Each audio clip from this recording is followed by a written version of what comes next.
And that is cleanly struck for 4.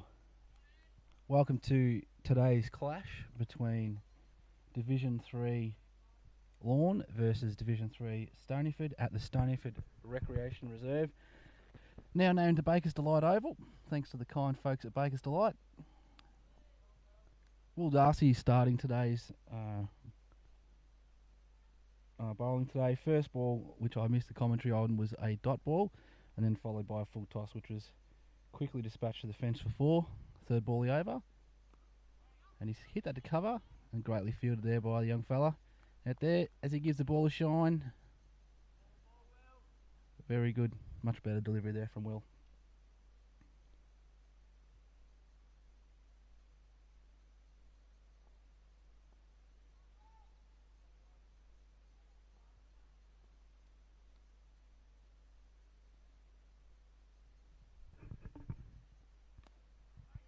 Hits that a little harder.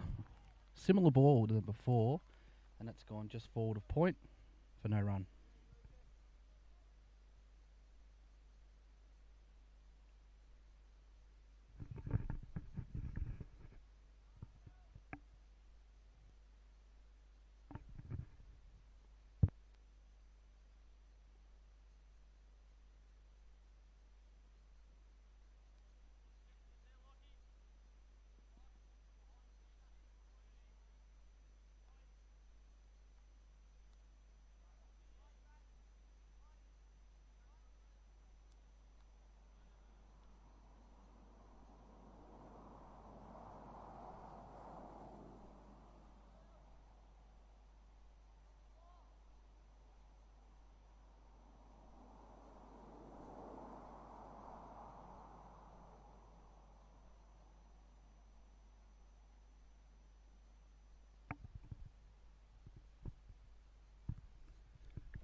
And last ball over here, and pitched outside a little bit.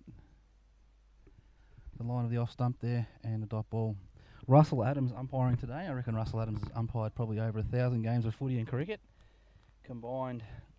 It'll be a lot of football and cricket Russell's seen over the years, and officiating today's game.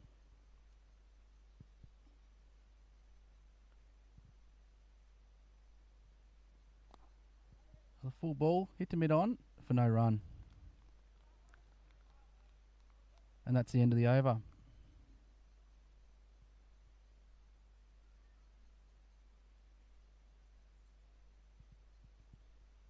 First over there for Lorne there, going for 6 runs. Will just getting it wrong there on the one ball with the full tosser, got hit for 4. Otherwise, pretty genuine over. Looking to build on that. From the other end here, we have Crabby, new to the club this year, joined up approximately around 3 or 4. Has made an immediate impact on the team of Division 3, and also at training. It's been great having Crabby at the training ground, and hopefully we can get a couple of wickets and get us off to a flying start here. I'll try my best not to be biased, but I can't be. I'll be lying if I said I wasn't going to be a bit biased towards my rattlesnakes, but I will try my best. Oh, that was well fielded there by Luke, I think it was, Darcy, father of Will. Well fielded. Well fielded indeed. That would have been 4 runs. Sam Crab, bit of a different run up here, going over the wicket, left arm to a left-hander. That combination wouldn't be a common one, but I would have thought perhaps chucking a slip in might be a good idea just to get that edge, but just going for the standard ring field at the moment. A little bit short, and cut to cover. 2 covers, a point, a gully, the obvious wicket keeper. Sort of a 45 short fine leg, mid on, a deep square leg, and the traditional long on and long off. Fuller ball there, and that's going to be 4 runs. Might have been close to a no ball there, but umpire Adams didn't call it. The Lorne fellas will be satisfied with the 4 runs, I would believe. Beautiful conditions today for cricket. We've got slightly overcast, a little bit of a breeze, so it's not too hot. Probably in the mid-20s. Haven't looked at the weather forecast, but yeah, it's quite nice today to have a game of cricket, or to watch a game of cricket anyway. See if Krabby can get back on his line of length here and give some trouble to the left-hander.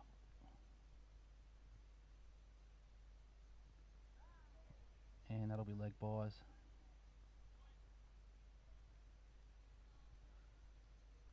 The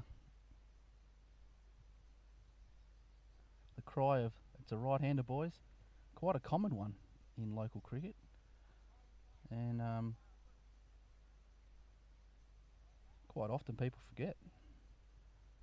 So the adult reminder generally now and again is welcomed. The right-hander here now on strike.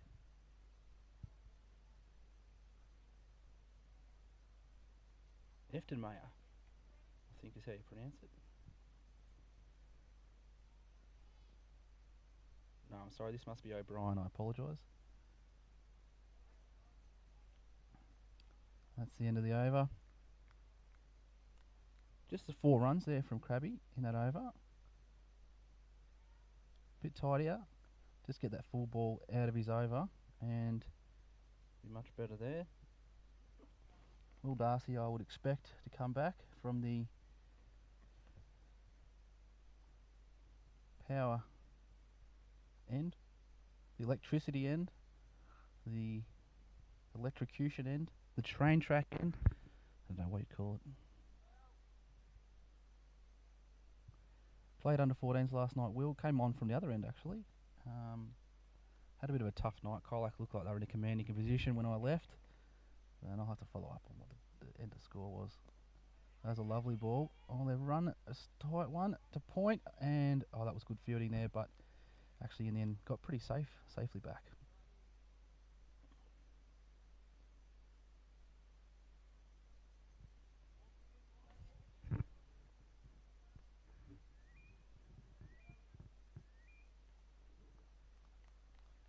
Lorne's captain here.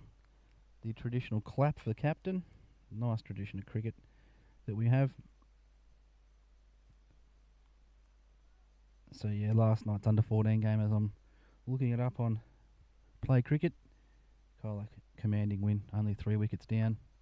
No one steamed through the covers there. It's a great shot. Looks like they'll probably get 2. Sam Crab following up. That's a great throw. O'Brien off the mark now. Yes, Colac had their 3 top order batsmen, 4 top order batsmen, all were out retired.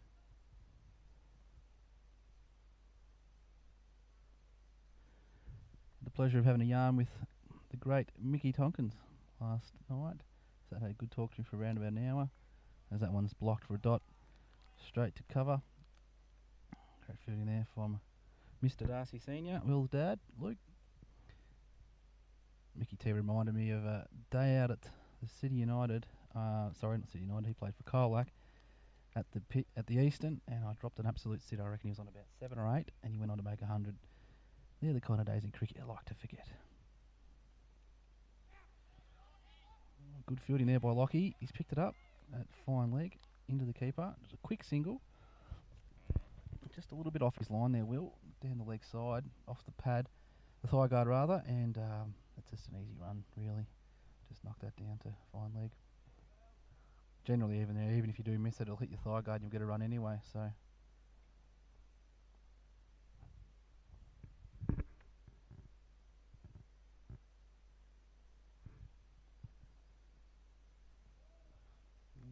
Down the leg side there. Umpire Adams letting that one go. Might have been a bit close though.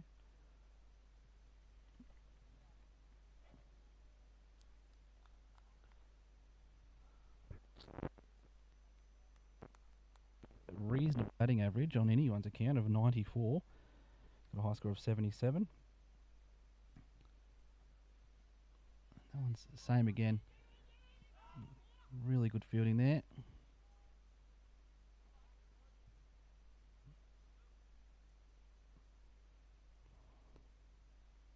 This year he's made 2 3/4 centuries when he do retire at Division 3. So Eddie's made a 75 and a 77 retired, and 2 outs as well.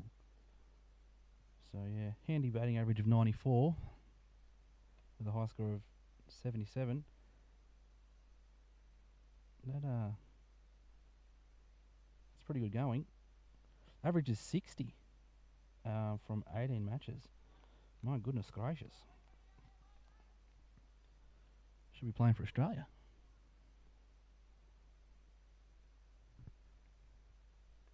Crabby from the Swan Marsh Road end. He's hit that to square leg, and another good fielding effort there. Just for the single. O'Brien, the captain, much more reasonable. Averaging 17. Josh O'Brien this year from 3 innings.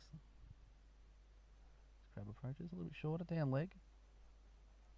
That is the downside of coming over the wicket or around the wicket, whatever it is. I always forget. Don't judge me. When you are a left-hander and you're bowling to, or right-hander for that matter, and you're bowling to a left-hand, right-hand combination batsman, it can be quite difficult to get your lines of length in order. A lot of bowlers talk about the flow state of when they're bowling, and can be quite difficult to get into that flow state when you're batting. One ball off that one. Again down leg. Umpire Adams lets that one go as well. Keen to get home.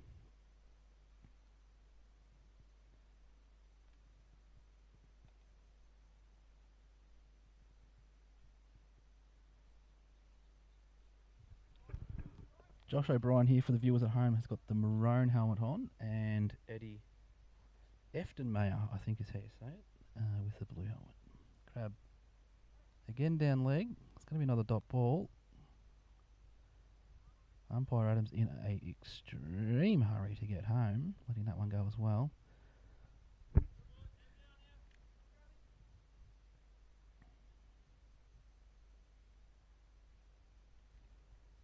And here he goes again, Crab to O'Brien, the right-hander of the two.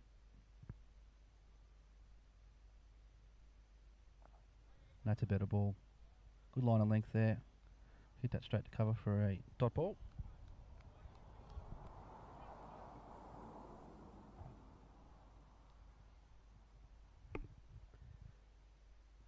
If I can count to 6, I think this is the 5th ball of the over.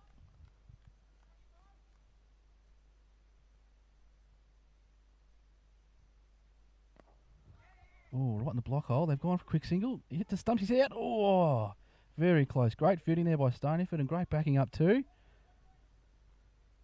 O'Brien very eager to get off strike.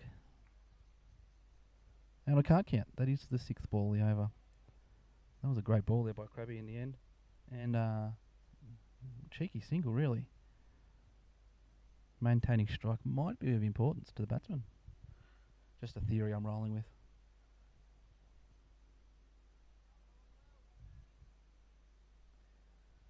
Will Darcy again for his 3rd over here. So far Will's gone for 11 runs. It's 5.5 and over. A little bit heavy.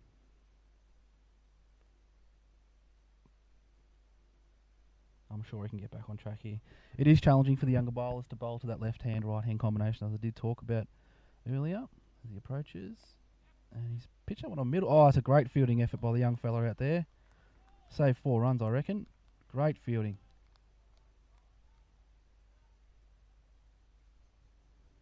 I think it might have struck him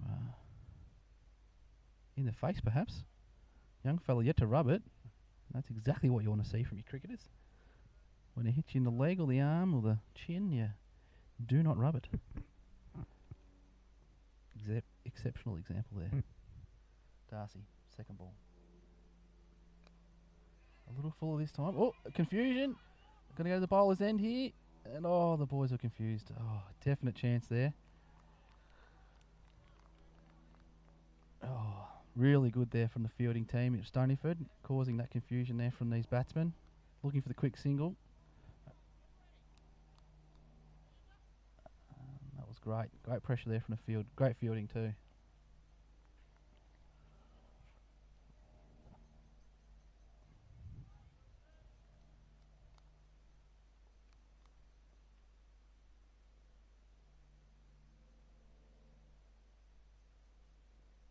Oh, he's gone up for a shout, and Adams not out.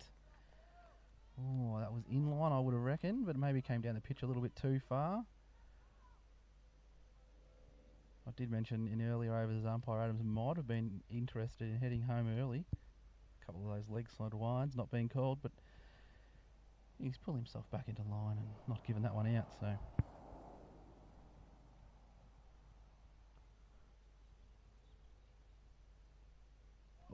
and second great ball in a row as it goes past the outside edge of the batsman there. It's 2 balls in a row. Darcy Willie's beaten the bat.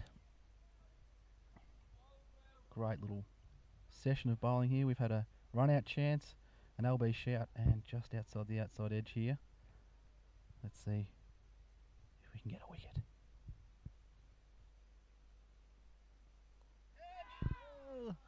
It's gone through about third slip there, I reckon. Stoneyford having a gully in place. They've gone for a third run.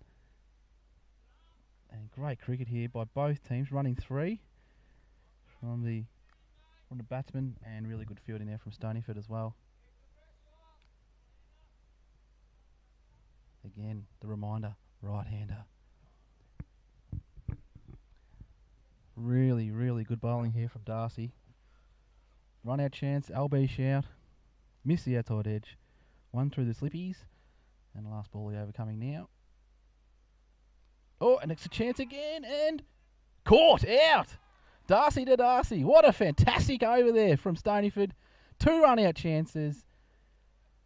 LB decision turned down. Missed the outside edge, a thickish edge, and O'Brien is sent packing. What a great over there from Stoneyford.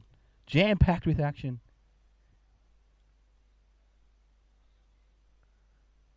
Absolutely. Fantastic over there from Darcy. Kept the umpire in game 2 as Wassel was just heading towards the end of the crease here. Oh, that's fantastic. Got this commentator up and about. 1 for 24. Brilliant over.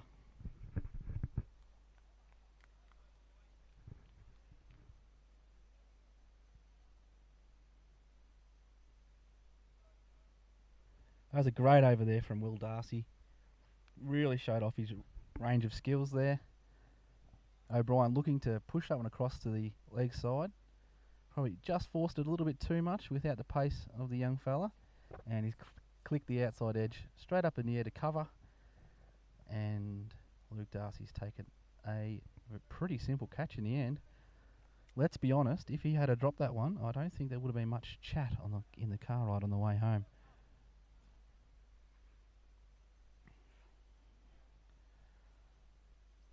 New batsman to the crease is Jack Balzar O'Connor, averaging 31, so he's got a very good batting average, high score of 71. He's played in 4 of Lorne's games. This crab goes for a bit of a wider one. It's not quite going to get to the boundary. Oh no, it did. I'm sorry. Adams signals 4. Umpire Adams signalling 4. Just a little bit wide there. Again, those angles that Crab's bowling from here will accentuate those angles.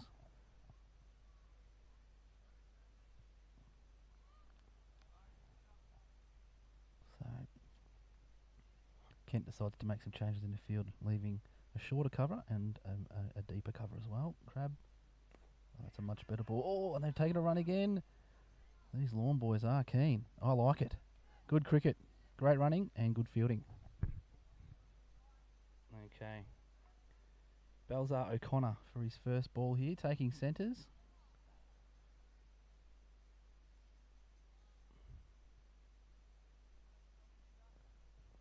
His first ball.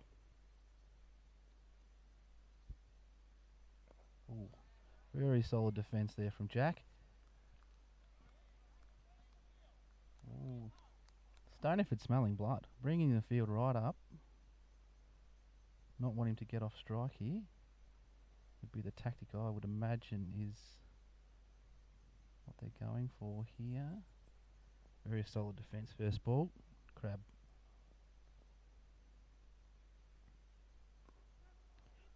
In at his body. They're going to get a single, and that'll be Jack off the strike.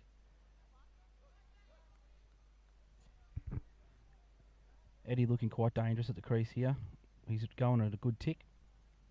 100% to be honest. Genuine Aaron Finch figures. 19 off 19 balls. See if Crab can grab that edge again.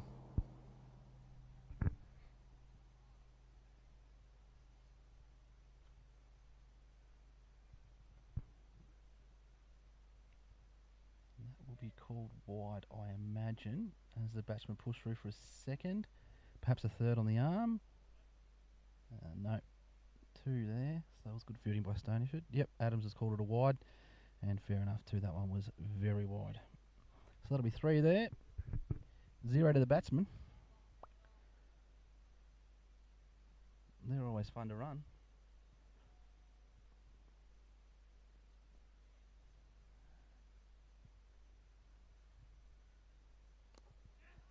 Oh, yes, no, bowler, and safe again. Oh, this is exciting.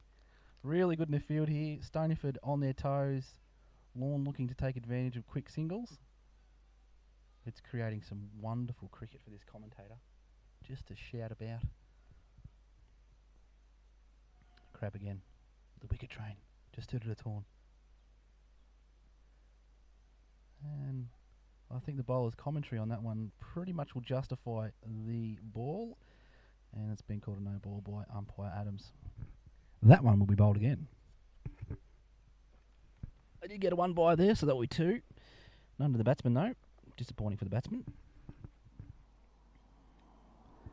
Again, left hand, right hand batting.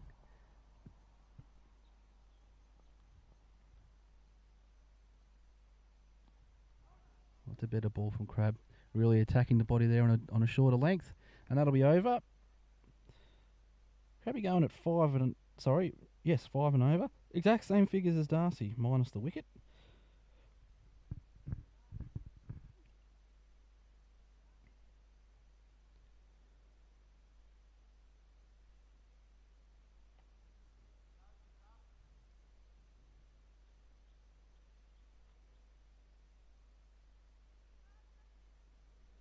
According to Play Cricket, that was Luke Darcy's first ever catch. I highly doubt it. Would just be the data that we've got here on Play Cricket. I'm sure he's taken a catch before, but maybe not on the data we've got to look at here. I'll follow that up for you and get back to you. Well, Darcy bowling very well here.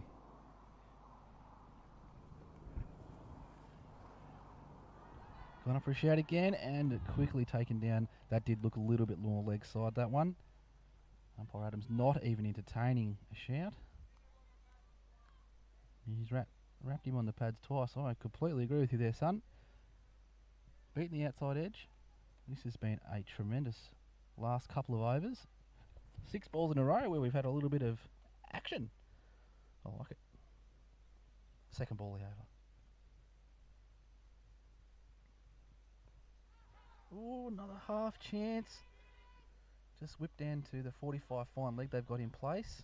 Probably fell 5 metres in front of him. Half chance, but Darcy looking very dangerous here with ball in hand. Now we're going to be to the right-hander. Have I spotted a Kookaburra bubble? I think I might have. Genuine, one of my favourites. Darcy. And that's hit the mid-on. And a quick single. Great fielding again. Great pick up and throw. And greatly backed up there by the Stoneyford field. That is a Kookaburra bubble. I will be going to shadow bat with that later, pretending I am somebody from the mid-90s.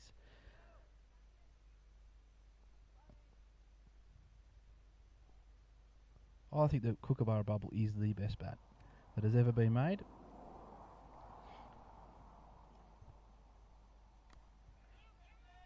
Oh, and that's a lovely stroke. That's a lovely cut shot. Hit it well. I think they'll probably run 3. No, they haven't pushed for the third. They've just gone for 2. It was just a touch short, but genuinely not a bad ball and really well put away there by. I'm going to roll with Eftermeyer. We'll have to check on that. I could just go with Eddie, I suppose. I could pronounce that one all right. That was a nice little cut shot there. Past point. Yeah, for 2. At home, if you're listening, send in your favourite cricket bat. And he's again hit it to point. This time, a bit more square of point. And they've run 2 again. Another nice shot there. They went a little closer to the body, and he's still been able to put it away. So this bloke's got half decent shots in the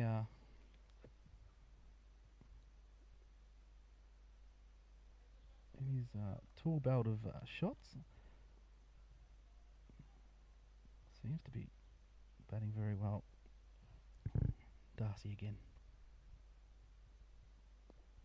And that one's just forward defended to mid on, and that'll be over. Another nice over there.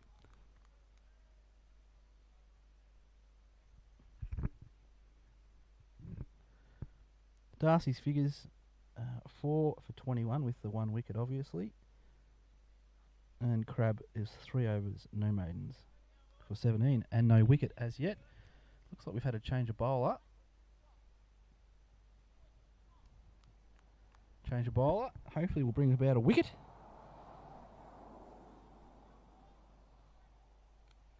Again, I try not to be biased, but I can't help it.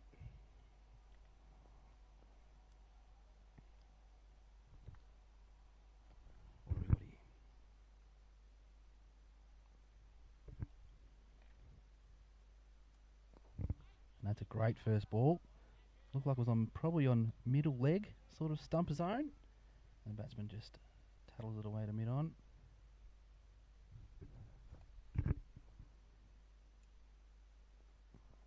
We've got Jack Connor here from the Swanmarsh Road end. Second ball. And again. Middle. Oh, and it's just a slight misfield from Nashi. He's only a young fella, remember. It is nice to have these Division 3 father-son combos playing cricket. And they slip through for a single. Good to see here Jack Connor adjusts here for the left-hander. Again, it can be a challenge for the younger bowlers, or any bowler in fact, for the left-hand, right-hand combo. Third ball the over.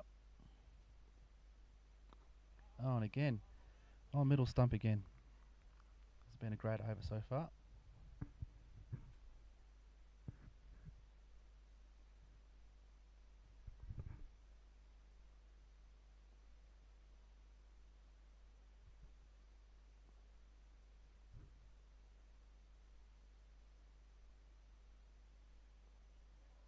Oh, he's pitched again, just above the off stump there. But the talented batsman in Eddie has just tapped it away just past gully and got through for 2 runs.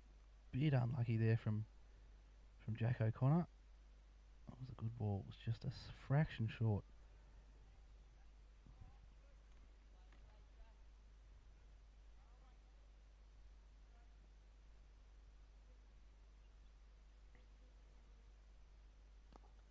And forward defended again.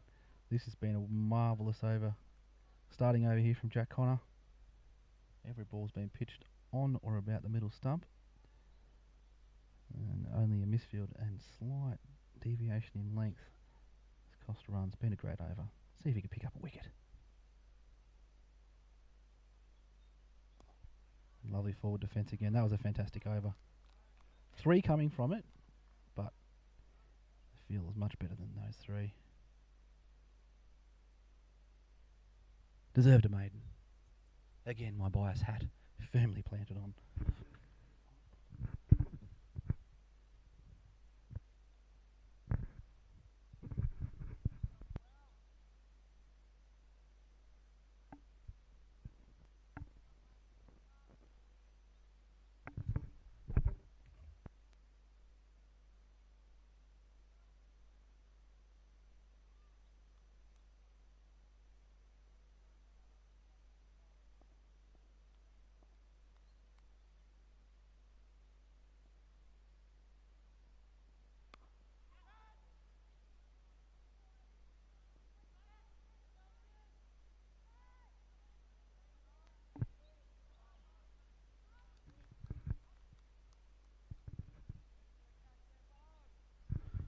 Slightly wide of the off stump there, a little bit short, and put through the covers. Half a chance there. Again, to Will's father, Luke. Had he taken that, he would have been talking about it for weeks. No one left by the bowler. That definitely looked like that one swung. Overcast conditions can cause a slight bit of swing through the air. Humidity is also another factor that causes some swing. Obviously, getting your seam position up and down ain't going to do much if you got that scrambled, but good to see earlier in the day that we have got a bit of swing about.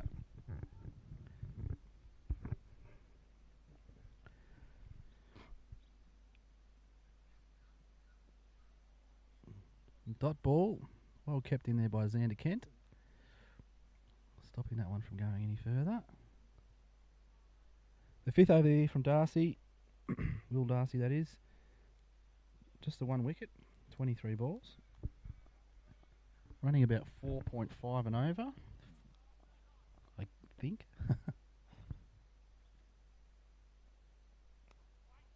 Slightly upish, gone to point.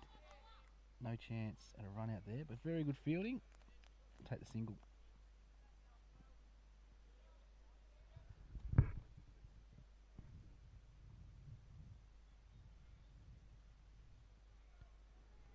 Lorne sitting on top. Oh, sorry, I apologise. Equal top with 8 points with Forest Division 3, who've got the same amount of wins. How does that work? Oh, I'm sorry, played, not points. They've had 5 wins this season. And no ball there, a bit too high there from Darcy. Lucky picking that up. Just a quick one down to fine leg, and that'll be just a single. Oh, 2 with the no ball as well, and will be rebowled. Stoneyford yet to get off the mark with a win, which is disappointing for the guys here. I feel that the talent amongst the boys is definitely much better than the winless season so far. Perhaps the age may be a considerable factor. And that one's left again from Jack. I'll take him by Xander Kent behind the stumps.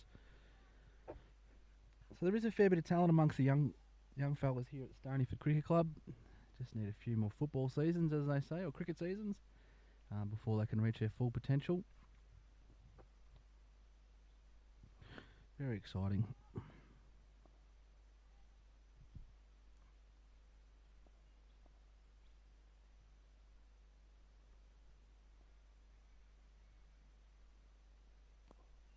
And very nice ball there. Defended very nicely to cover. And that is the end of the over. And that will be the end of Darcy's 5th over. 26 runs off the 5 overs. So what's that? 5 point? No, not much. 5.25. 5.2 runs per over. A little bit heavy, but that one wicket's definitely made a bit of an impact on the game so far.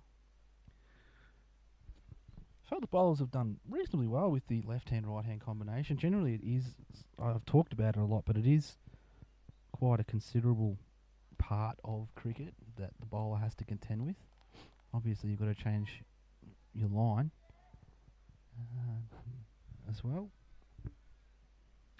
O'Connor from the Swanmarsh Road end. Oh, and lovely foul. Great fielding there and cover by Luke Darcy again. That would have been 4 runs and ended up being a dot ball. Lorne 1 for 49, ticking along at a very nice. I don't think run rate's any issue at all.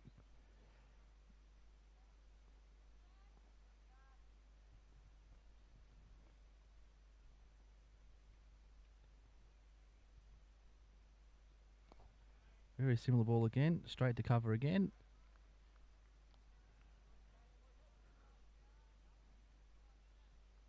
Two balls in a row for no run.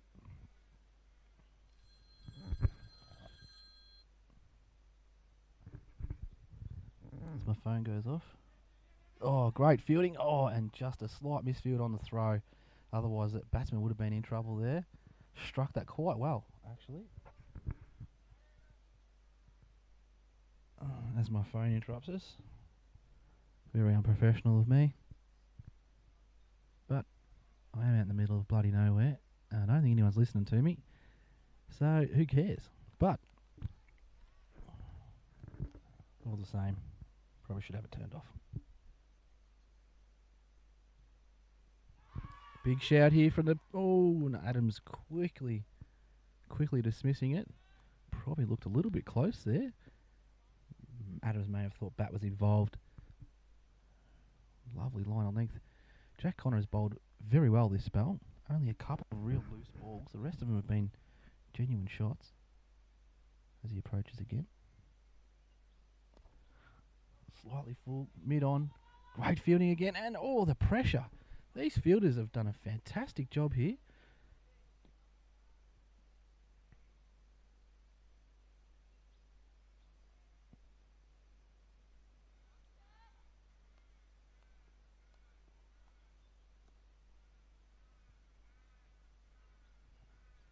Connor again. Oh, he's gone for a half shout. Was it pad first? Definitely hit the bat. But was the pad first? I think that was what we were going up for a shout for there. Adams quickly dismissing that one, umpire Adams. Fair enough too.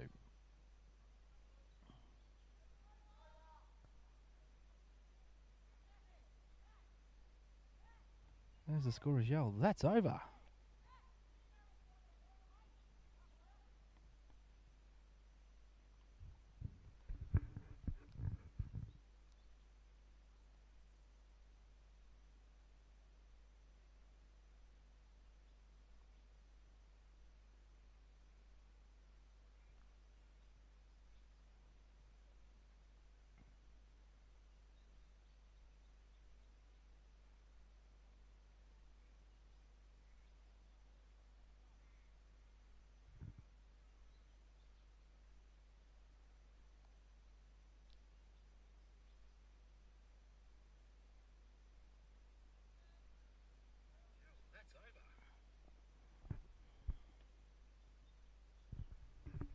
Darcy resuming for his 6th over.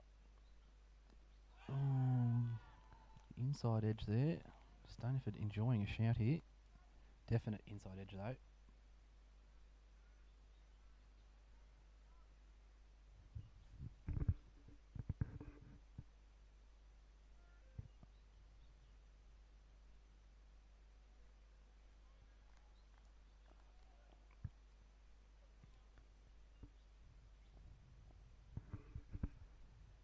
Second ball. Lovely defence. Oh, slight misfield from the young fella and they'll get a single. Batsman here from Lorne. I've forgotten his name again because I'm useless. Has got a very good defence. O'Brien. Oh, I apologise. Jack Belzar O'Connor. Very good forward defence.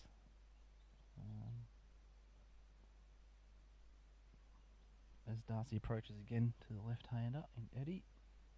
Slightly down leg, and that's been dispatched for 4 runs. Probably what it deserved, unfortunately. Just got up for 4. The forward defence generally needs a little bit of pace to make some good runs off it. Generating any kind of speed from a defensive shot's quite difficult, but if you can middle the ball, it goes a long way into generating enough power to get the runs that you need. As Lorne moved to 1 for 52. We've gone up for a shout again. These boys love a shout. Desperate for a wicket. We'll go with that. Just the competitive nature of the lads. Umpire Adams quickly knocking that one down. There is a few different ways you can generate a bit extra pace out of a forward defensive shot, and that is coming out of his crease slightly, maybe a step or two. Will generate a little bit more power. It's not going to save the planet, but it will generate a little bit more power. Darcy approaching. Side edge and no run. Mid-wicket. Crab fielding that one.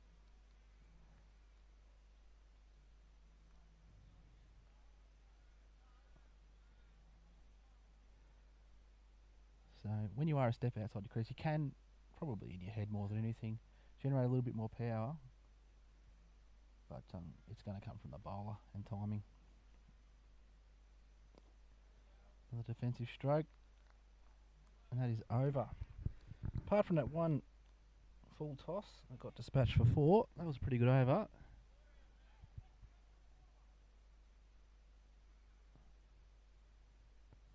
As the older gentleman from Stoneyford called for water.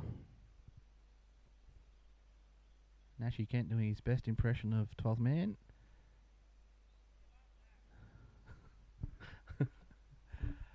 And instead of running them out, got about within 5 metres and just threw them. He's got stuff to do.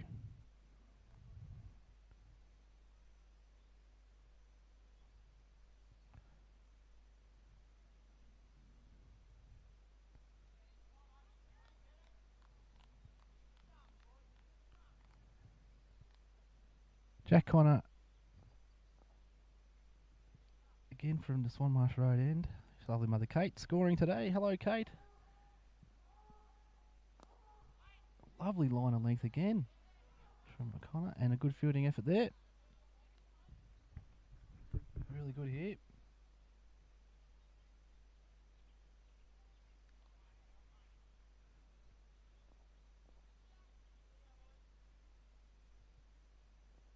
Little Teddy Darcy there fielding that one for his big... Oh no, not his brother. His brother bowling the other end. Luke, his father. At cover.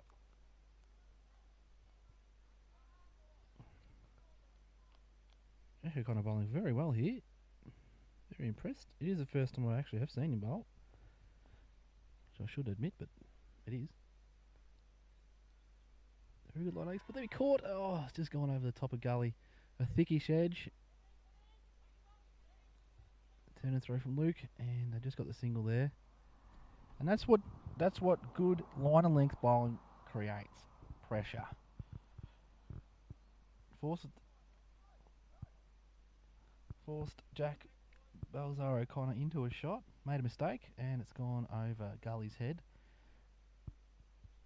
For a little bit of a chance.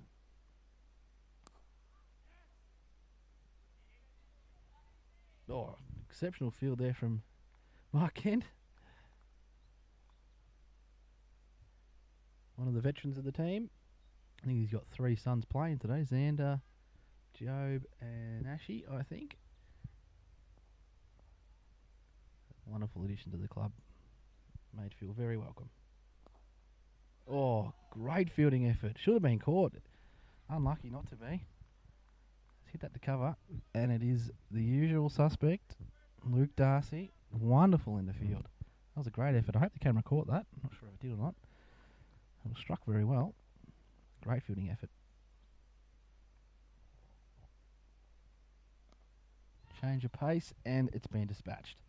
Got to the batsman on the full. That's a shame. That was a good over. Apart from that last ball there. Just let himself down slightly.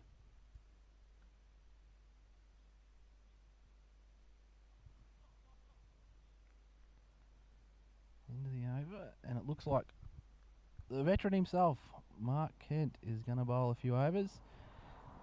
I'm going to shut up for a little bit, let you guys enjoy the cricket while I eat my burger. We'll be back shortly.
And I'm back.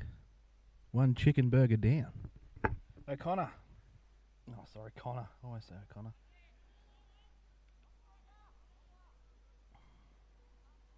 Connor's bowled very well here. A little bit to catch up on from my lunchtime feed. Feel guilty? No, I do not. I was hungry.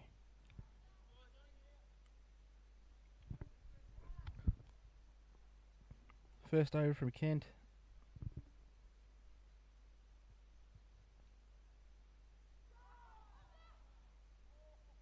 Not out. Just beating the outside edge. That was a wonderful delivery there from Jack Connor. Has bowled very well, giving himself a fair few chances here at some wickets.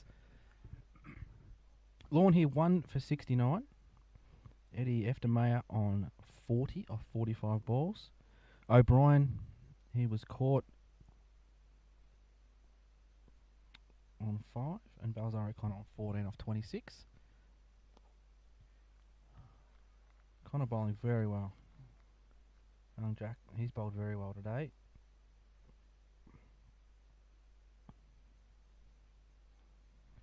Ten wickets this season. We'll have a look at his Division 3 record.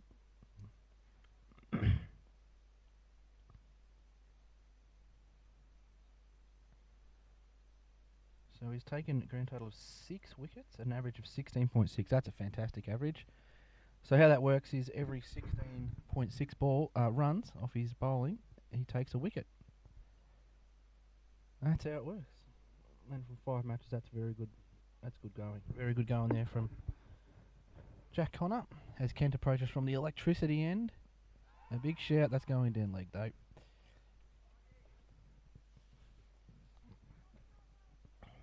Kenty's first over went for 5 runs, captaining today's side. Kenty's played a lot of cricket over the years.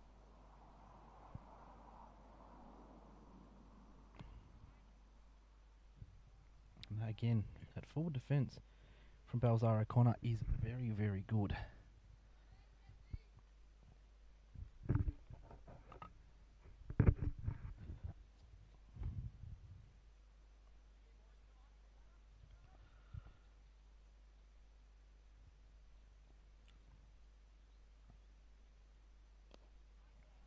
Again, nice line of length here from Mark.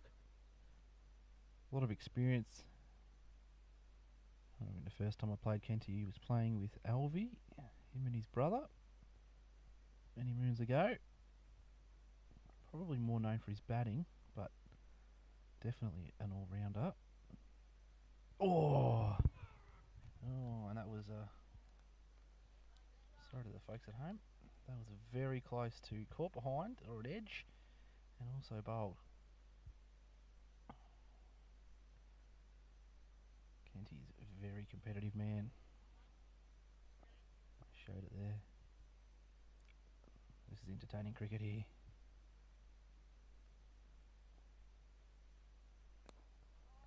The frustration's obviously being shown here by the batsman and the bowler. It's, what, 3 or 4 good balls in a row there.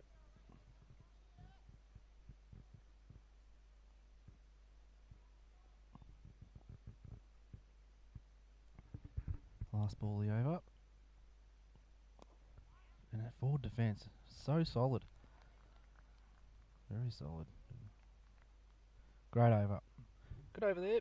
I think we only had the 1 run, I believe. No, it was a maiden. Actually, I don't know. I'll just shut up. I'm not 100% sure.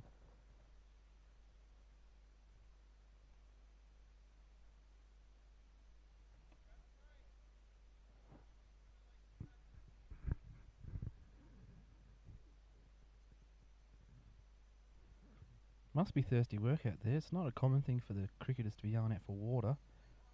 Must be quite taking a fair bit out of them today. Water bottles.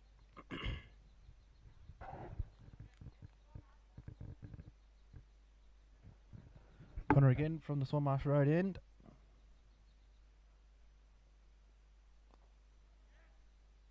that straight to point and gone for the single. Probably a little bit square-ish of point.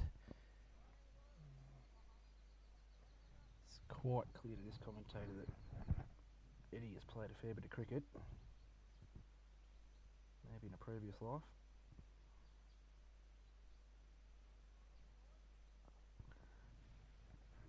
He's on 41 now. That'll be wide. Lorne 1 for 70, looking in a very commanding position, as they should be, as would be expected prior to today's game. Lorne second on the table, and Stoneyford, unfortunately, on the bottom. Very young side. Oh, just a big whoosh car.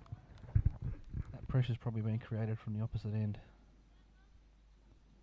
All the old fellas, when I first started cricket, used to talk about partnerships in cricket, partnerships when you're bowling, and I used to think they were full of it. But as I'm getting older, I do realise you do bowl in partnerships. Very important.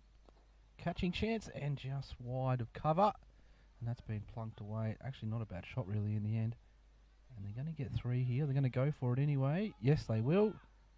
A big arm required. Not quite going to get in there in time.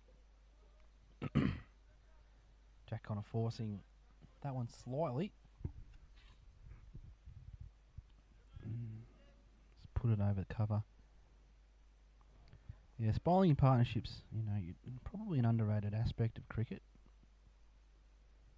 Put pressure on at one end as Connor approaches. Onto the leg side. Chance at a run out. Probably gone to the wrong end there. Fielding's been really good here from Stoneyford, creating a lot of chances for run outs. Yeah, bowling partnerships, you really do. You might have one bowler that you feel is a bit more attacking than the other one. You might have a defensive sort of mindset at one end, or plan at one end, and maybe a little bit more of an attacking end. Again, that forward defence, very solid. No run. And that might be your plan that you go to. Set a field for a certain plan. Execution, obviously, the next big major component of the plan as it kind of approaches. A bit full. Oh, that should have been dispatched. It was nearly actually a catch. Oh, he's given a no ball. Well, probably fair enough.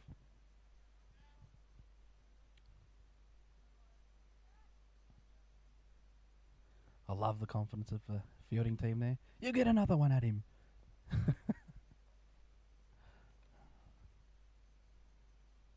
Oh, and it's just missed the under edge of the bat there. Under edge, inside edge of the bat there, and gone through to the keeper for no run. Another good over there from Jack O'Connor. Did it again, Connor. That's what is that? 5 overs for 19 runs. Probably the pick of the bowlers thus far, in terms of run rate anyway. Given Mr. Connor's average, he should pick up a wicket very soon.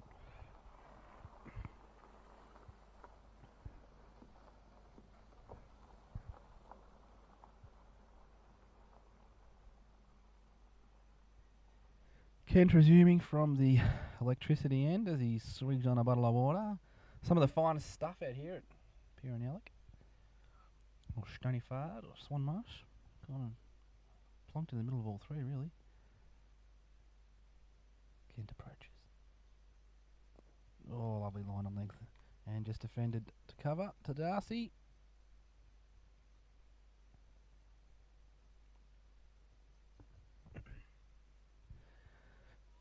Stoneyford Cricket Club will be celebrating 100 years in 2 seasons' time as Kent approaches. A little wide of off stump, and it's just been tucked away to point. No run. Stoneyford President Kevin Boyd has given the go-ahead for a commemorative book, a 100 years of the Stoneyford Cricket Club book. Been in contact with Graham, forgotten his last name, I'll short pop again as Ken approaches. Again, line and length, spot on. No run. Obviously in the very preliminary stages of the book, more of the framework on how it's going to work. Looking like timeline's going to be the key component. Kenty approaching again. Ooh. Probably on the leg stump. He's tucked around the corner to square leg, and that is a quick single. Nonetheless, it was always there. Xander Kent quickly whipping the bails off as Jack Belzer O'Connor makes it in plenty of time. The book goes sort of the early years, pre-World War II, post-World War II. There was a little short gap there where Stoneyford was put into recess. Obviously, World War affected everyone as Kent approaches. He's got a big of a shot here. And he's got it. It's a very nice shot, but he's got it straight to the fieldsman. No run.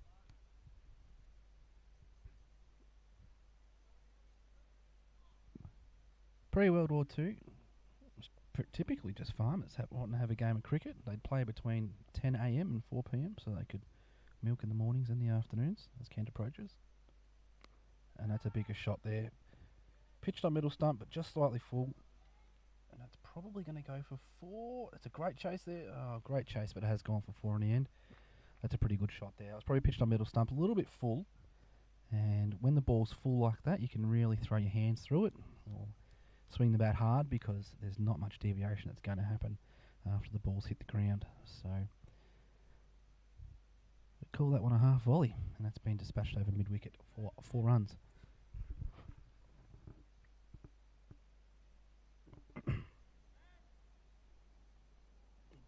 Four off the over. Lorne are 1 for 77. Meyer is on 42. Belzer O'Connor on 17. Sorry, apologies. After that 4, he was on 21. Still only the 1 wicket. The Darcy combination. Taking that one as Jack O'Connor resumes his 6th over for no wicket. Oh, big swing there from Eddie. Not quite. Looked a little bit fatigued, that shot, if I'm honest. And I know fatigue well because I suffer from it after about 2 balls.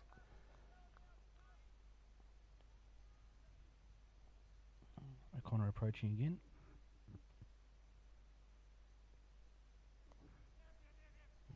Forced a quick single there. Got in that little no-man's space between gully and point, and they got the quick single pretty easily in the end. So pre-World War II will be the first chapter of the book. Moving on from there, will be post-World War II, Stoneyford Cricket Association, up until they joined the Colac and District Association in the 80s. O'Connor approaches.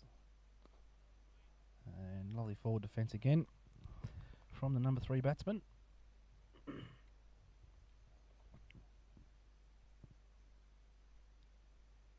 Success eluded the club for quite a while. They did take 3 out of 4 premierships in the 50s. Again, lovely straight bat, and that's gone to extra cover for no run. I'm obviously talking only in the top division here, in the Division 1. 1971 was their next time they won a flag. In the 80s they then joined the Colac Association. Connor approaches. Again, lovely straight bat. Glorious cricket shot, lovely fielding, and just a single. I actually thought that had beaten the fieldsman a little long on, but got around very quickly. Fielded that well. They push through for a quick single. That moves Belzer O'Connor to 21 on 41 balls. Meyer 43 of 55. And defence the correct antidote for that.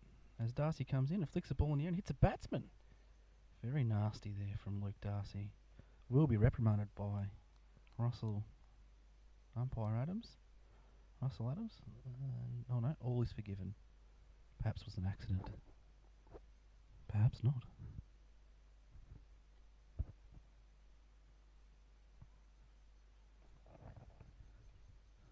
So they picked up their next premiership in the 70s before joining the Colac Association, which will then bring about the next chapter of the book, which will be post-80s, and that'll bring us up to current date. Obviously, in the last 10 seasons, the club has been extremely successful at the top level, picking up 8 out of 10. Again, that straight bat shot. This gentleman can play cricket. He's hit it straight to extra cover, no run.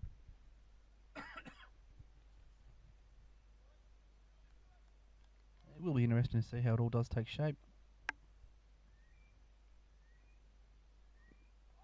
Down leg side and not out. But a nice full ball there. No run. It will be great to see how the book does end up taking shape. A nice little memento to have for anyone that's been a part of the club. Obviously, life members will be a key part of the book.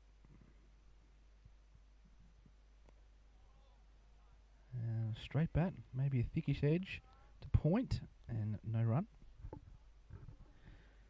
Life members will be a key part of the book, where you'll have the ability to read about family and influence on cricket. I believe a page will be dedicated to each life member and also their family.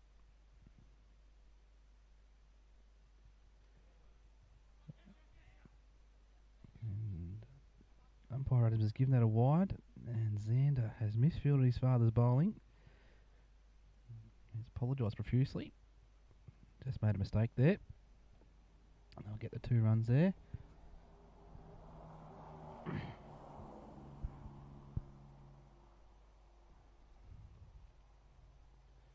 The family trees of most of the life members are quite in depth and involved in the club. As Kenty's line is back on for the left-hander. Push forward for no run.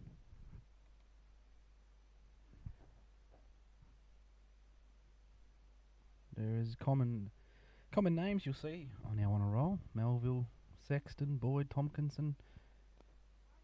Again, pushing that one forward to extra cover for no run.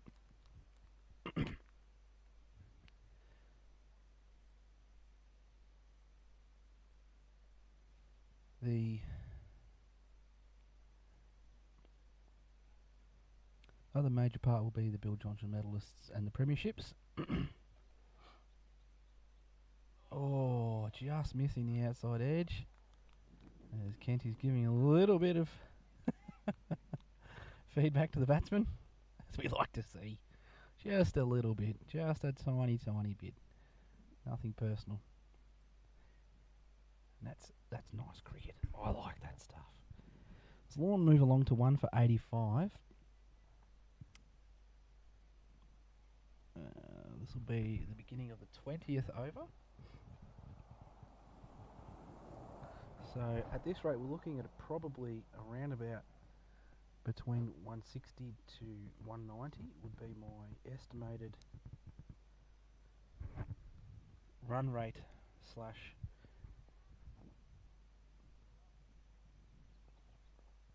guess of what it's going to be. O'Connor again, another defence for no run. Batsman probably looking to get the drinks here.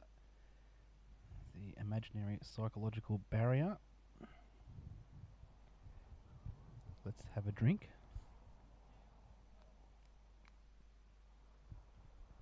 Connor again.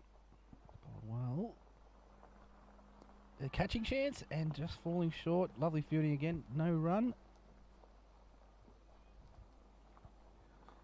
These two blokes can obviously bat.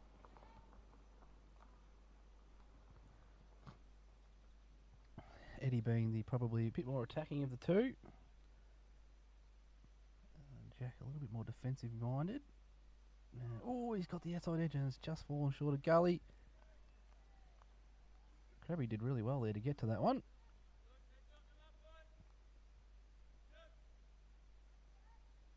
Bowling partnership here. Definitely tied up the two batsmen a little bit more. Maybe a touch of fatigue's kicked in as well. As Connor approaches. Down the leg side, that'll be buys.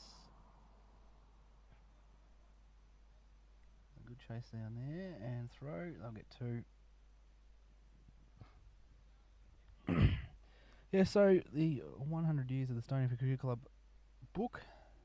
At this stage, obviously in the very early stages of planning, but as a committee and a board, we are very excited to bring that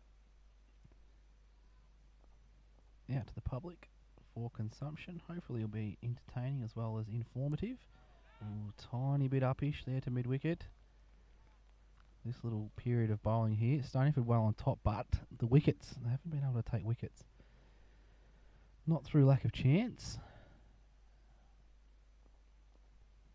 But yeah, one feels they can break through with a wicket here. We could see some tumblage. Again, that defence is very solid. And that'll be over. It was a great over, I believe. I think that was a maiden. Oh, no. And I'll have a drink. And so will I. We'll be back shortly for more from the Baker's Delight Oval for the second session of today's match.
As both teams approach, and the umpire approaches back out here to the middle of the ground after the standard 20 over mark drinks break,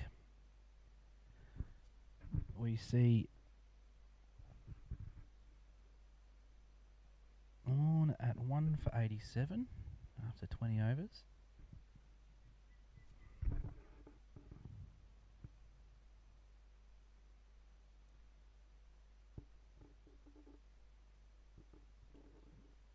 Eftermeyer 43 off 59 with 4 fours. O'Brien the only wicket after 5 off 13. The Darcy combination of bowled Will caught Luke. And Jack Balzar O'Connor off 22 off 55. Extras are a slight problem. Oh, they are a big problem actually. 17 extras so far for the Stoney boys. Need to tighten that up a little bit. At this stage, I'd say Connor is probably the pick of the bowlers. The 7 overs for 22. Will Darcy, 6 overs for 31. Sam Crabb, 3 overs for 17. As I mentioned, Jack Connor, 7 overs for 22. And Mark Kent, 4 overs for 11. With Mark Kent resuming now. Will Darcy with the only wicket. Full of ball, and that's been pushed on, and they'll get just the one run there.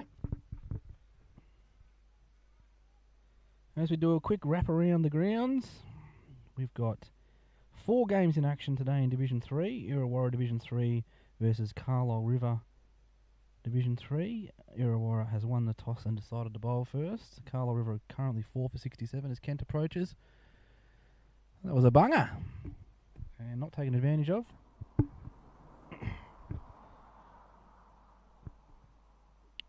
So Carlisle River 4 for 67 against Illawarra. Forest, the top of the table clash here. Forest Division 3 as Kent approaches. A little bit shorter, it's been pulled. Beat the fielder. Looks like they'll probably push for 2 here. And Will Darcy picks that one up and has it in quickly. Yes, just the 2 runs. Perhaps a tiny bit short there. Forest Division 3 versus West Warrior Division 3. Forest won the toss and decided to bowl first. West Warrior are 1 for 25.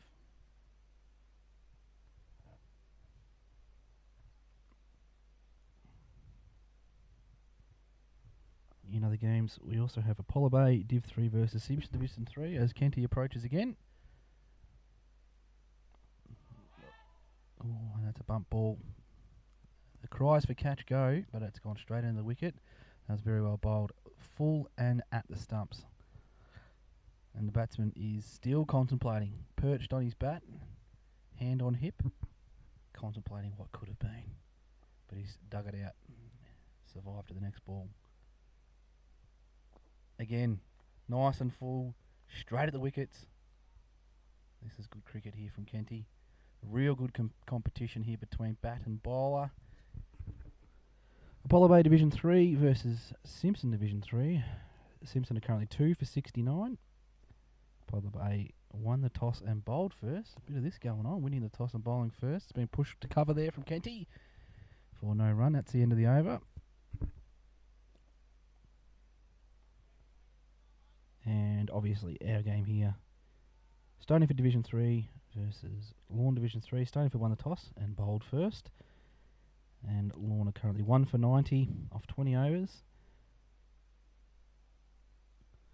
Let's go and have a quick look at Division 1 with Connor resuming at the end. Let's have a look at Stoneyford. Only 5 for 82 against Colac. Malhotra 6 off 9. Dare 14 off 20.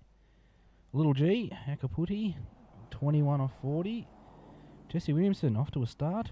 Fantastic. He's 23 off 35, not out. Josh Boyd, skipper, 3 off 14 balls as Connor approaches. Short and wide and dispatched. And that's 4 runs. That's hit quite crisply over square leg there. Needs to find that line and length again. And the veteran, Kevin Boyd, not out, 4 runs from 15 balls. Looks like Stoneyford is in a little bit of a pickle. They will need their next few batsmen to actually probably hang around for a bit longer. Probably need to get 140, 150. Maybe they'll squeeze that out as Connor approaches again. This time a fuller ball, and the batsman's got to it on the full, and it's struck it well. Cow corner-ish. It's not quite going to get to 4. The batsmen are going to have to run, and they did. They ran 3. And that brings up the 50 there for Eddie. Has batted very well. No chances thus far. Has batted very well. Maybe only beat the outside edge once, really. And that brings up the 50. Apologies to those at home. I was distracted going around the grounds. Very well batted there. 50 off 62 balls with 5 fours. Has batted very well. Well deserved 50. Connor again. And that is as straight of a shot as you can get. And that should roll not quite to 4. Probably 3/4 of the way it's gotten. And they'll run 3 again.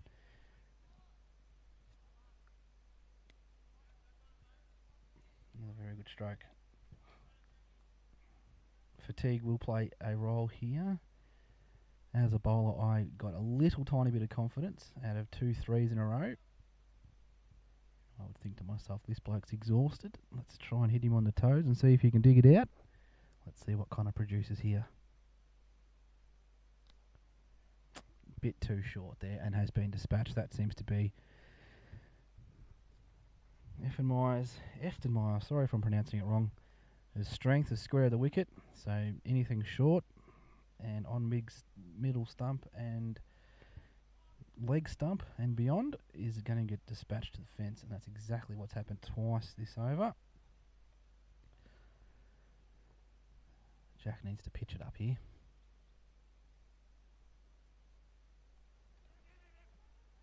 Quick single, and they've ran well. Oh, they hit the stumps there. Have a shout. No. Not out. Safely back. I just like yelling when I'm fielding, especially when it hits the stumps, because I never do it. This is going to be an expensive over here. Jack needs to get back on it here. If he can pick up a wicket, we'll stem the flow slightly, go against the tide slightly, as Lorne crack the 100. 1 for 104. Stoneyford have shown parts of this game where they are on seemingly taken control, but it has been dominated by these 2 batsmen basically the entire game.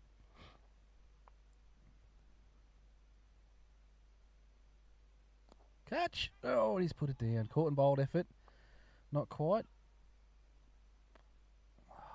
And that was probably the first chance we've seen there from Balzar O'Connor. And Jack Connor that is, has put it down. Gone straight through the fingers. Oh, he's thrown the hat. He's not happy. He's upset. Well, as they say in Forrest Gump, it happens. Good to see that he's upset though. Be better if he just walked off happy, showing some competitiveness. Marquette resuming from the electricity end. Oh, that was a full ball. That's hit him mid-thigh. Don't want to get hit uppish thigh. As the non-striker and the bowler exchange. I would have thought maybe a cooking recipe. Also maybe not. Kent again. This one slightly short and pulled to square for 1. Nash Kent throwing it in. Young Nashy, he's doing a great job for us out there, playing with his older brothers and his father. Wonderful part of cricket. You can continue to play till you're a bit older. Play with your children. Slightly full. Well fielded by Crab. For no run. These 2 look offside dominant batsmen. Or have been the last few overs anyway after drinks. Probably decided to put their foot down to the gas pedal. There's a bit of respect there from the batsman. Just paddles at the cover for a dot.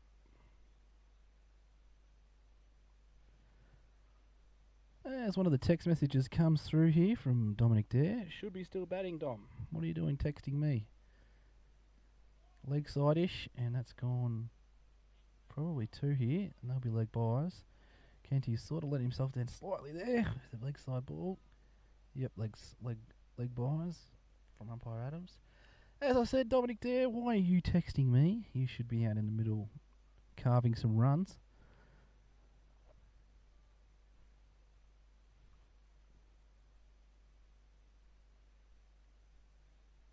Division 1 Stoneyford have picked up a couple of recruits this year in Gayan Yakaputi and Vitesh Malhotra.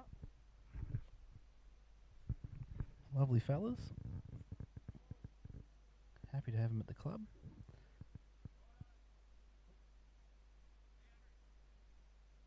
Alright, looks like we've got Darcy Senior, Luke Darcy, coming on to bowl from the Swanmarsh Road end as he goes for a practice run through. Oh, left armour. How do you do? Didn't know that. Now I do. I'm excited. Here we go. A bit of left arm over the wicket again. Crab earlier in the days over the wicket. Interesting. Okay, made a few fielding changes here. So we've got a deepish gully, point, cover, long on, long off, mid wicket, square leg. The first ball's left. Maximum respect there from the batsman. And we've got a deep square leg as well, and a 45 fine leg.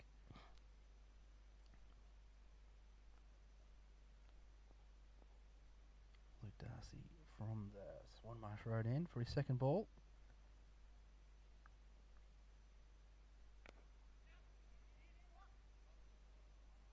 And that one's been just slightly short.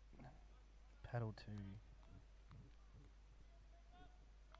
onside for, sorry, the offside for 1 run. Here they are, changing the field again, putting out that square leg and bringing up point, which makes complete sense. These two batsmen have been very solid through the offside. Bringing over another mid-wicket. So we got mid-wicket, a traditional square leg and a square leg on the fence.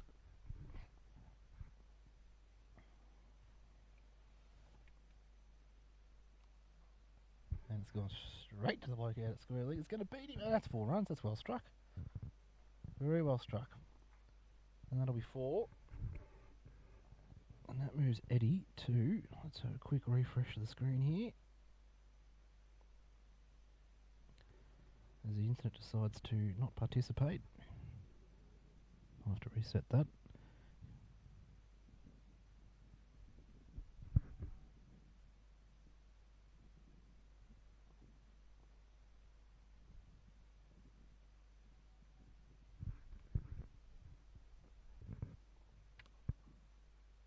Oh, that is well struck. It's gone straight to Mark Kent's hands, and he is shaking both hands.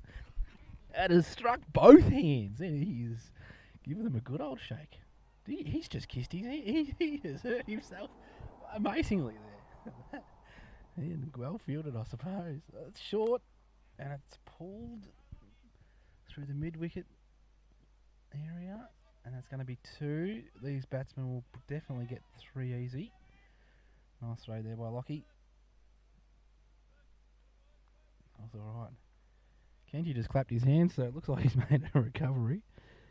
And that will move after my to 63 from 70 balls, going at a nice rate.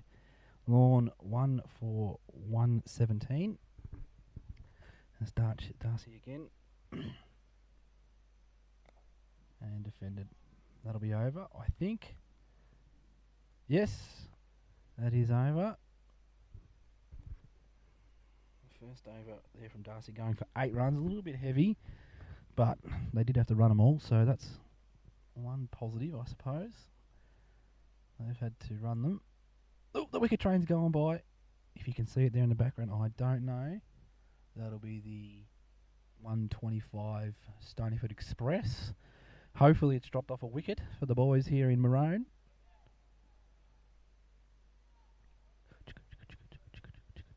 Woo woo. Oh, there it goes.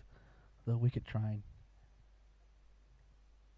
I don't know if the audio on the camera could pick that up. But I did. Oh, it goes again. There's 2 wickets.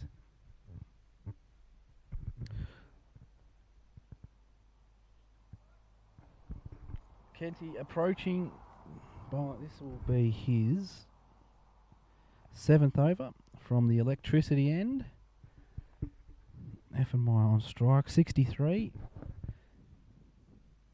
And that one is solidly dug out and well fielded there in the deep. Xander Kent. Looks like they've made a change at wicket keeper, which is good. Give the boys a bit of a taste of it. Second ball here from Kent. Just a reminder to the folks out there at 75 in Div 3 you've got to retire. Oh, well fielded there from Nashi. And he struck that well to point. You wouldn't have been able to see that on the camera. He struck that well to point. Nashi stuck out the 1 mitt and stopped it going for 4. Very well fielded. And they just got the single there in the end. Saved 3 runs.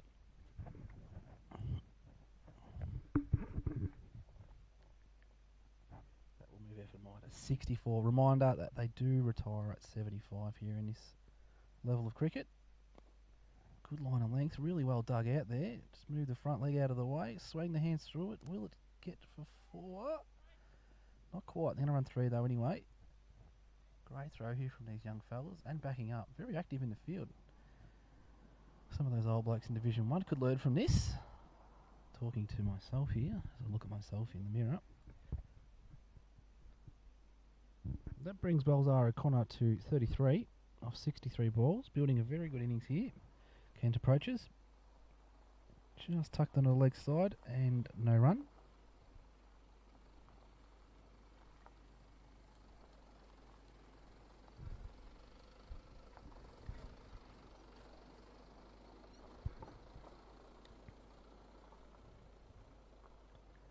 Kent again. That one pitched more on middle there. Slipped away off the legs. These guys look very solid off their legs. Oh yes, the cry of a wicket soon from the field. The short ball attempt, half a chance. Struck it well and gone for 2. Well, worth a try. After my runs to 66 off 67. That'll bring up the end of the over. Kenty bowling without luck. 7 overs, 1 maiden for 22.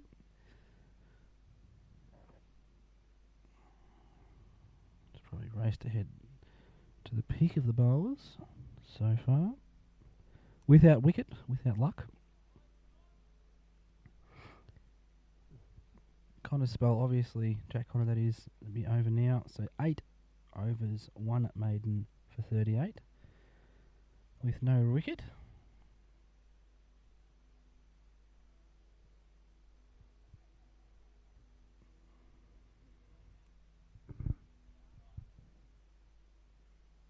If you're not aware, at Stoneyford we have the world's most friendly flies. And they are very friendly today. One would almost say they're annoying the shit out of me, but I digress. Lorne in complete control of this game at this stage. 1 for 1, 2, 3. 123. After May on 66. Belzar O'Connor on 33 as Darcy approaches. From the Swanmarsh Road end. Big whooshka, and he is. I think he might hit the toe of the bat there. Got beaten for pace. Lack of.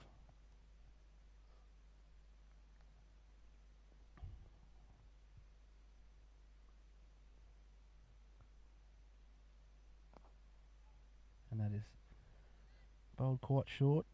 Pulled comfortably. I'll get 2. Krabby chasing this one down. And a good throw into the cut bowler.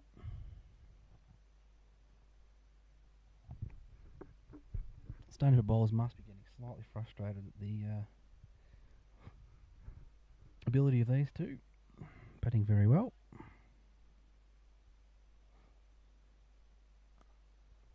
Again, short and pulled away. Only going to get one though.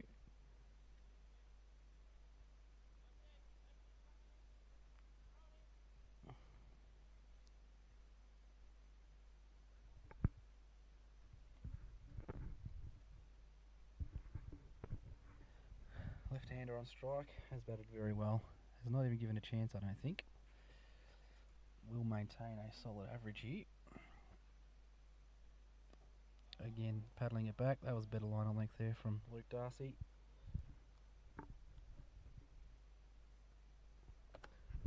Absolutely atrocious batting average. 94 from Eddie Effenmeyer here.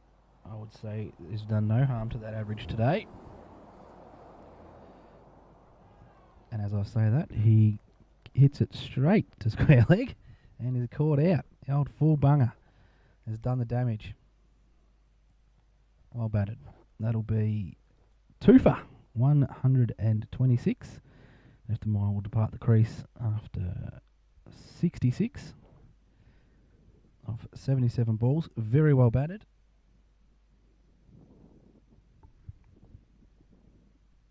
And we'll see the number 4 batsman here from Lorne as he struts out to the crease.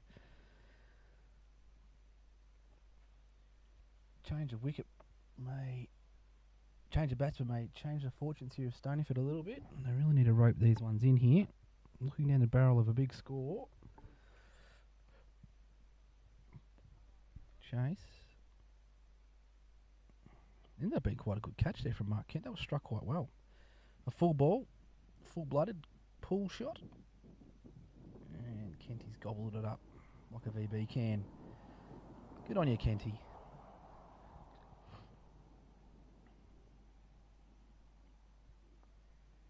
Two fresh batsmen at the crease.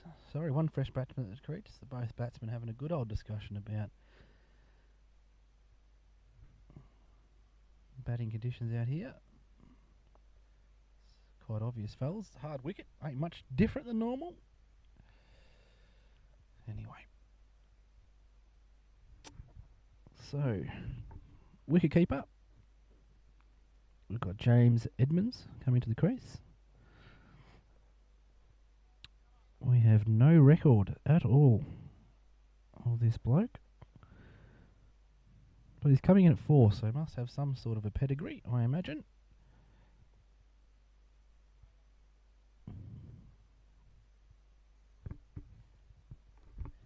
Has not batted this season according to Play HQ. So, I've got no idea. First ball of his innings, Luke Darcy. Will another full bunger get a wicket? It could do. Oh, that is short and shit and nearly out. Well, there you go. How good is cricket? Almost a run-out chance too. He's off the mark there. James Edmonds. Cricket produces some of the most entertaining lack of skill you'll see. And I'll happily hang it there on Luke. I'm pretty sure he can handle it. It is funny, you'll see 10 overs of amazing cricket, and then you'll see a full bunger get a bloke who's on 66, not looking like he's going to go out, caught. Funny old game. This will be Mark Kent, the captain today of Stoneyford. This will be his last over. Finishing up the 8. Probably the pick of the bowlers with regard to run rate. Does probably need to pick up a wicket or two to surpass Will Darcy.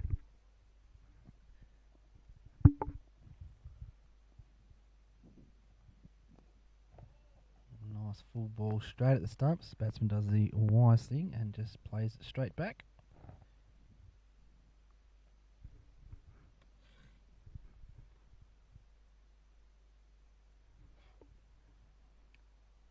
Batsman taking his time. Kent. And that one's let go. 2 dots. The bowler will be hoping to build upon that.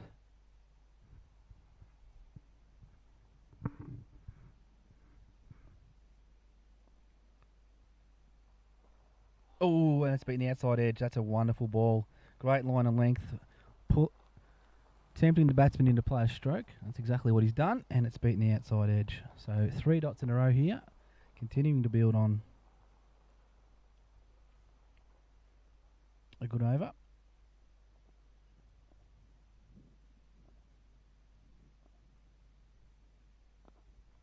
Slightly short. It's gone to mid-wicket. No run. 4 dots there. Slightly bit more confident shot there from the batsman. Edmonds.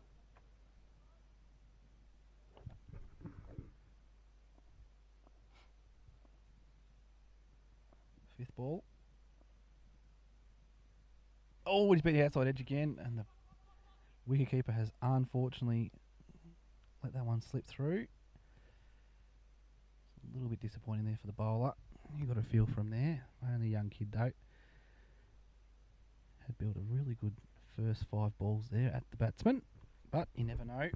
This might be a fortunate turn of events here. 36 here from Belzar O'Connor. Kenty last ball the over. Oh, he's hitting on the pad, leg side, and a bit of confusion. And good fielding there from Stoneyford. Always hit the stumps. Have a shout. I always shout when I hit the stumps just because I'm entertained. Great over there from Kenty. The one by. No. I can't count. I can't count. There you go. Oh, no, it is over. Yeah.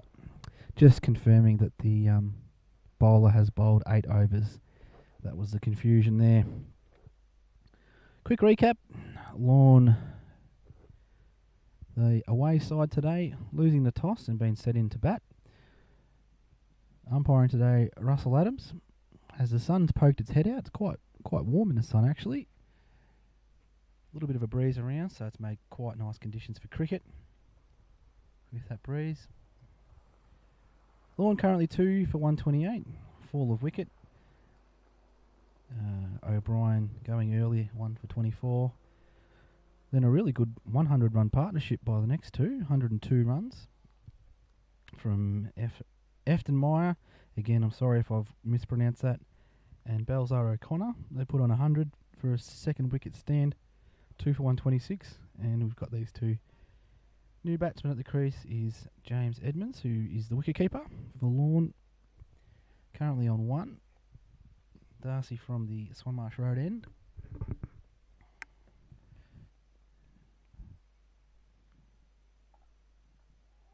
Down leg side, the boys are half a shout. No, not out, says umpire Adams. Maybe a caught behind decision there as Edmund takes strike. Again, resting on his bat, having a think about and contemplating life, as all batsmen do between balls.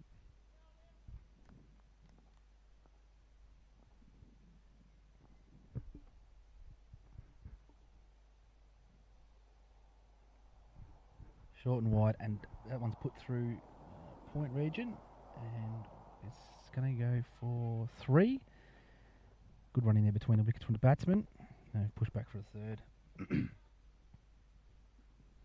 Touch short there from Darcy. Luke. And also a little bit wide as well. Just really throw your hands through that one as it races to the boundary.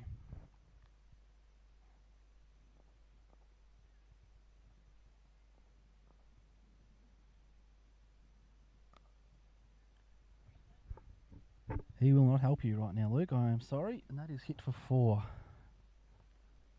Through square leg.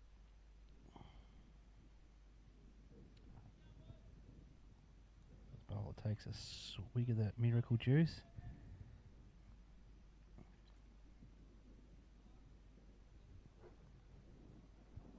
O'Connor moves to 40.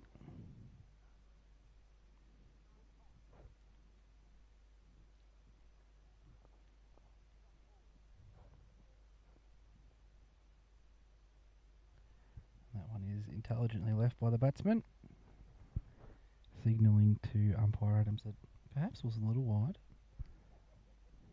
I tend to agree, but as I said, Russell likes to get home on time.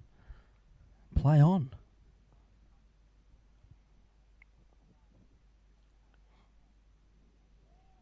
That was a bit better, that one. Probably heading over leg stump. Batsman's gone inside it. Tried to whoosh Garrett over the top of square leg and missed it. And the cries of, ooh, hail over Stoneyford Cricket Ground. Newly named Baker's Delight Oval.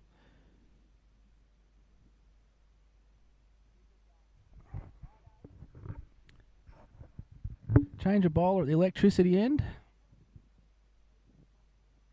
Can't quite pick who it is. Apologies to those at home. Ted Darcy, I believe, is coming on.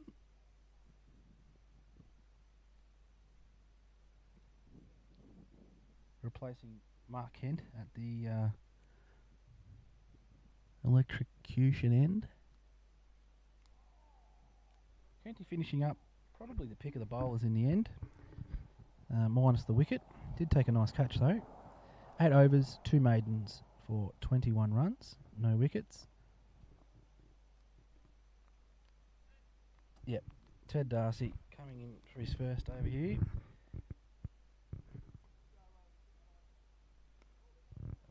And that is played back with a straight bat.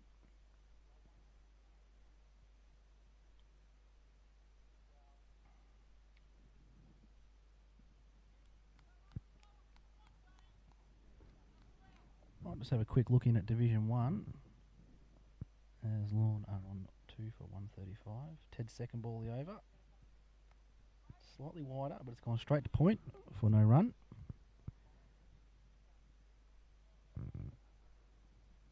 Stoneyford Division 1, still Fifer. Looks like Kevin and Jesse Williamson have survived a little bit longer. They've got across the triple figure mark to 103 of 31 overs. So 15 or so more overs to go there.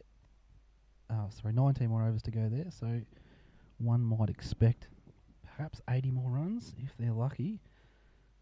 Jesse Williamson will probably have to get most of them. Fingers crossed. Ted Darcy bowling very well to start us off here. None, 0 off the bowling at this stage. Good line and length again. The batsman looked to test the field and no run. Really good bowling here from a young fella. Early doors.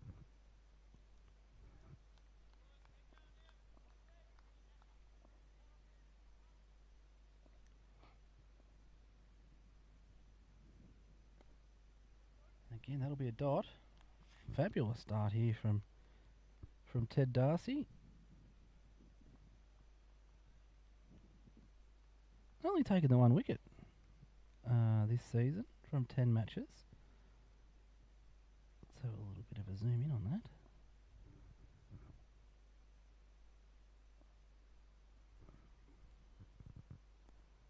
Well, they're going to get a single hit off that last ball there. Oh, it's a misfield. And I might get 2, and they do.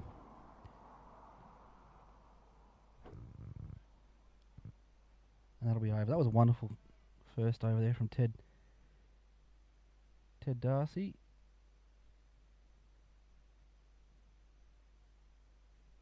Last time he played, I reckon it was against West Warrior.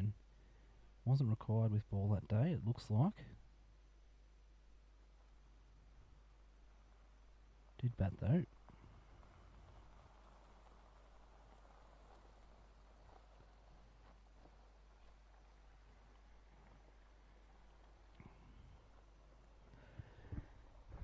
Another night. That was very tidy over there from young fella.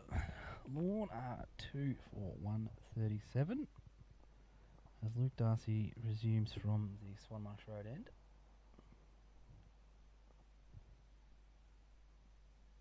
And that will be wide and correctly judged there by umpire Adams.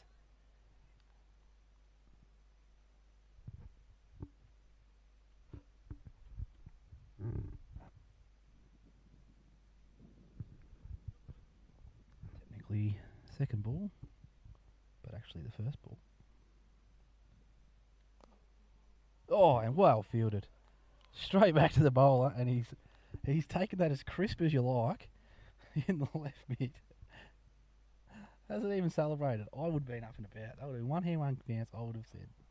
Mate, hit it near me, mate, and you're going out. That was brilliant.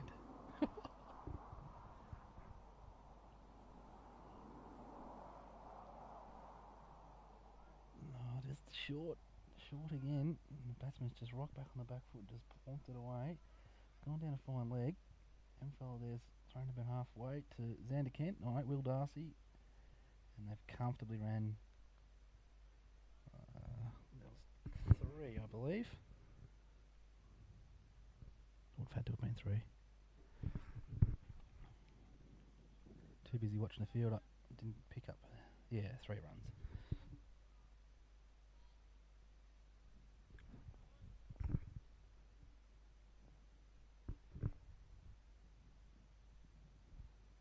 I'll let that one go. This batter, Edmonds, has given the fielding and the bowling team a bit of a reprieve with 2 right-handed batsmen out there at the moment.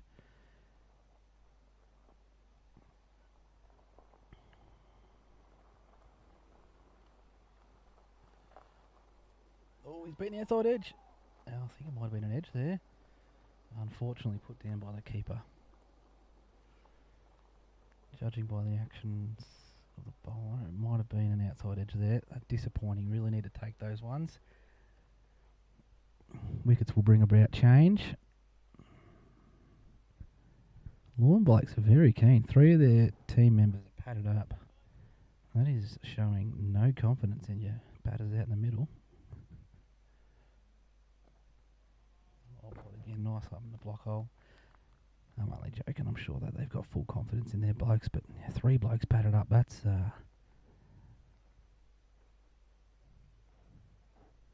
really saying something without talking, isn't it?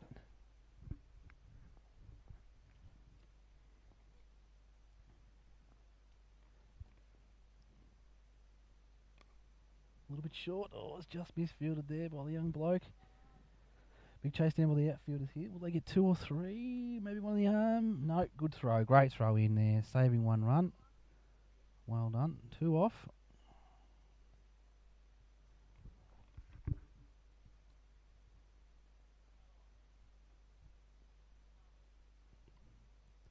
Five off the over. Sorry, 6 with the wide. I apologise. That brings Lorne to 143 with 2 wickets fallen. Stoneyford really need wickets here, and they need a lot of them, and they need them now. Lorne have been in a very commanding position pretty much all game. There was a short period of time, a few overs there where Stoneyford looked like they've wrestled the momentum back. It's been an interesting tussle with regards to momentum today. The field's been very up and about, very good in the field. Teddy Darcy approaches. Oh, and it's just gone over top of Mark Kent's head, and that would have been an absolutely spectacular catch. He just missed out. Just a fraction short, and the batsman pounced on it. And the batsman in, and you're bowling a touch short, it's going to go to the fence, and that's exactly what's happened there. Good line, just that shorter length. Missed out. To those of you at home that might get confused by a full length and a short length, full length is toward the batsman's feet and short length toward the bowler's feet. That one's slightly fuller. Batsman again looking for assistance from the umpire. Not going to get it. Dot ball.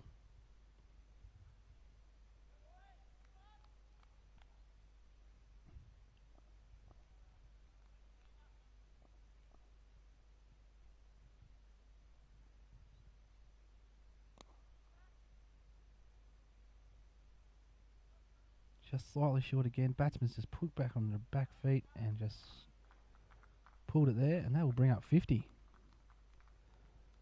Very well batted here from Jack. Really only given the 1 chance. Or half chance, really. He's batted very well. Showed a very good defensive stroke play in this innings. Waiting for those balls that are a bit short, a bit wide, a pouncing on them, and brings up a 50. Well deserved.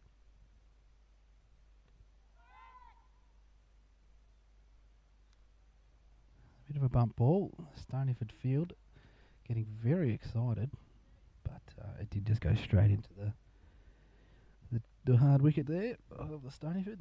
The new one here from Queensland. The new carpet. Ted comes in for his. Again, slightly short and it's easily pulled away. They look to get 3 here, I imagine. Nope, and they call no. That was good fielding there by Stoneyford. Looks like Xander Kent out there. No, Will Darcy. Very good fielding out there by Will Darcy, saving the 3rd run, keeping this batsman on strike. I believe this is the last ball in the over. Yep. Let's see if we get a little bit of commentator curse magic. Wicket ball. Well, you're not going to get a wicket that ball on there very often, and that has just been dispatched to the fence for 4 runs.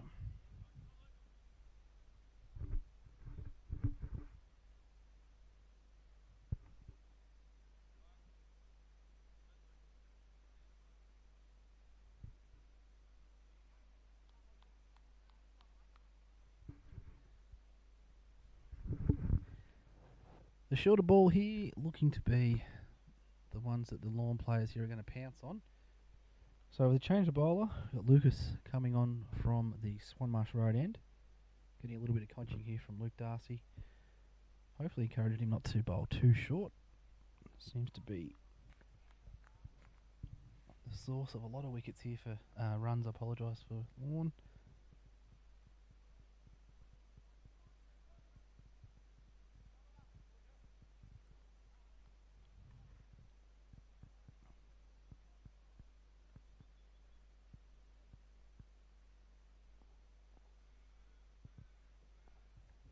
Alright, first ball of the spell. It's a chance, and it should be out, and is. And that'll be the end of James Edmondson. Fall of wicket will be 157. Edmondson departs the crease 8 runs off 19 balls. And there you go, change a bowler. Changes your fortunes.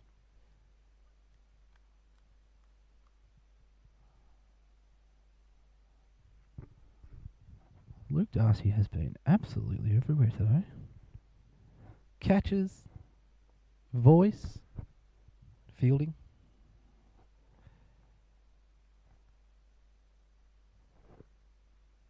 That's very good to see. As someone who can attest to lack of skill playing the game of cricket, getting a part of the game can be just as simple as a bit of voice or a good fielding effort.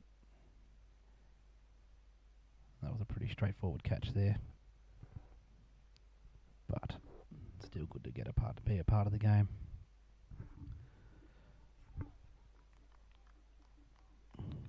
Lucas Rogers' first ball, wicket. Thanks for coming.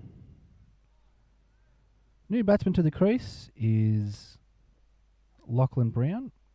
We don't have any information on Lachlan Brown whatsoever,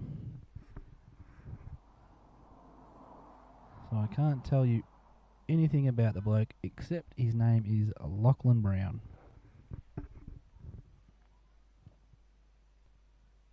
And he's batting with a New Balance bat. And that's about it. And Lucas Roger, second ball.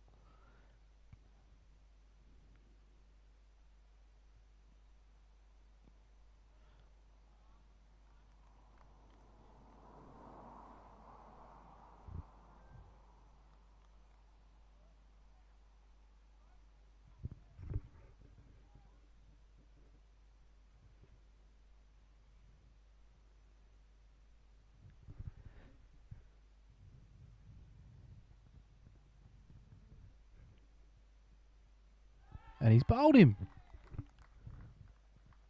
2, 3, 4 balls, 2 wickets. I did not think the over could get any better, but it has. That was a wonderful bowling. Hit the top of middle stump. And that sees the end of Lachlan Brown. Did not trouble the scorers until now. Oh, he's broken a bail. Oh, absolutely. Put that in your In your cricket bags, young fella. He's broken a bail. Oh, this over cannot get better. He has broken a bail. Well, we'll burn that one later and chuck it in a little urn. I reckon there might be a tradition or something around that. And if you can break a stump or a bail in your career, and that is about as good as it gets for a bowler. So Lucas Roger, he's gone wicket, dot, wicket. Absolutely exceptional.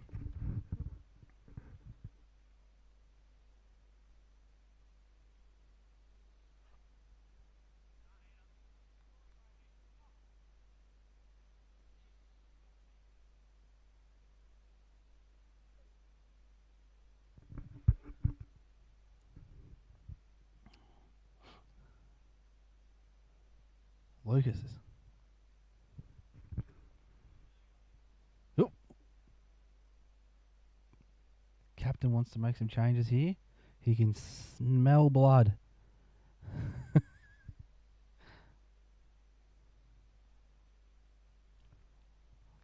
Can we see a third wicket in the one over?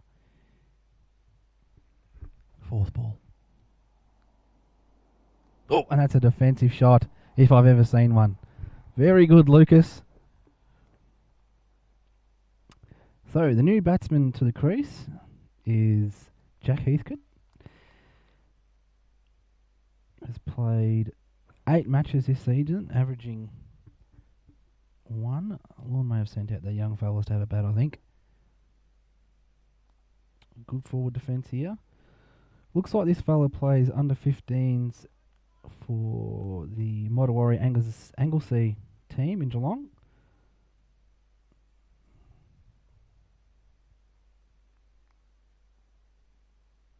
Probably a bit more of a bowler, it would see here. Just throwing by the stats, young Jack. Is appealed and not out. Great thing about Division 3 is we've got some young kids that get to come out, showcase their talents against the adults. It's a great part of our game.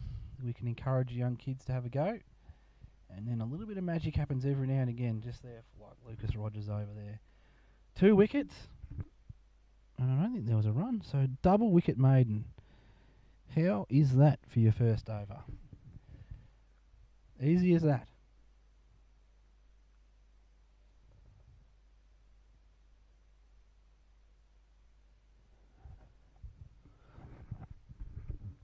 Lorne's run rate has slowed quite a bit. 4 for 157 now. Still Balzar O'Connor, number 4 batsman at the crease, has surpassed his yearly average of 31. He's on 57 and batting very well and very jealous of his bat, the old bubble, Kookaburra bubble, one of my favourites. Ted Darcy, short again. The batsman is in form. They've put a fielder out there, and that's made a big difference straight away. Only the 1 run to there. Great positional field change there from the Stoneyford captain. Left hand, right hand batsman combination. That'll send shockwaves through the hamstrings of the old fellas out there, having to move every other ball. Bulk fielding changes here from the captain. He's chucked a slip in, an extra cover, 45 fine leg, square of the wicket, square leg, a mid wicket, which is short, long on, long off, extra cover, and a point. And the bowler's coming over the wicket, right arm over, and a good line of length to the left-hander.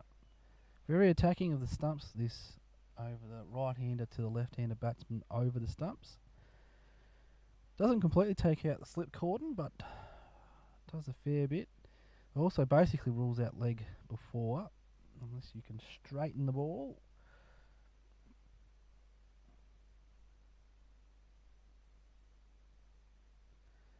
That's another leave. Good line of length here. Maximum respect for the batsman. This little bowling spell here from Ted Darcy. His 3rd over. He's gone for 17. Just those shorter ones. That's what's cost him slightly. but that's what this kind of cricket's for, is to develop the young fellas. Very good line there. Batsman picking it up early and paddling it back. Luke Darcy in close, hopefully giving some batting advice. Perhaps not this kid there. Looks like a young fella, maybe an under 15, so probably restraining himself slightly.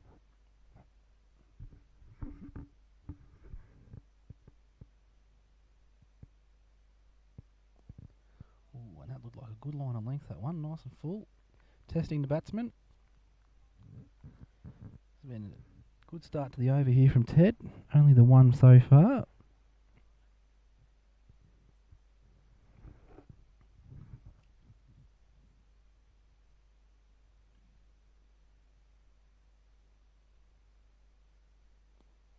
And again, good line of length. Good over. One from. That'll be 4 for 158.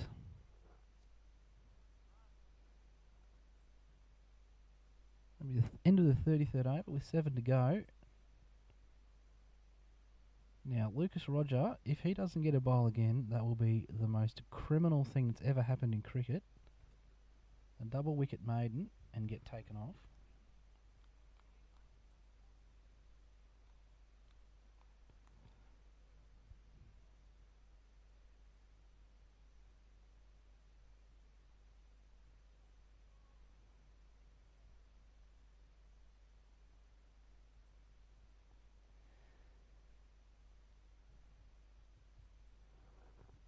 Lucas Roger with some career-like figures here. 2 for none.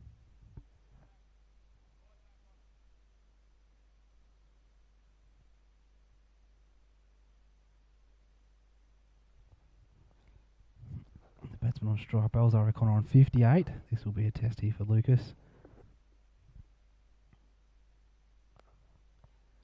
Slightly wide. They're only going to get the one though. Might have been a strategic little ball there from Lucas. Only the one from.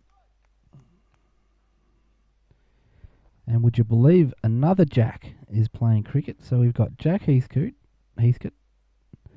Jack Balzar O'Connor, James Edmonds, Joshua O'Brien, Jack O'Connor. The old J names, hey? Well, it must have been popular around the early 2000s. Roger again from the Swanmarsh Road end. This time a fuller ball, and it's a given a dot. Left well and truly alone here by the batsman. Jack, would you believe it?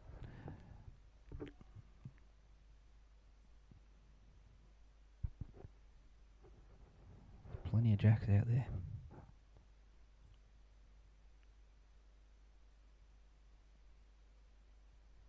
That one slipped down leg side. That'll be touched by the batsman, and that'll be another dot.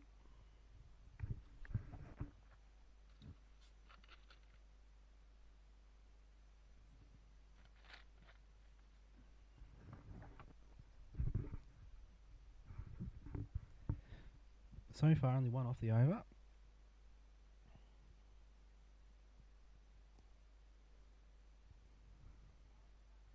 Really good bowling here from Lucas Roger. Only one off his entire spell, really. More wickets than runs at this stage. Could be in for a career day. Wouldn't that be a delight? Pick up a 3 or a 4 or even a 5-fer. Common slang for a 5-fer is a Michelle, as in Michelle Pfeiffer. The famous and very beautiful Hollywood actress. Another dot ball. It's only one off this over so far. Could he get a wicket?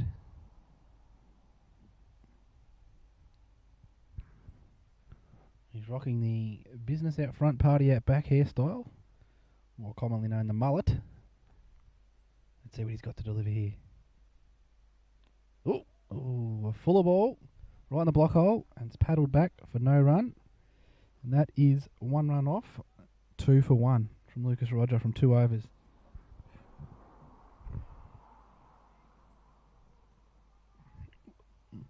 Lorne moved to 4 for 159 from 34 overs. We'll have a quick rip around the Division 3. Forest, Division 3 versus West Warren, Division 3, 4 for 68. Apollo Bay, West Warren, 4 for 68. Apollo Bay versus Simpson, 5 for 107. And the other game, Urrawara versus Kyla River, is 6 for 121.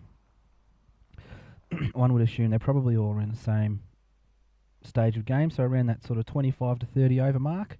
30 to 35 over mark. We've probably got enough time here to quickly dive into Stoneyford Division 1. Still 5 for. Jesse Williamson's moved to 54 and Kevin Boyd on 16 off 72 balls. Wow. Wowee. As Ted comes into bowl. Again, short. It's going to be just one run. The boys are going for it. There's going to be a chance. And he missed it. Oh, it would have been definitely out. That's a great effort there from Stoneyford in the field. Looking like Belzar O'Connor was wanting to maintain strike, but very risky run. The risk has paid off, though. They got 2 off there, but could have been a wicket easily. Absolutely easily there. This time it's a fuller ball. It's just beaten. They're going again. This is another chance at a run. This has got to be out. Sure. Oh, it is misfield. He's missed it. Teddy's missed it again. The risk has paid off there for Lorne, but that should have probably been out. Belzar O'Connor races to 63 off 82 balls. Lorne 4 for 161. Let's see what the field can do here again. See if they can put some more pressure on the batsman. Obviously, Belzar O'Connor's looking to maintain strike. Oh, that's well fielded by the keeper. Got a foot to it. It's going to be byes. Lucas Rogers got it in and thrown it in now. I'll get a comfortable 2 there. No risk there. It's given leg byes. Oh, he's pointed to his bat. Controversy. Controversy. He's pointed to his bat, signalling to umpire Adams, mate, I've hit that. Very good. Belzar O'Connor on 63. Ooh, it's down leg side. Worth a shout though. It's hit him on the pads. And this will be the last ball of the over.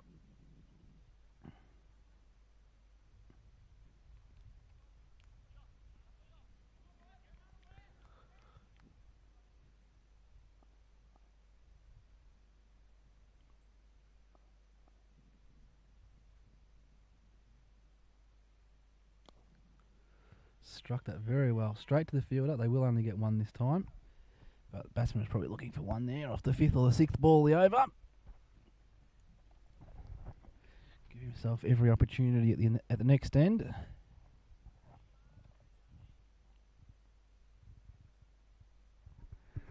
Left hand, right hand combination. Again causing use for the fielding team.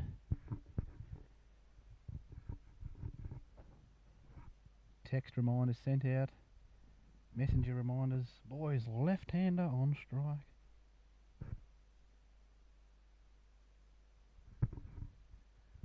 As Ted runs in for his last ball of the over. Shorter ball, and it's let go. Must have been just outside the off stumps. Good line.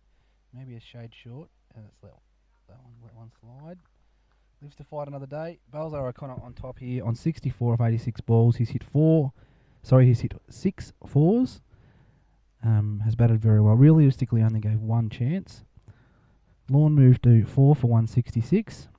Will Darcy, 6 overs, 31, 1 wicket. Crab, 3 overs from 17. Jack O'Connor, we've got 8 overs, 1 maiden, 38 runs, no wicket. Mark Kent, probably the pick of the bowlers, minus the wicket column. 8 overs, 2 maidens for 21. Luke Darcy, 4 overs, 25, 1 wicket. Ted Darcy, who's bowling at the moment, 4 overs, no maidens, 22 with no wicket. And Lucas Roger with some career-like figures here.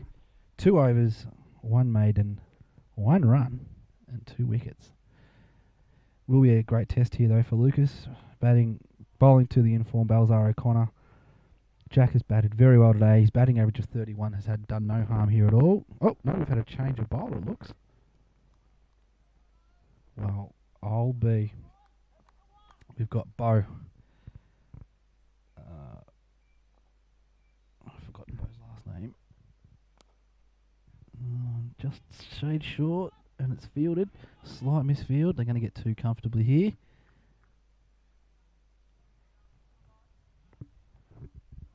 Very good. There may be a bit more strategy in that from Bo, from Kenty. Perhaps wanted to bring Luke Schroeder on from the other end. We'll see what happens here. Bo Genua, batting average of 19. Let's have a look at his bowling sort of figures. We've got 3 wickets.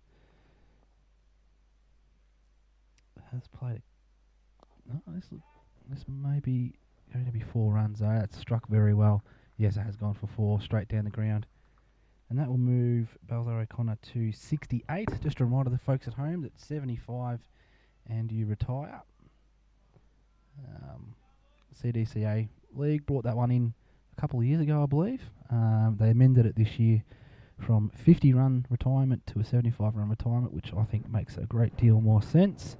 And it's just to stop kids getting belted all around the park all day long. I think it makes a hell of a lot more sense. And that was an absolute gem of a ball there. It's beaten everyone, including the keeper. It's going to be buys. The only thing it didn't do was hit the stumps. Really well bowled there from Bo Genua. He's rolling the bright orange wheels there. The black and bright orange looking bloody crisp. I like that. Very good.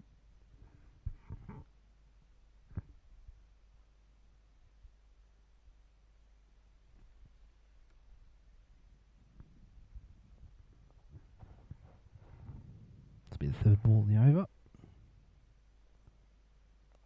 Oh, it's an edge. Oh, and it's just flown over the top of gully there. As my great-grandfather used to say, if you're going to swing, swing hard. That's exactly what he's done there, and it's gone flying over gully. That'll be 2 runs to Balzar O'Connor, and that he races off to 70 now. Lorne 4 for 174 against the bottom-placed Stoneyford. Boys are battled on here today. Obviously, Lorne have got a couple of blokes at the top of the order that can bat. Ashton Meyer with 66. Balzar O'Connor top scoring today with 72. Oh, he's on 72. Apologies, on 70. Another short ball. He's dispatched that to the boundary, and that'll be his retirement. And, oh, well fielded out there. Very well fielded out there. Save 4. Actually, he's turned it into 2. That is well fielded. Well done, Xander Kent. He's been demoted from behind the stumps to out deep, and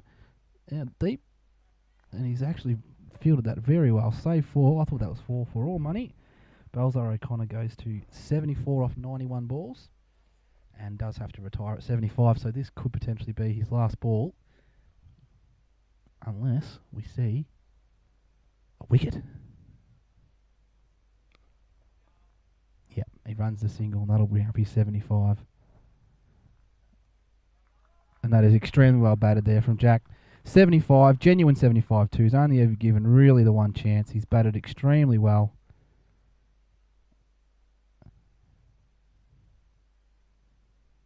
Very entertaining knock. 75 off 91 balls. He's hit the boundary 7 times. And come in, I reckon they were, what was the first wicket? 24. So he's brought them all the way from 24 to 178. He obviously has to go and retire now.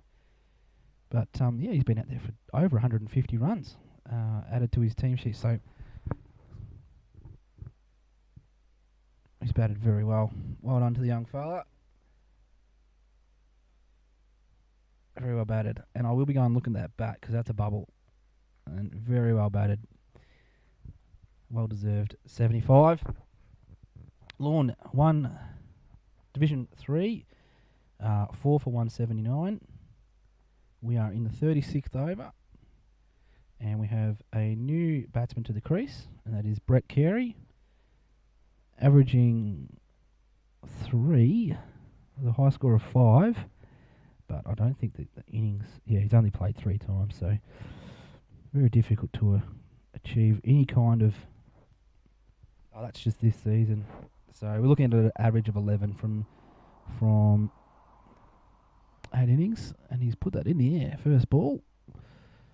And probably lucky that no one was fielding there.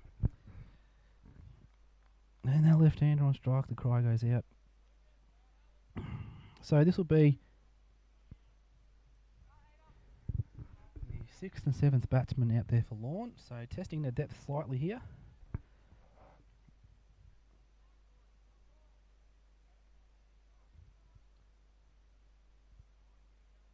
Oh, and we've had to change a bowler.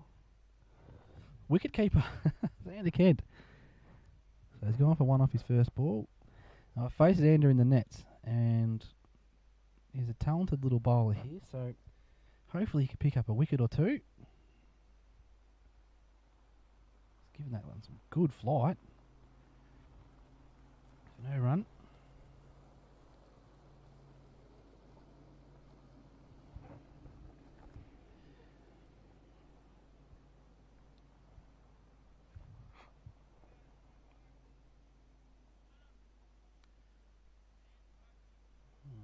Slight fielding change to the left-hander, so we've got a deepish gully, a sort of forward of point, sort of no man's land a little bit, a cover, a long on, a long off, 2 mid-wickets, a deep mid-wicket, a deep square leg, and a 45 sort of fine leg. For the spinner, Xander tends to throw him up a little bit, which is good. Get that little bit of drift, as they call it, which means that looks like the ball hangs in the air for a little bit longer than it should and then falls sharply. Can be quite difficult to play at times, and that's well left.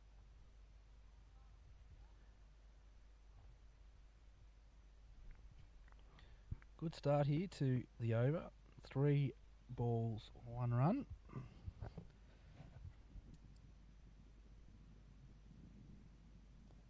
What's a chance? No, not quite.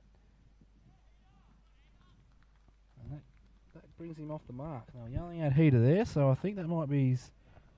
Yes, it is his first run. Heater, that makes complete sense. So Heater's off the mark.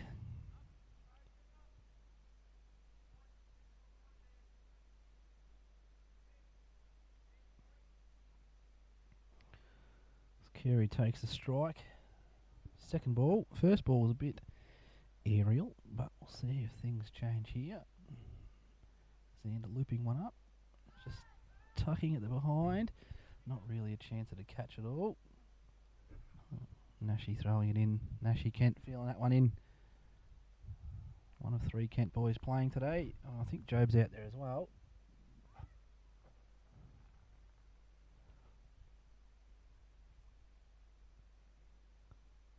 And Bo Genua to pick up where he left off last over.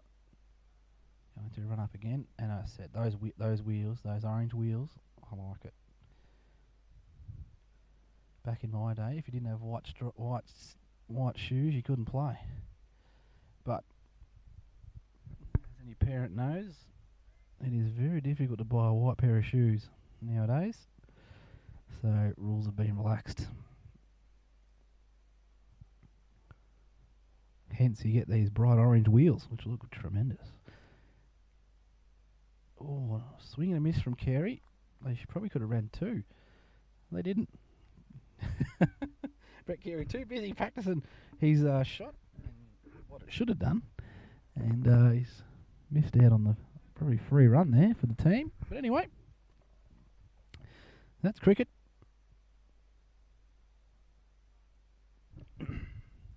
Bo Genua from the Swan Marsh end. And that has just been swatted to clear corner, and that will be 4. A couple of bounces into the fence for 4. Wasn't really the worst ball in the world. Pretty good line. Maybe a shade full, but the batsman's picked it up early, beaten the bowler on that occasion, and hit it to the boundary for 4 runs.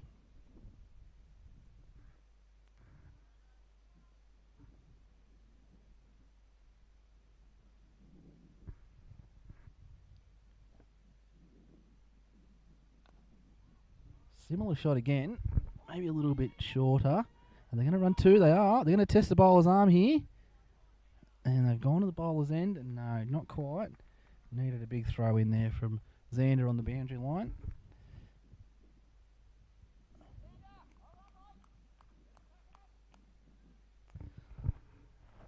Lorne now 4 for 186 with the retirement as well. Take that into consideration. Still only 4 wickets down. Balzo O'Connor can come back in at the end of 9 wickets. It's delicately played there to... Oh, absolutely tremendous fielding there from the young fella. I think that's Nash Ken out there. Bloody saved 3 runs. Great fielding. Give that man a promotion. Wonderful fielding.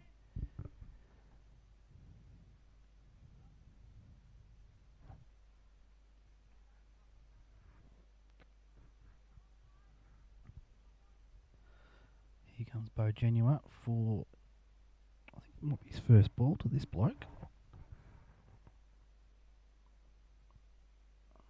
Young heater.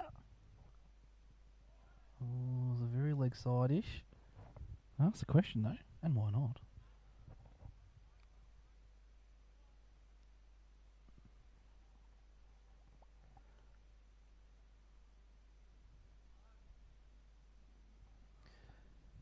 If I was a gambling man, I would believe that Lorne have sent in a couple of kids just to give them a go.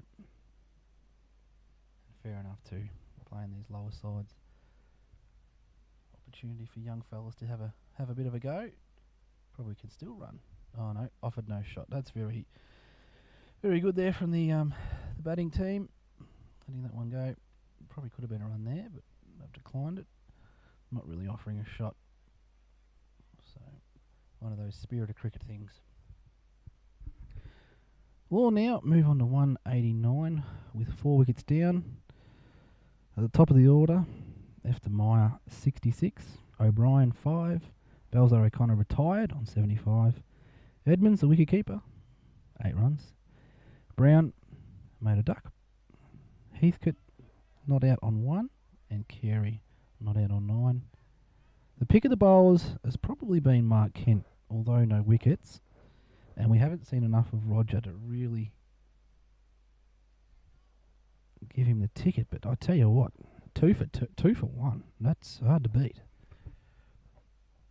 Oh, he's just finally tickled that down. Probably would have been gobbled up by first slip, but no first slip in play, so just gets the 1 run. Stoneyford will try and dot up this bloke, I would imagine. Bring the field in ever so slightly. Just to slow the run rate down slightly. As we take a quick look around the grounds. Carlisle River 7 for 139. West Warrior 6 for 97. Simpson, and he's bowled him! Well bowled Xander. Nice and full ball there, and it's just collected the stumps. He's tried to sweep that, like your favourite janitor at your local high school, and he's missed it. Bad luck there for the young heater. That'll be him. He departs.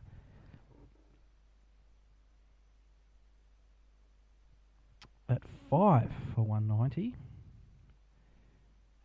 Heater's made 2 there. And Xander Kent on his second over picks up his first wicket for 3 runs.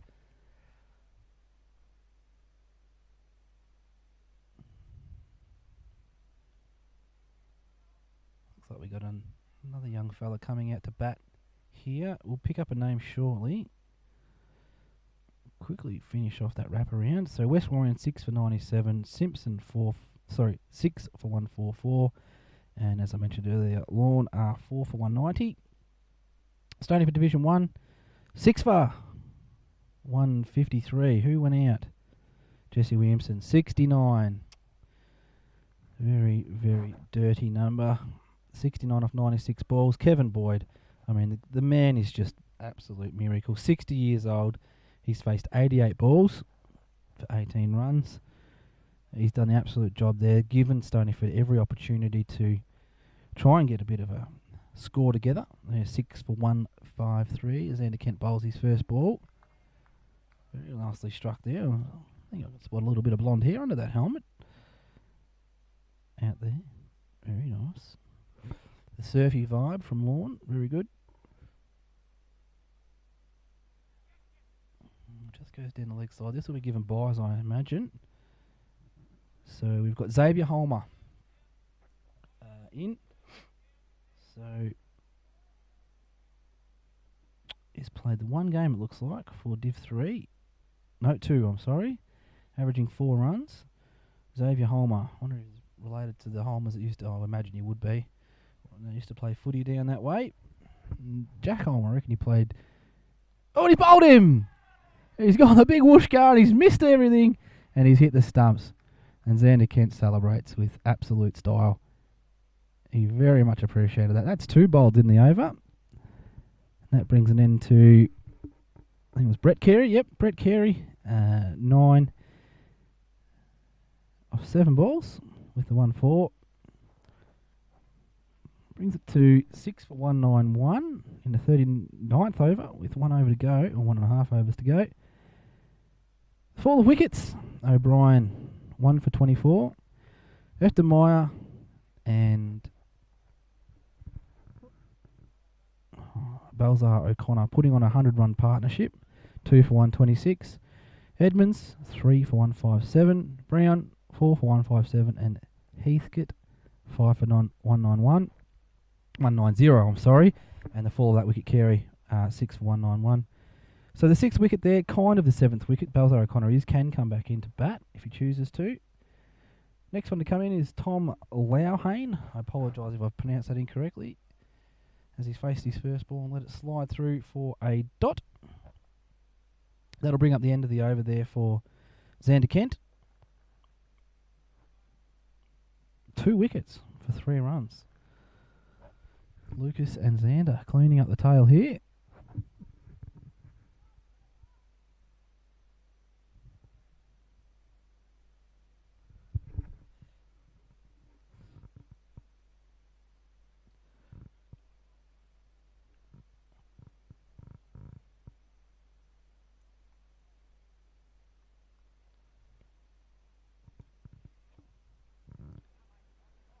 Thirty-ninth over. This will be the 40th over. Bo Genuine to finish off the proceedings here. Xavier Holmer on strike. 2 batsmen on strike at the moment, both on 0. So fresh batsman for Stoneyford for the last over.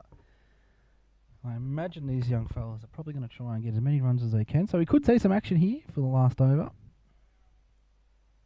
I can spy some blonde hair out there. Back in my day, around the 18 years of age, the 2004-2003 bracket, the bleach blonde hair was a hugely popular, less successful, but popular. Nice to see it's made a revival. Bo Genuine from the Schwammmarsh Road end. That's a nice straight bat. Plonk through point. They'll look to get 2 here. Yes, and they do. Will Darcy following that one up, and a lovely throw in. And 2 off. Not a risky shot there at all. Bloody very nice shot actually. Almost a square drive through the point region.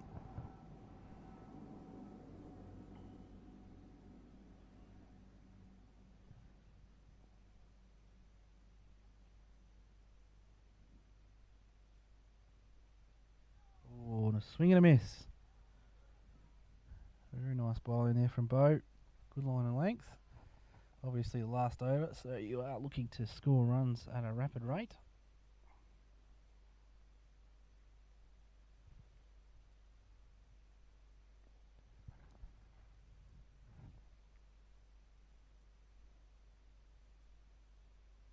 Ooh. Oh, he didn't offer a shot. I don't think that the umpire will let him take these runs, or he shouldn't. Wasn't much of a shot offered. Oh, he's giving it leg buys. Unbelievable. Oh, there you go.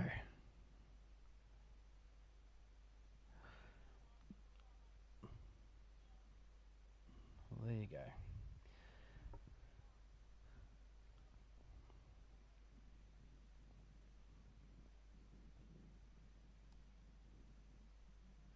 He's caught behind, and yes, he's given it. Genuine edge there. Well deserved from Bo. Good line and length.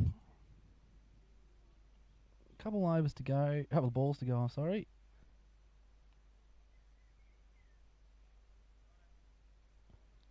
Batsman to come out here. So that brings Lorne to 7 for 195.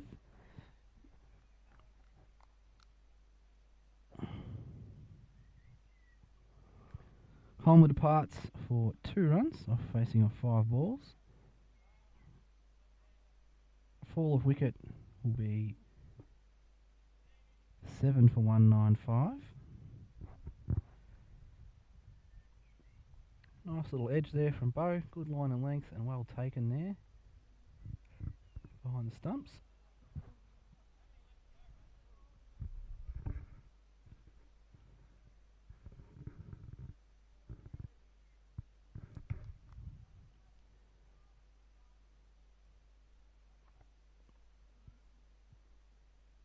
And out struts the crease. It's Peter Bracken as he marks centre here. Left-hander. Not a great deal of information on this person either. Got some wicket information, but no runs. Only played the 1 game for Lorne this year against Carlisle River. Let's see what happens. Down the leg side, dot ball. And this will be the last ball of the over, minusing wides or no balls.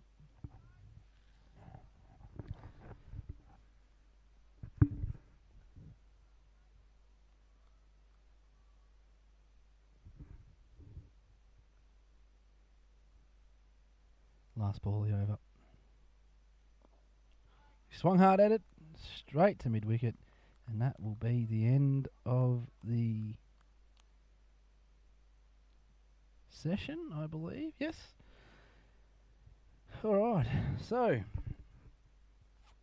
Lorne end up 7 for 195. Lorne have basically held control of the game from first ball, really. It has been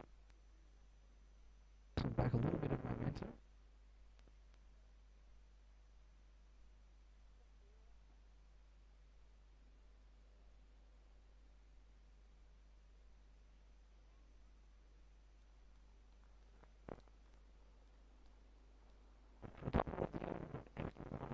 .66, Jack O'Brien with 5. Balzar O'Connor, as I mentioned earlier, 75.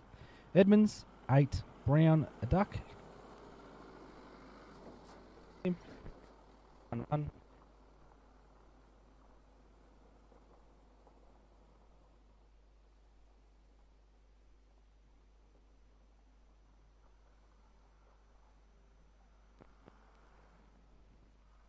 Bowling figures, Will Darcy started the day off 1 wicket for 31. Crab, 3 overs for 17. Jack Connor, 8 overs, 1 maiden for 38. Mark Kent, probably the most economical of the bowlers, 8 overs, 2 maidens for 21. Luke Darcy, 4 overs for 25 with the 1 wicket. Ted Darcy, 4 overs for 22. Lucas Roger, 2 overs, 1 maiden, 1 run, 2 wickets. Beautiful figures. Bo Genua, 3 overs, 1 for 20. And Xander Kent, 2 overs, 1 maiden, 3 for 2. So, we've got an absolute wonderful array of bowling figures there. Some career best stuff with a 3 for 2, a 2 for 1. Almost sounds like a deal at your local retailer. Set in here for an entertaining afternoon. Hopefully Stoneyford can chase down this 195 total. It's probably going to be a bit of a challenge here. But Lorne have been pretty much in control of the batting all day, and we'll see what they can produce with the ball after the lunch session. We'll join you shortly. Enjoy your break. Cheers.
Right, and welcome back.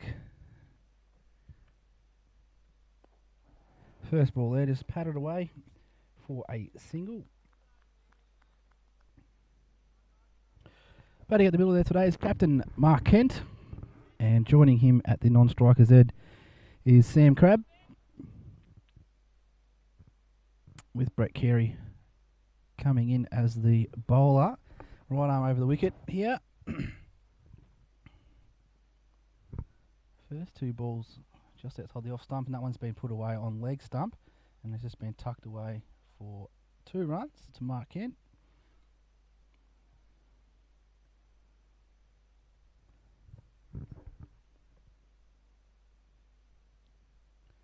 Lorne set a pretty decent total here for Stoneyford to chase down at 195. Just quickly recapping, top scorers, Balzar O'Connor at 75, Hefner at 66, and then the next best, I think, was probably the extras, yes, at 29. As Carey comes in. Oh, very well bowled. Right up in the block hole. Mark Kent well to keep that out. Another dot ball. Good start to the Lorne innings here.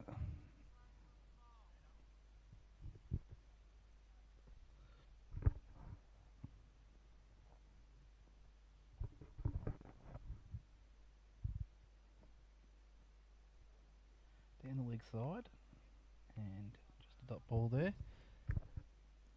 It's Carey's 4th game for Lorne Division 3.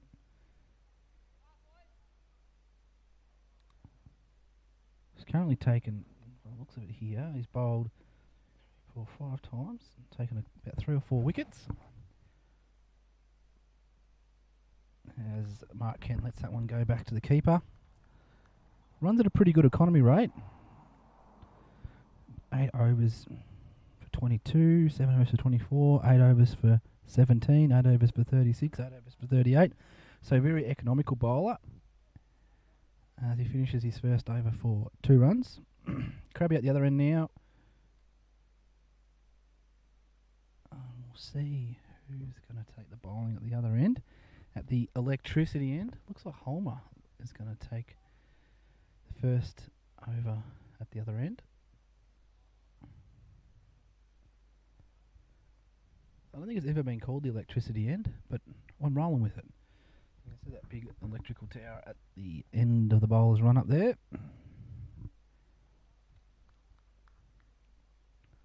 Electricity end it is.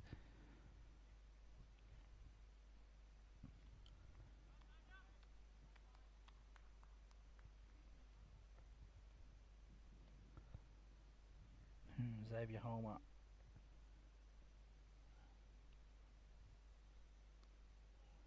It was a 4 ball, caught the edge and to gully for no run.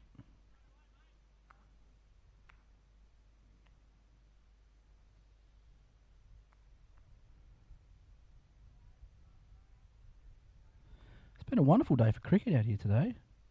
Slight breeze, plenty of sunshine, temperature around the 25-26 mark. Again, nicely defended by Crabb. Nice line of length from Xavier Holmer. Got some bowling figures here for Xavier for the Division 3. He's played 4 games. Again, he's a very economical bowler as well. 3 for 22's his last against Carlisle River. As he comes in, and Crabby lets that one go. Yes, his last game that he played against Carlisle River, 8 overs, 3 wickets for 22. It's pretty good going there. He won a lot of bowling aggregates and aggregates with that kind of figures. So let's see if the young fella can reproduce that form today against Stoneyford.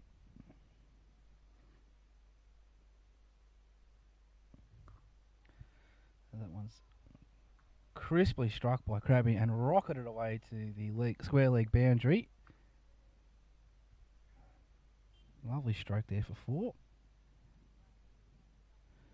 Let's quickly check in with Stoneyford Division 1. Stoneyford Division 1, 7 for 164. Kevin Boyd faced 98 balls for 22 runs. That man is amazing. Hats off to the Prez. Jesse Williamson's top scoring with 69. Back to the action here. Down the leg side.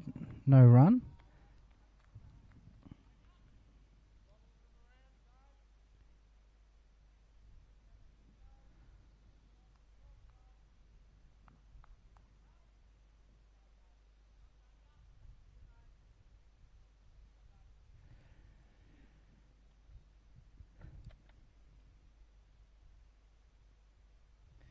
As Krabby lets that one slide through.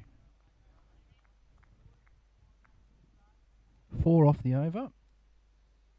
Stoneyford move to no wicket for 6.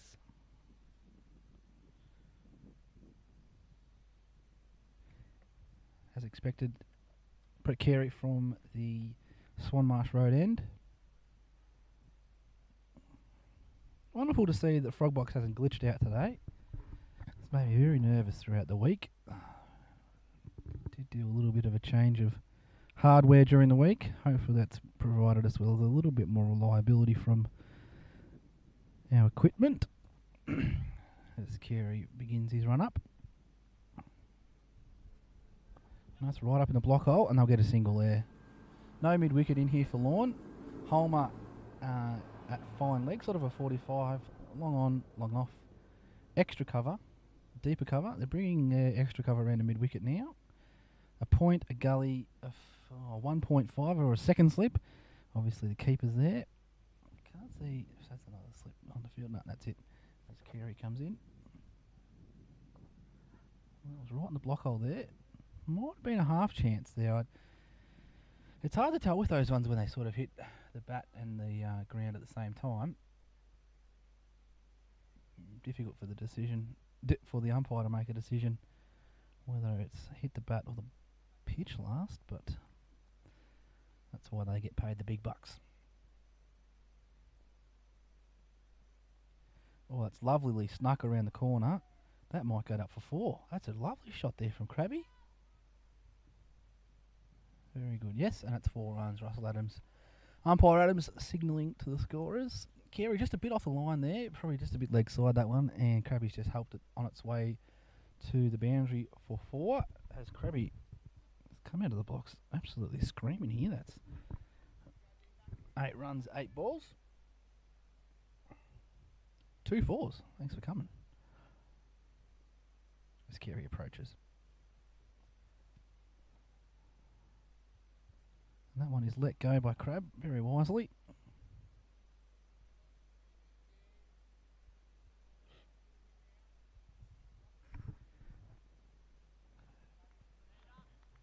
Sam Crab coming across from Tomahawk Creek earlier in the season to play with us at the Division 3 level. He's got a high score of 13 this season, hoping to build on that today. Oh, half chance there to... Oh, a bit of an awkward sort of slip there from the fieldsman. No injury, thankfully. And the boys quickly run through for a quick single there. Kenty on strike. As mentioned, high score of 13. Let's have a quick look at his career.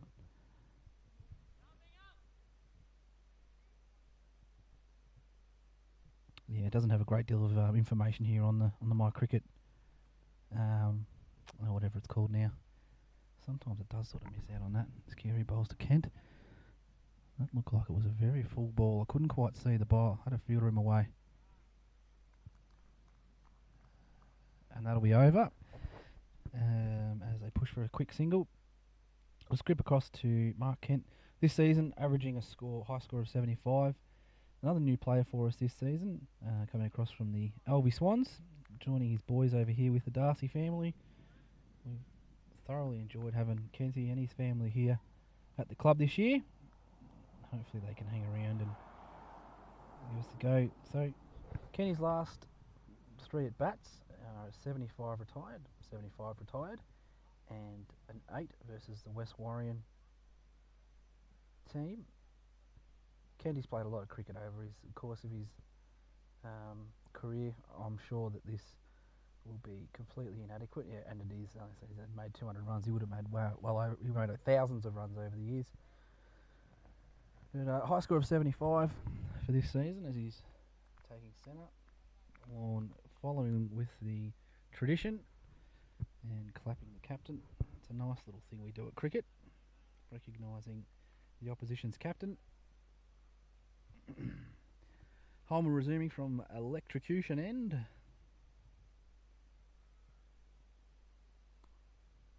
That one's been just paddled square drive to point for no run.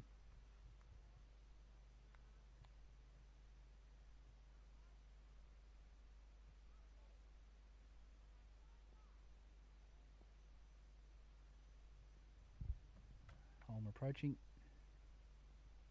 Down the leg side, they'll look to get one here, maybe two. No, good fielding there. And they've just got the one run. And, oh, it was a leg by, apologies.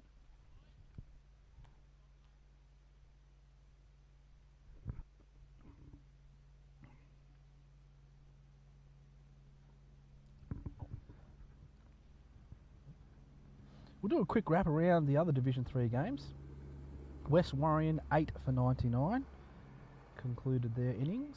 Simpson 6 for 144. Carlisle River 7 for 139. And Lorne, obviously down here, 7 for 195. Illawarra 2 for 3 at the moment. Xavier Holmer runs in. Down the leg side for a dot. 2 for 3 for Illawarra. What has happened there? Parsons and Belcombs both making ducks.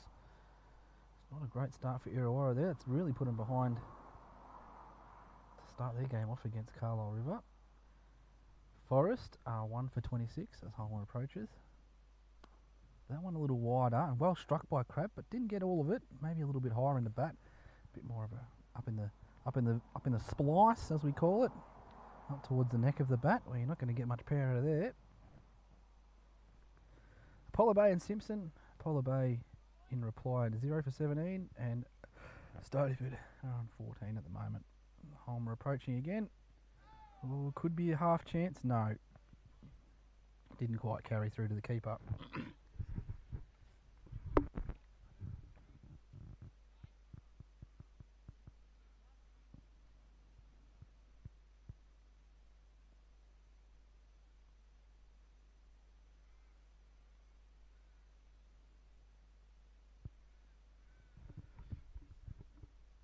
Holmer again down the leg side, and umpire Adams has given that one wide.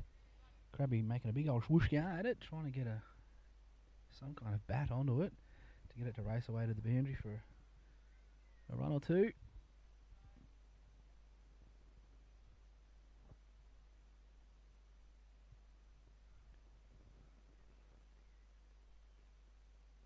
Ooh, and he struck him in the arm gut region.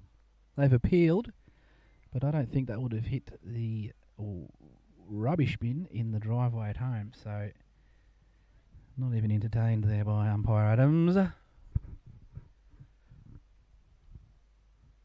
Xavier Holmo started off quite well here, being quite impressed by the bleach blonde. Very nice. His first 2 overs are only gone for the 5 runs.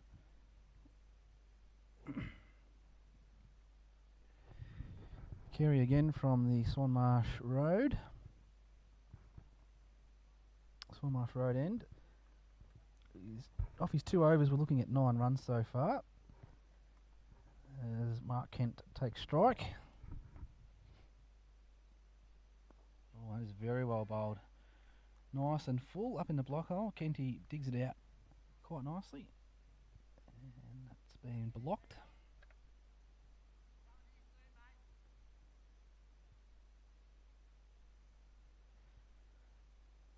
Quite enjoy the black and white of the Lorne outfit here.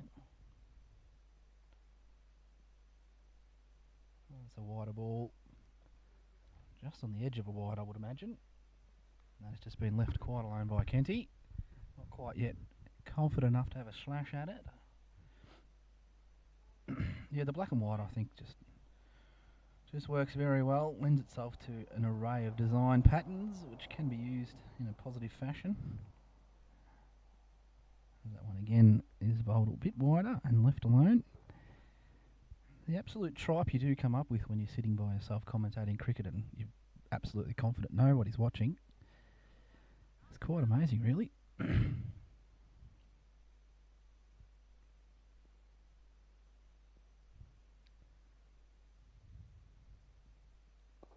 That one's a full of ball. It's struck straight. Beating the two fielders, long and mid on. Long off and mid off. The boys will push through for two. Nicely struck there by Kent. Straight down the ground. Little straight there from Carey. Not a bad ball, but beaten on that occasion by the batsman. For 2 runs.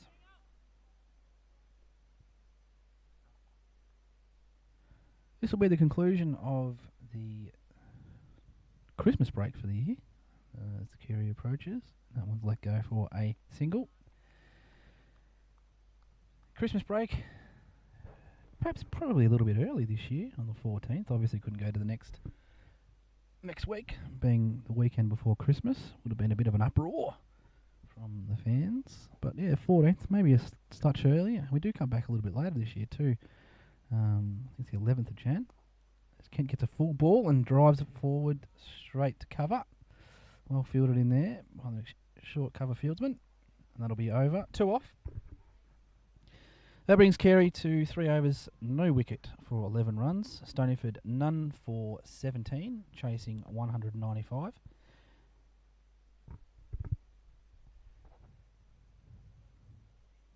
A lot of pressure on people playing football and cricket nowadays, with pre-season starting quite early on in the year, really. Has been a little bit of rumours or talk around these circles that they shouldn't be able to begin cricket training, football training until after Australia Day.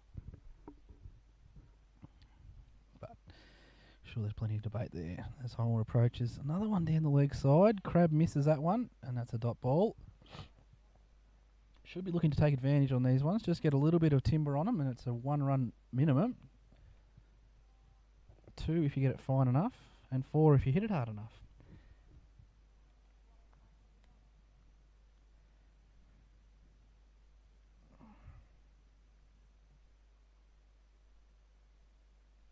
Again, down the leg side for another dot. I don't really have an opinion. I do believe that starting football training in November is probably slightly early. So maybe starting in December, but then what's the point when you've got a Christmas break? So whatever hard work you've already put into your pre-season is going to get elapsed by a Christmas feast. Again, down the leg side, Crab missing out another opportunity on some runs there. Just get bat on ball, son. Just get a fine little tickle and you'll find yourself with some runs.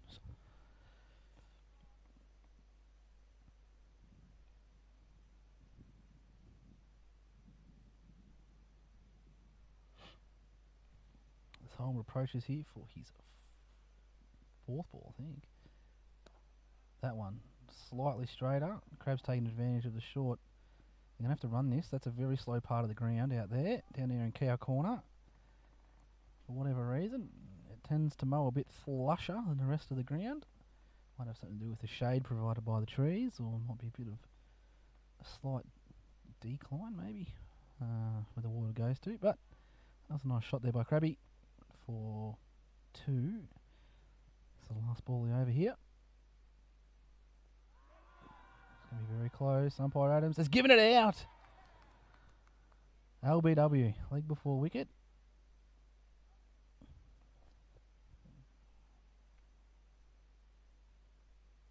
Holmer toiling away there at the leg side. Was looking to probably push it across a little bit more during the over.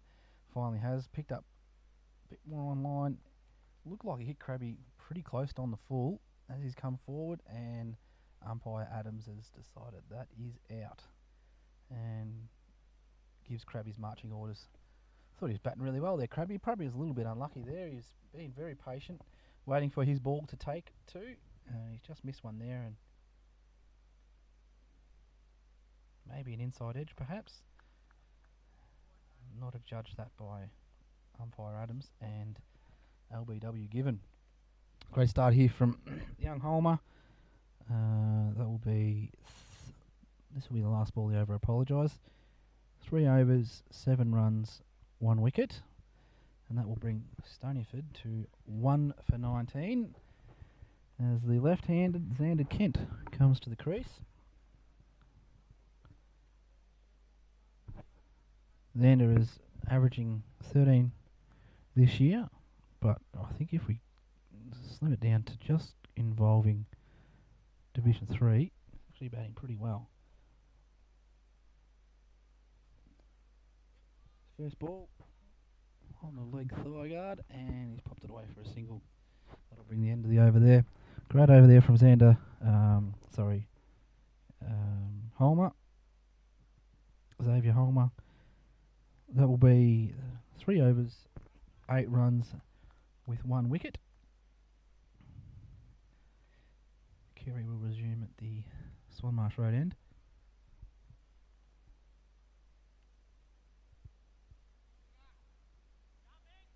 Father and son duo out there in the middle at the moment with Father Mark and son Xander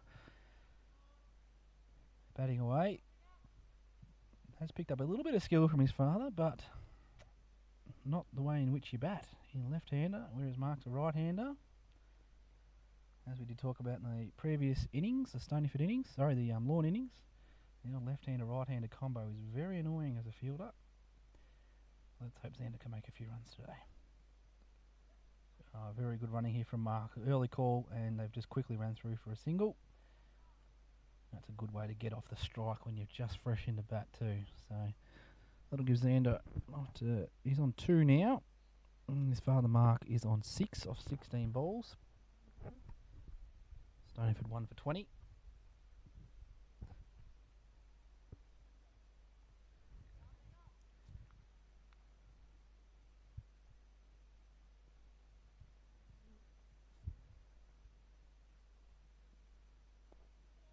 Another nice little block there. No mid-wicket in, so that's an easy single every day. It was a little bit straighter, that one. If you're going to bowl straight, probably need a mid-wicket in, because there will be a single there all day, every day.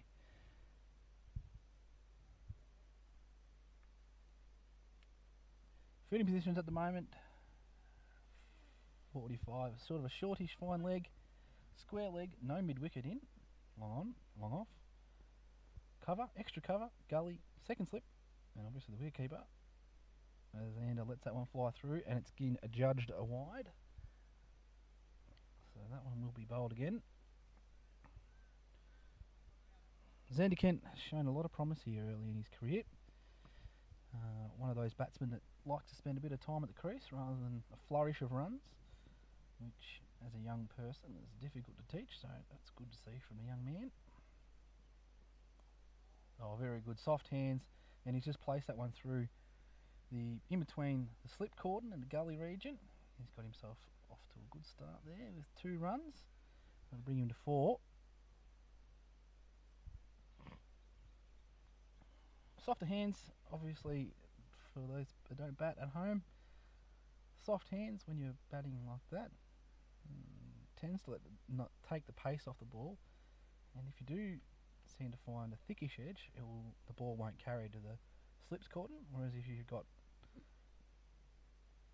down the leg side for a dot ball, if you've got heavy hands or grip the bat tightly, that means that the bat will be a bit more firmer in the hand, and if you're swinging through the ball, then it should carry through to the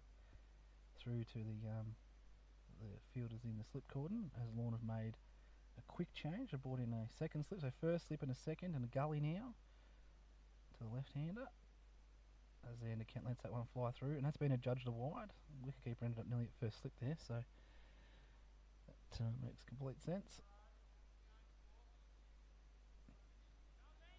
Plenty of encouragement from the fielding team here for their bowler, as he's striding in again for his next delivery.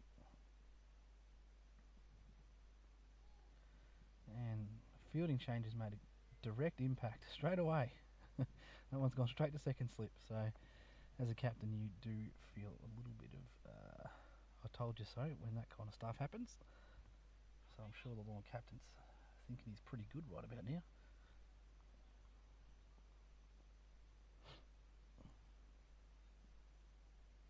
That one slipped down the leg side, and that will be over.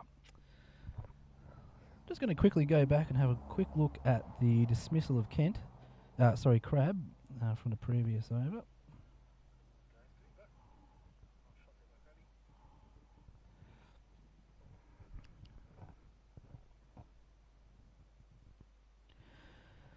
On further inspection, that is pretty plumb. On second inspection, we'll have to have a word to Crabby to see if he's got a little bit of bat on it, but on the replay it did look like it was pretty out. Looks like we've got a bowling change here. This might be the bloke who's made all of the runs, I believe. This could be...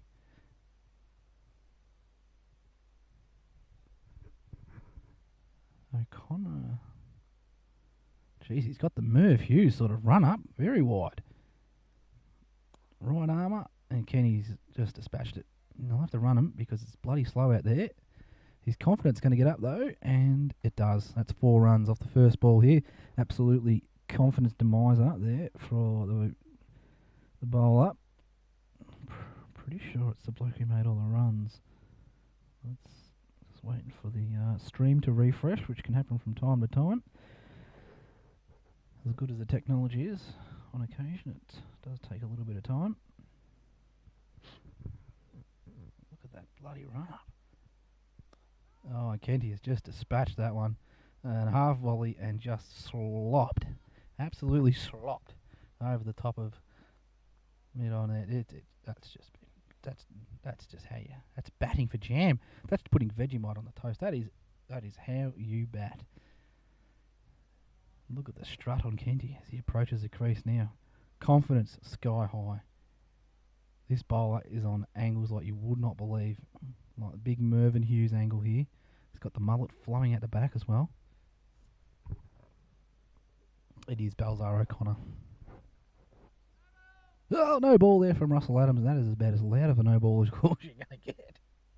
It was letting him know it's Swan Marsh on that one. No ball. I'm just intrigued by this bowler's angle. Bloody delightful.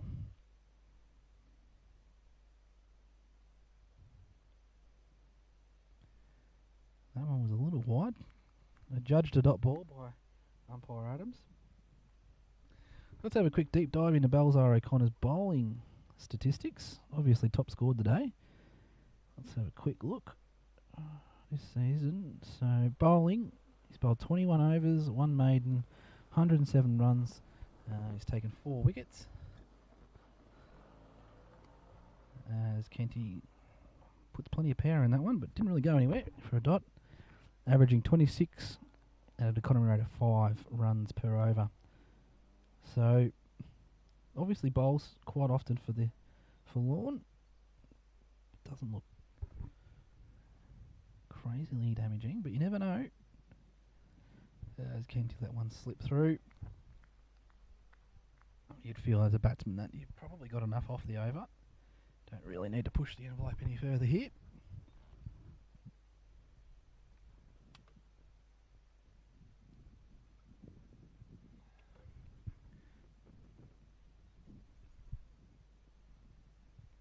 And he's just left that one go as well. Didn't want any part of it. Nice little finish to the over there. As Russell Adams explains where your foot is landing, young fella. Hence the no ball. Looks like Carey's going to continue to bowl from the Swan Marsh road end.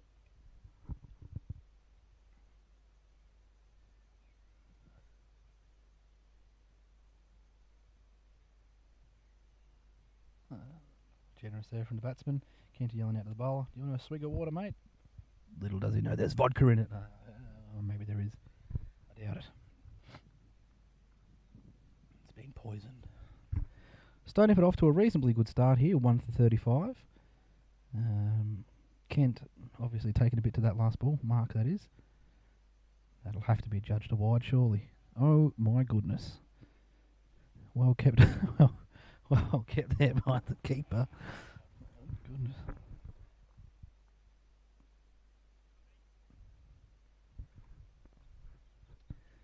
Rusty wants to get home. Dot ball. Here comes Carey. And Xander has let that one slide through. Let that one go. Wasn't not yet confident with his lines yet to feel bad on ball. In training, Xander's been working very hard on his front foot placement and his front foot shots, being encouraged by the coaching crew here at Stoneyford to get on the front foot a bit earlier as Carey approaches. Another one down the leg side.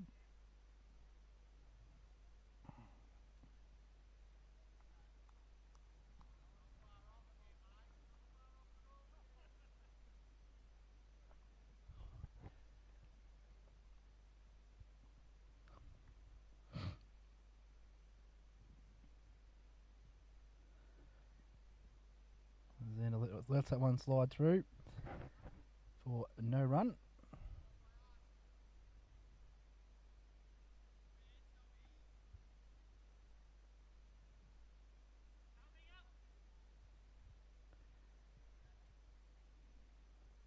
It's always nice to learn a bloke's nickname, either Bigger or Binger. Xander lets that one go as well. Following a reasonably good line here, Carey to the young Xander Kent.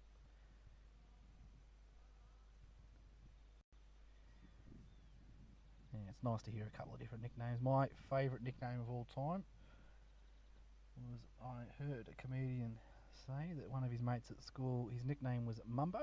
That's because his mum had B.O. They can be cruel, kids. Again, down the leg side again for no run. Only a couple off that over, I believe. It's 5 overs for 17 runs here from Binger, as they've been calling him, Brett Carey.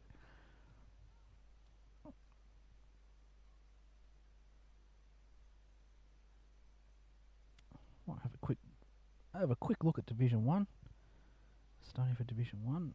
So, Stoneyford made 7 for 164, and in reply, Colac are 2 for 26. Fraser Holt out for the very first ball, and Mulgrew out for 10. Jacobin flies. He's working into it on that extremely wide run up. I do like it. Top ball for the first one.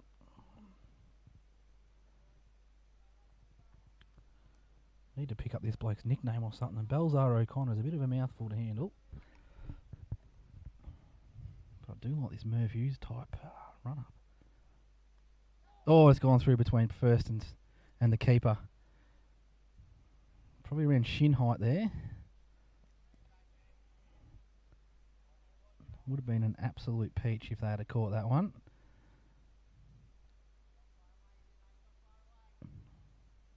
Pretty good ball though, let's face facts. Mark Kent consulting with the fielding team. Maybe giving a little feedback.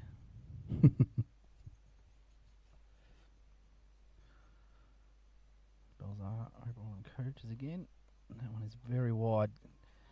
Mark Kent making very good use of the wide ball, throwing the hands through it, and they'll comfortably get 2. Another left-hander out there for him. For Lorne, left-hander throw in then, the big fella.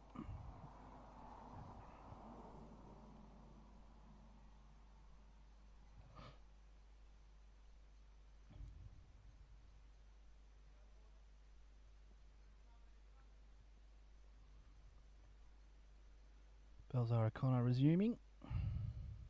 4 off the over so far. In the air and caught. Caught at gully. Quite a nice catch actually. Mark got a fair piece of that. And the fielding team were saying just before that ball was bowled, it's coming. And I tell you what, that was spot on. It is coming. And it is caught. Belzar O'Connor not only performing with the bat, now with the ball. And lovely catch there in the gully. I hope the camera caught that. Pretty standard catch, going away to the right, but still taken quite comfortably there. I think that might be the opener, Eddie, I reckon. Might have taken that one. So, the 2 top scorers for Lorne combining there in the field as Will Darcy approaches the crease for Stoneyford. Got a very young side in today. The young fellas. That will make us 2 for 39 with our under 14 captain, Will Darcy, and Xander Kent, who's two good mates. So hopefully they can spend some time out together in the middle there. Give themselves every opportunity to get a few runs.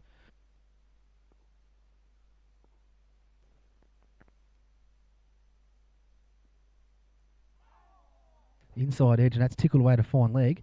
They'll probably look to get two here. Bowling team still got their hands on the head. First slip doesn't bring his hands down at all yet. Still in the air. He's reacted. He's off. Very good ball first up. Will Darcy getting enough on it to give an inside edge and slip down to fine leg. And the young fellas have gotten 2 runs.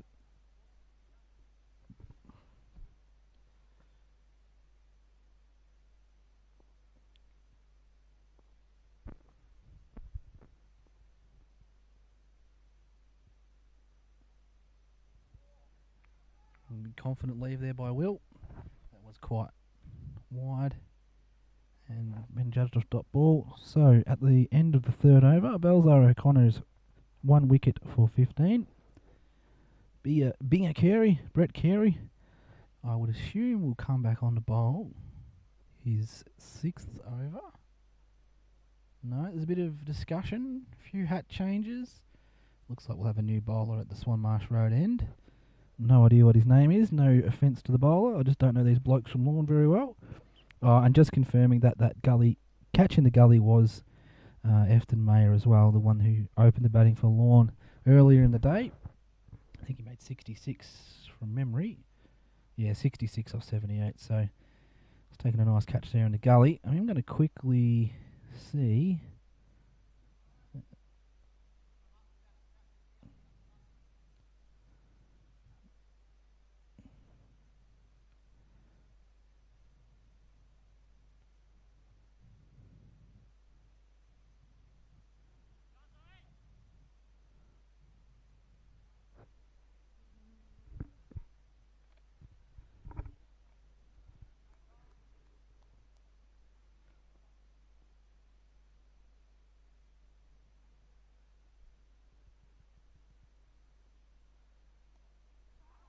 It's gone straight up in the air and safe.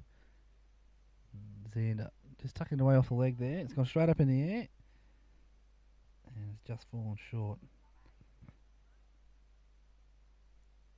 So just looking back at the replay here from the Mark Kent wicket, just seeing if we can catch that one in the gully. We're going to miss it.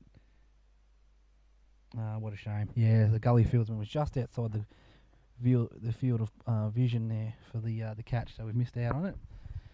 Big fella, left armour. That one's just a little bit full, and he's been sent back by Xander very intelligently. It's gone straight to the field up.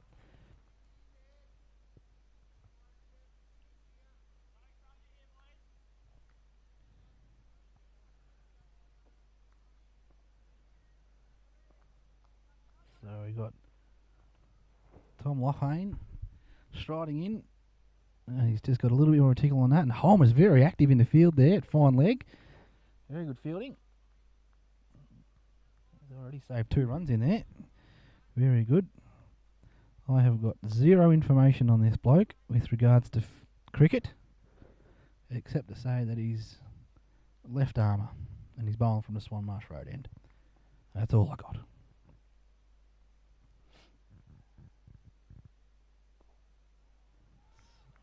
That's a very good ball. Very well. Just short of a length for a left armour. Just short of a length, and you want to finish your run up as if you want it to go to first slip. And that natural angle of the left arm to right arm batsman can get a little bit of edge activity, which is what you're looking for. Another good ball there from Tom. Seem to come back in a little bit to the right-hander in Will Darcy. These 2-piece balls do travel some distance when swinging in comparison to a 4-piece ball, which is what the Division 1 teams use. Two pieces are a little bit cheaper, hence their use. Oh yeah, this bloke is really swinging it.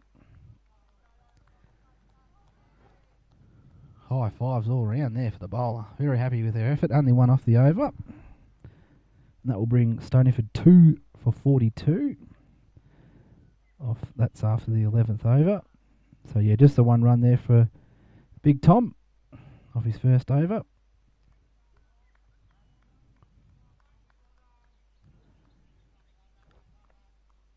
And we'll have Balzar O'Connor resuming from the electrocution end.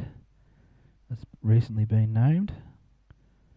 As we quickly have a whip around. Illawarra have made somewhat of a recovery, but not a great one. They're 4 for 24. West Warrior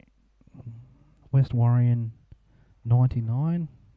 Forest a 2 for 63 in reply. That one is left comfortably by Xander Kent. Apollo Bay 2 for 28. Chasing 144 from Simpson. And then obviously our game here. Stoneyford 2 for 41, chasing 195 as Balzar Connor strides in. Comfortably left there by Xander. That goes to the wicketkeeper. Birregurra Division 1 made 172, C United a none for 7. In reply, Stoneyford 7 for 164, Colac 2 for 33 with a dangerous Mulgrew out. And the final Division 1 game, we've got Alvey. Xander just plays a very dead bat. Softly replying it back to cover. Alvey 3 for 50, chasing 106. Let's see what over they're up to there. They're only in the 13th over, so one would assume. Back live, Balzar Kent. As Kenty Xander just tucks it around the corner, looking for 2, not going to get it. Square the fine leg, quickly whipping that one in.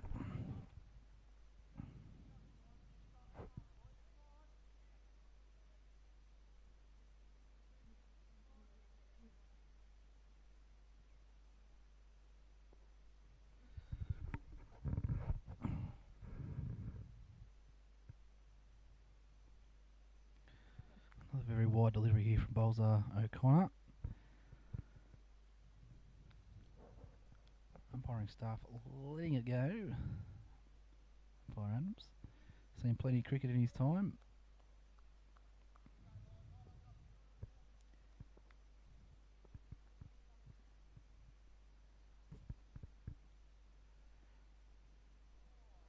Another one let go there by young Will Darcy, and that'll be over. Only one from the over, I believe.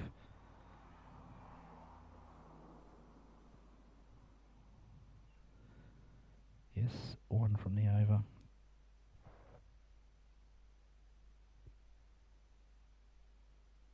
Heading back to the standings in Division 3. Forest on top, looking comfortable actually in their game against West Warrior. They're currently 3 for 69, chasing 99.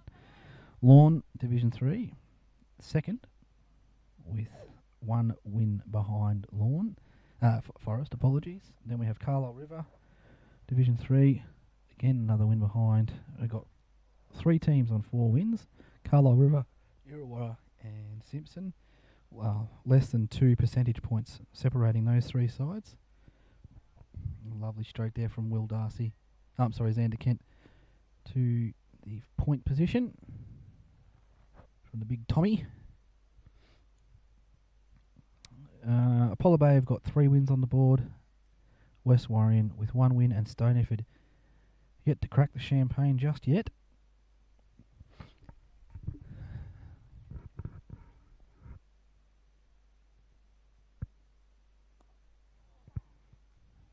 This bloke is doing some dirty in-swingers here. Very difficult to face as a right-handed batsman when you've got in-swingers coming at you like this. The general angle for a left-hander to a right-handed batsman is basically to first slip. And if it's coming back into you, it can change things quite significantly, especially that 2-piece ball. Big Tommy lumbers in. And that's lovely stroke play straight through there, the covers there. They should get 2 here. That was a very beautiful stroke there by Will Darcy, and they'll only get 2. It's a beautiful, beautiful stroke.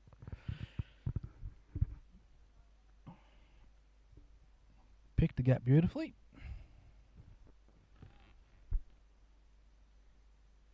As mentioned earlier, these 2 blokes are only young fellas. I think Xander and Will are both 15. They might not be 15 yet. As he keeps that one out. Great reply there from the bowler after the 2 ball. Both Xander and Will are conservative batsmen. I'm liking to be out in the middle for a little while before they start taking to the leather, which is exactly what the Stoneyford Division 3 need right now. Again, that in-swing from the left armour here, proving challenging to the young fella out in the middle.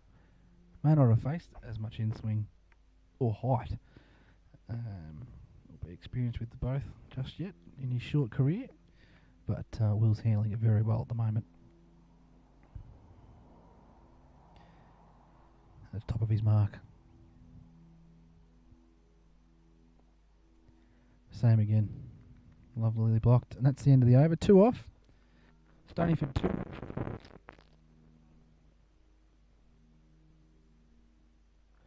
Fall of wickets. Sam Crabb. 1 for 19. Mark Kent. Slashed at 1. Got caught. Summary. Bing Carey. 5, 1 maiden, 17 runs, no wicket. Xavier Holmer, 3 overs, 8 runs, 1 wicket. Jack Balzar O'Connor, 3 overs, 16 runs, 1 wicket. And Big Tom Lachane, 2 overs for 4 runs.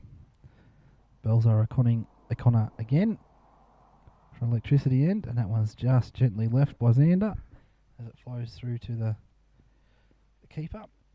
Now this is the exact opposite of what's going on at the other end. This is a right hand bowler bowling to a left hand bat, but in my experience, left hand batsmen are typically pretty good. Oh, there's a shorter ball, probably over the top of leg stump. It's been adjudged a dot. Left-handers are usually pretty strong through the cut shot region, or the tickle down to gully. And with that wide, very wide run-up that we're seeing here from the big Mervyn Hughes type action, that one's just kept out nicely.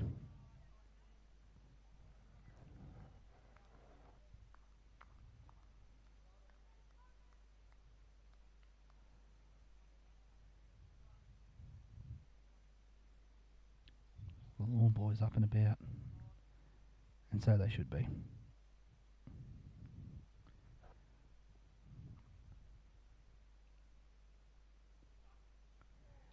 That one has gone down leg side. Umpire Adams keen to get home.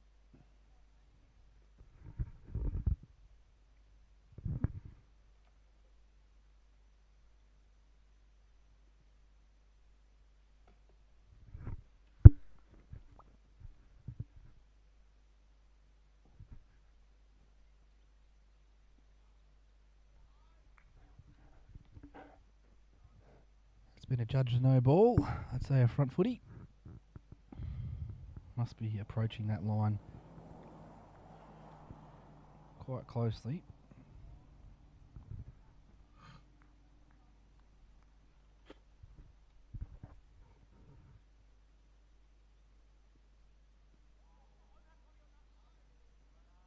Xander dealing with that quite well. I think it's clipped him in the gloves there. He's patted it away to the mid-wicket square leg area for no run. Couple of practice swings there from Xander. Perhaps the next time plonked over in that region. 2 for 47 at the moment, Stoneyford, in reply to the 7 for 195. Again, leg side. Oh, he's given it a wide.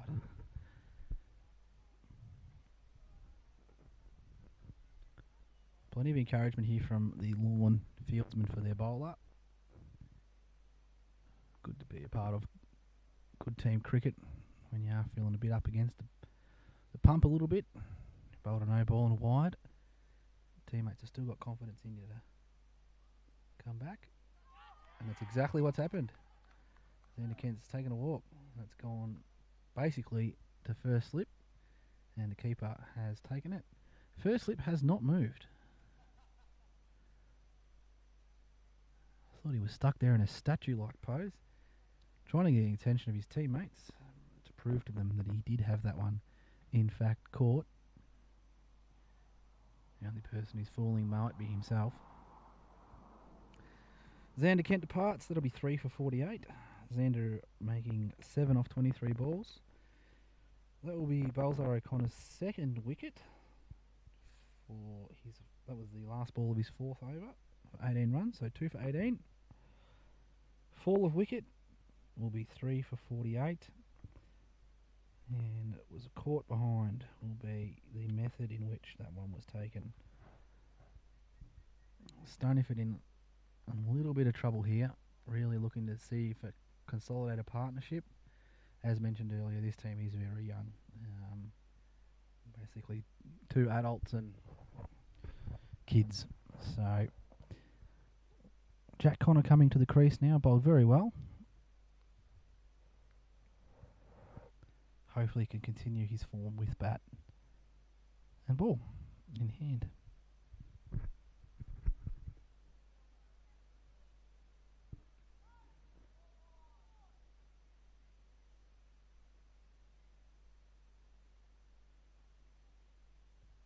Big Tommy at the top of his mark here. There's a little bit of debris rolls across the pitch. Umpire Adams wanting it cleaned up immediately. As we all know, he is an avid recycler. Lovely shot into the mid-wicket region. I'll get a simple run there. Yep. And one. This will be O'Connor's first. Oh, sorry, I keep saying O'Connor. I mean Connor. Apologies to those who might get offended. Jack. So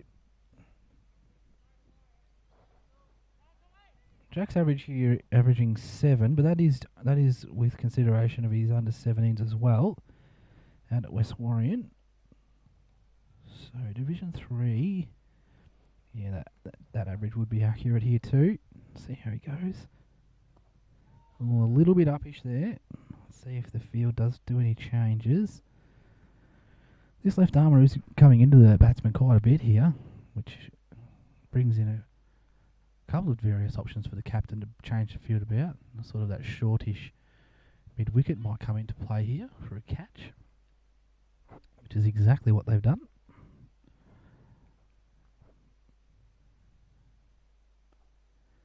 Lovely straight bat there from Jack. Grandfather, the famous Dr. Connor, served the Colac community for many a year. And his mum, Kate, who's our wonderful Division 3 scorer. She won't be listening to this because she's busy scoring, but if you are, Kate, watching the replay, hello.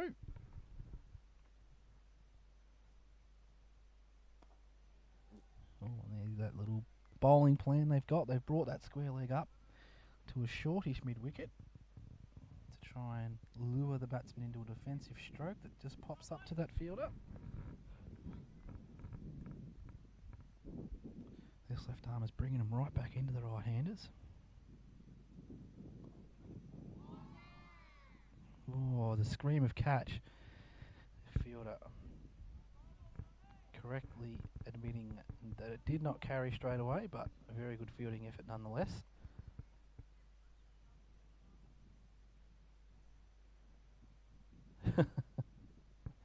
First slip, claiming he would have taken that catch.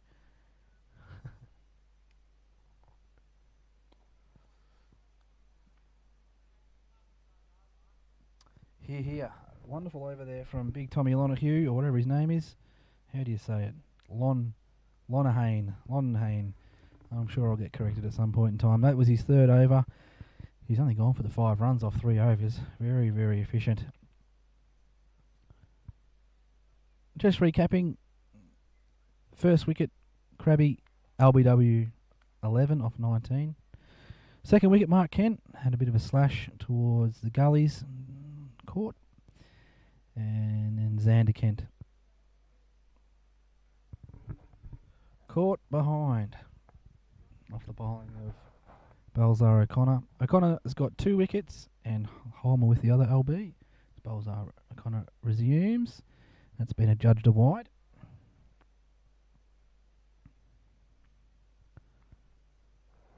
Fall of wickets, 1 for 19, 2 for 39, 3 for 38.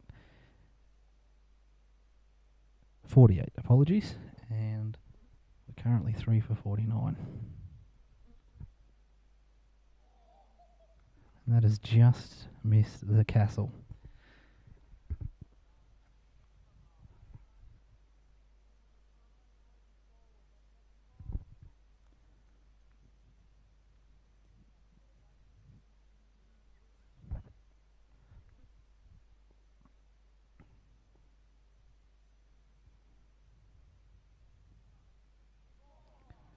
Again, missing the outside edge there.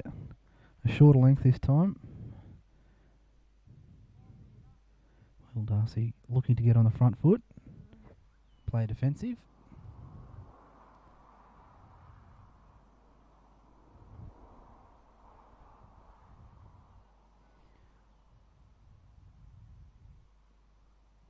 Oh, and that one a little bit finer than fine leg. They'll look to get 2 here, and they will. Fieldsman turning and throwing, and they got back comfortably for 2 there. Great running there from Will Darcy and Jack Connor. As Will moves along to 7. And Mr. Connor yet to trouble the scorers with runs, but I'm sure there is more to come. Oh, very good ball. Bowling a very good length here. His good ball is as good as any. Just lets himself down with the no ball and the wides. And a couple of diffraction down leg side, but I'm going to call it early. I think this is the man of the match.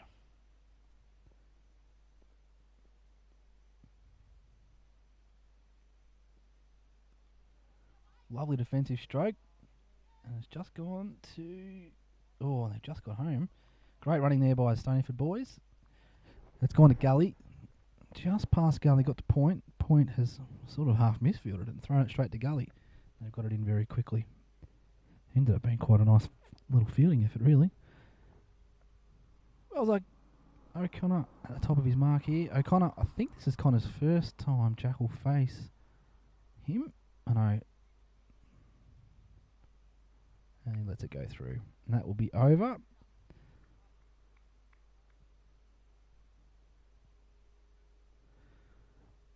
End of the 5th over there for Balzar O'Connor. 21 with the 2 wickets. Stoneyford, 3 for 53. As we take a quick look around the grounds. Illawarra, 4 for 38, chasing 139. Forest, 3 for 69. Sorry, 3 for 73. Just changed. Chasing 99. Could be a bit of a game on there. Apollo Bay, 4 for 40, chasing 144. And then obviously our game here, 3 for 53, chasing 195. Stoneyford Division 1, we 7 for 164. So Colac, apologies, Colac 2 for 54, chasing 164. So it could be game on there. As we come back live, Big Tom Lonachione, whatever his name is coming in. Big Tom. Oh, nice big in-dipper there from Big Tommy, as they're calling him. He's bowled very well so far. 3 overs, only 5 runs from it. Beginning of his 4th over. Not actually sure if Lorne have a Division 2 side. I'm just going to have a quick look here. Hang on.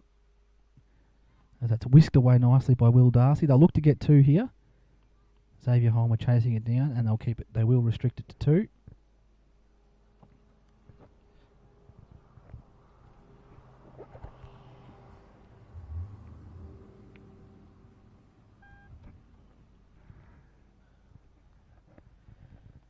Just quickly looking for the Division 2.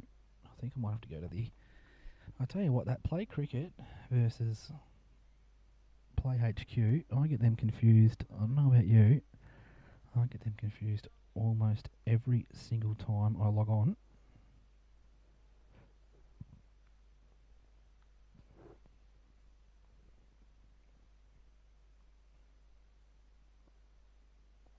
Lorne Cricket Club, let's have a look here. No, they've just got the Division 3 side. Just the Division 3 side. Gee, I tell you what, they've looked... Division 3. It's hit in the air nicely over square leg there from Will Darcy. That might race away for 4. Xavier Holmer chasing it down, not quite getting there. Big throw in. They should get to 3. Oh, they should have ran 3, boys. That is youth right there. Should have ran 3. Only got the 2 though.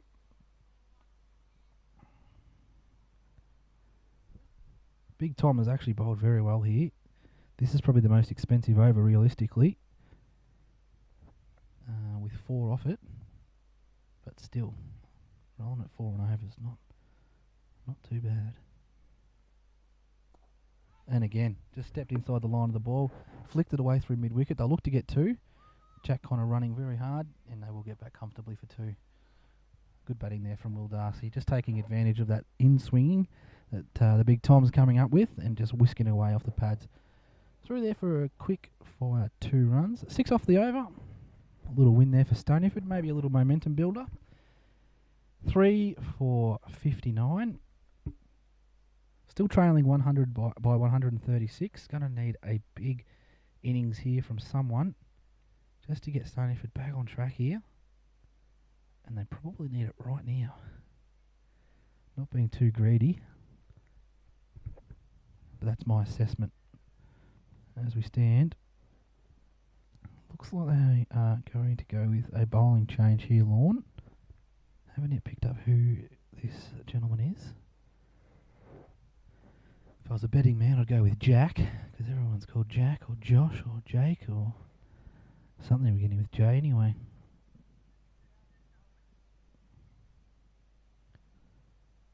It's been a lovely day. Slight breeze, sunny, overcast, so you do have slightly overcast, mainly sunny. With the overcast conditions, you would expect a little bit of swing, along with your humidity. Perfect day for cricket. This is a change of bowler. I am unsure who it is just yet. I will get back to you on that one. Another left armour. No ball. That one was off the pitch. Not the greatest start for the young fella. Scorer's not coming up with the bowler's name. This is the young Heathcote. Jack Heathcote. There you go. If I was a betting man. Jack. So, Jack Heathcote. Heater, as they've been calling him at the middle there.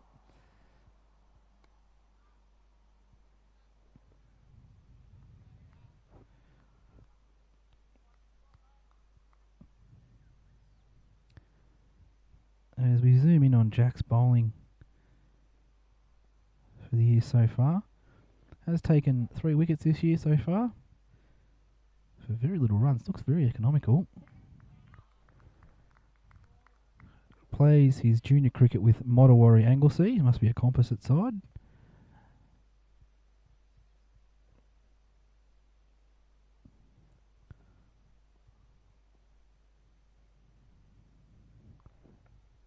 Comes to be third ball here. Bit better line and length. And paddled back by Jack Connor for a dot. It's good to see these young fellas out there having a real crack. Herald Div 3 at 9 for 41. Can you believe it? Oh, it's a very good ball. Misjudged there by Jack Connor from Jack Heathcote. Hooter, as they're calling him. And that has just missed the stumps. Forest Division 3. Chasing 99, a 6 for 77. Simpson, 144. Alvia, 4 for 42 in reply. as heater approaches for no run. And then we zoom in on our game. 3 for 60, Stoneyford are chasing 195. Going to need a massive score here from someone. Lorne in complete control of this game, but it's good to see these young kids having a go.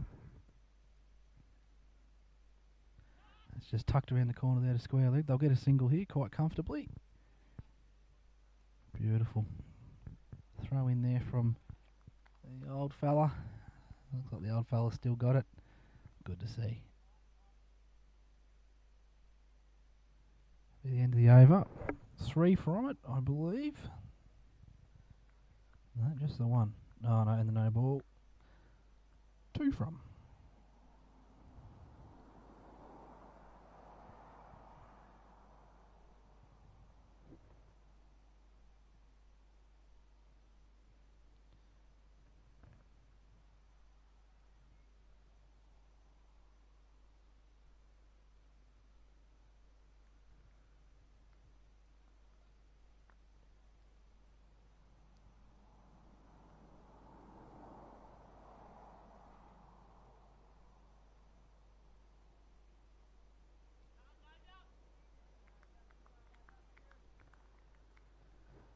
Xavier Holmer resuming from the Swanmarsh Road end. Has bowled quite well his first couple of overs. Lovely defence there from Jack Connor. Keep saying O'Connor. So this will be the 4th over here from Xavier Holmer. He's got the beautiful bleach blonde hair. Surfy look. I like it.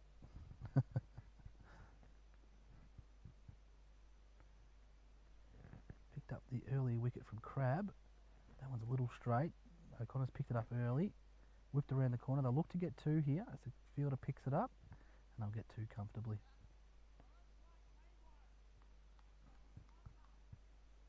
Good encouragement there from the field from Lorne.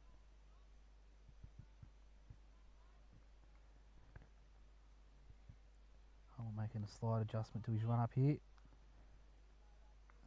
See if that does anything here for this ball.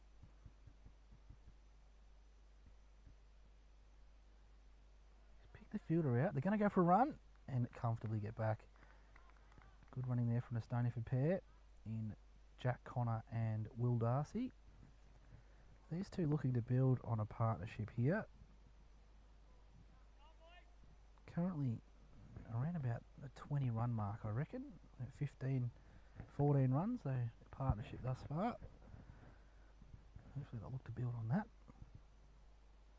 Holmer. Oh, very full, very straight. One hand, one bounce. That's out in the backyard.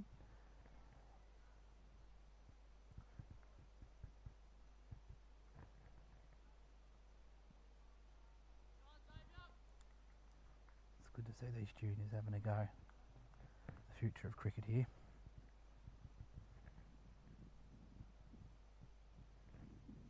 Oh, he's gone the short ball. Had a big swing at it. He's missed it. Changing it up a little bit, Holmer. Testing the batsman. Good to see we'll have a good old swing at it.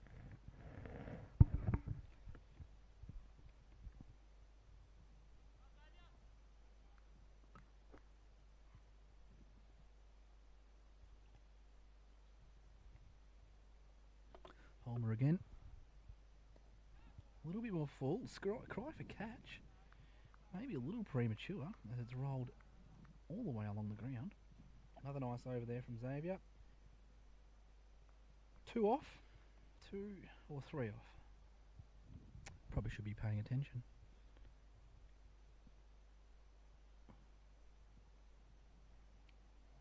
Stoneyford 3 for 64 in reply. These two young fellas building quite a nice little partnership here. Combining for approximately 40 balls. I'm in about 16 runs, 17 runs between the two of them.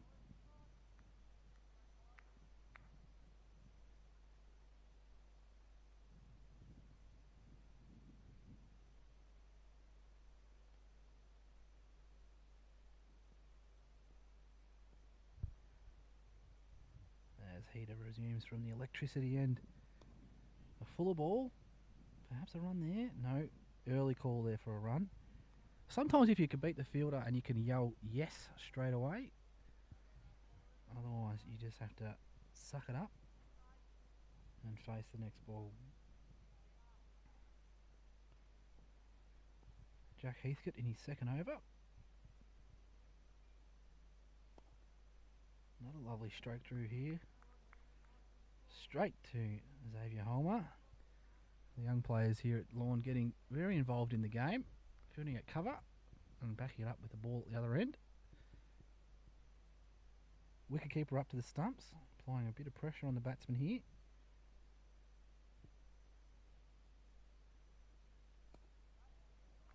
Beautifully. Nice little block there.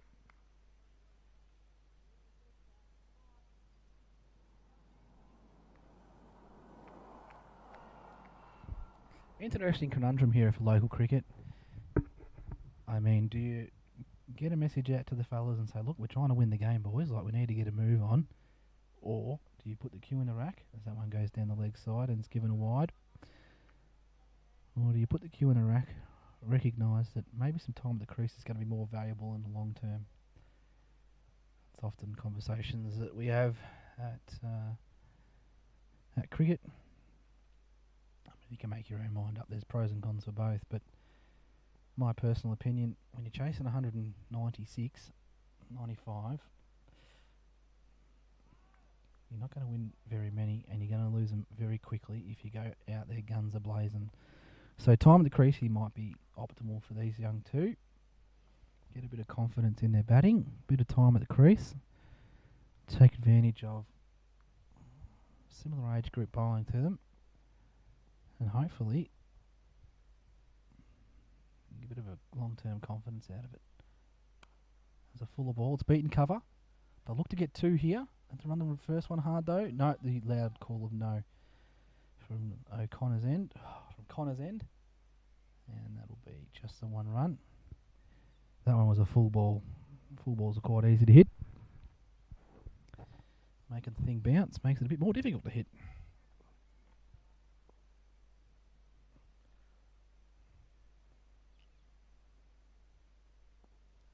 And that one's just blocked comfortably there by Darcy.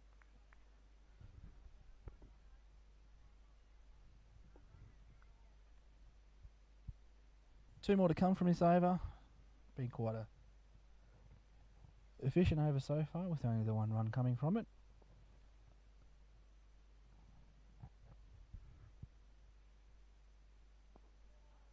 Nice. Nice and straight.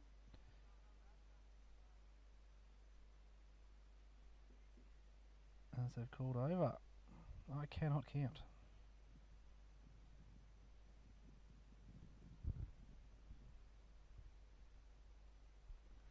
And that'll be drinks. At the end of the 20th over. A quick summary here. 3 for 67, chasing 195. Mark Kent dismissed at 19. Sam Crabb at 11. Xander Kent for 7. And not out Will Darcy on 14. And Jack Connor on 5. Not out. The extras equal second high score on 11. That marks the end of the 20th over. Carey, 5 overs, 1 maiden, 17 no wickets. Holmar, 4 overs, no maidens, 11 runs, 1 wicket. Balzar O'Connor, the big Merv Hughes run up, 5 overs, no maidens, 22 for 2 wickets.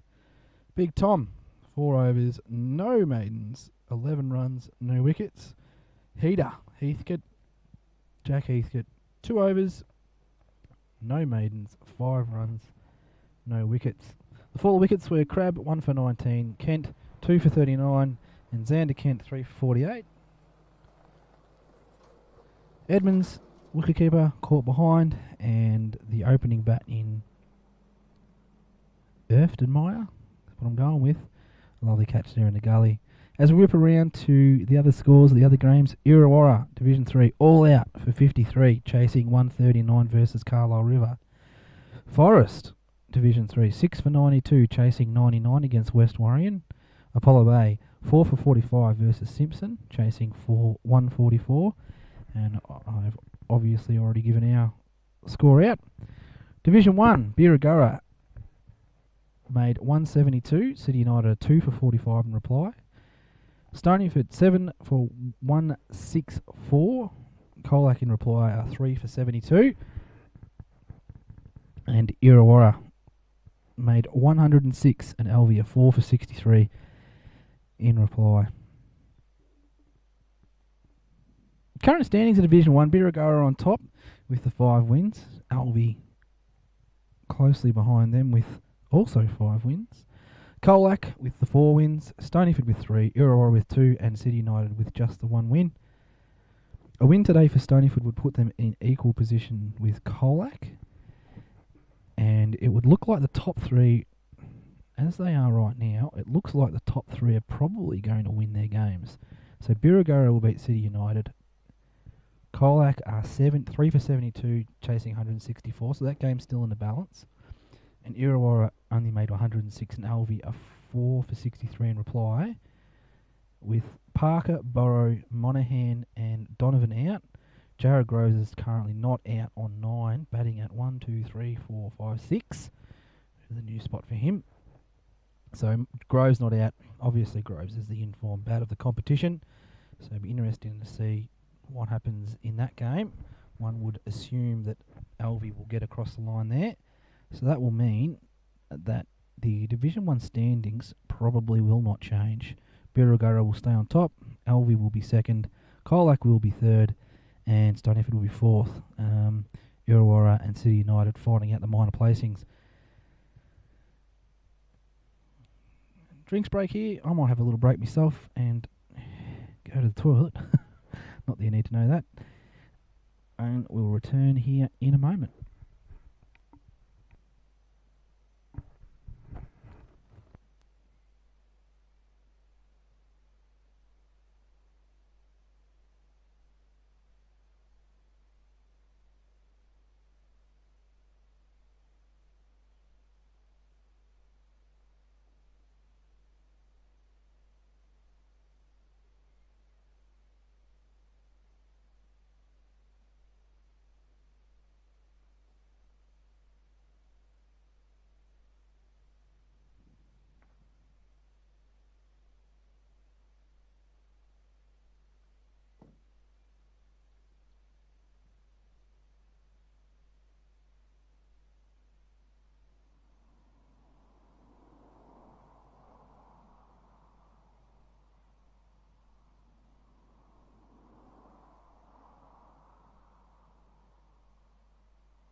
And Holman resuming here at the Swanmarsh Road end. Nice little full toss there, whipped away on the pads from Jack O'Connor. Set it again as they would turn for a comfortable 2. Nice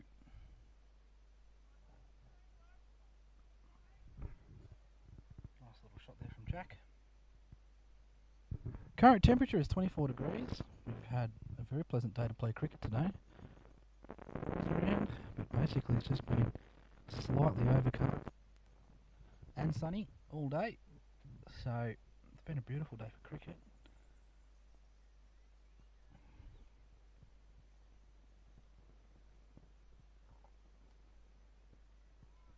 Down the leg side, batsman take advantage.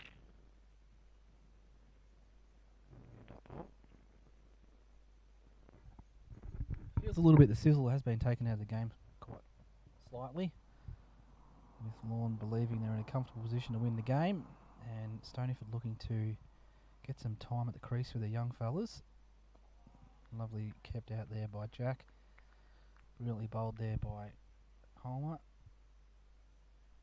As we mentioned earlier in the game, it is a tough one here because we do have a young side. So, do you let them bat naturally, spend some time in the middle, or do you go for the win?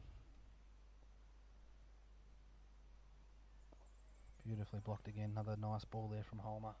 Has bowled very well here for Lorne. Done the job for his captain.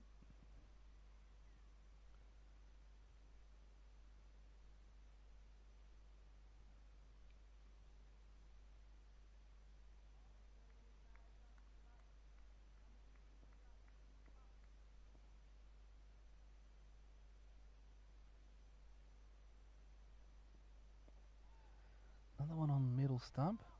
Perhaps a little shorter. And neatly tucked away around the corner there to square leg. Will Darcy to face the next ball. Again, they still put a nice little partnership here. Hopefully they can build onto it. Maybe increase their run rate slightly. Would be the encouragement that I'd be giving to them.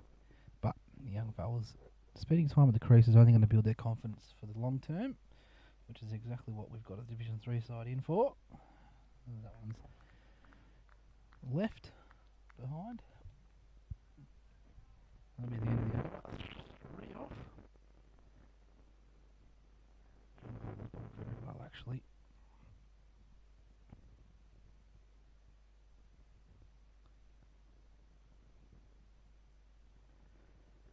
Runs with the 1 wicket.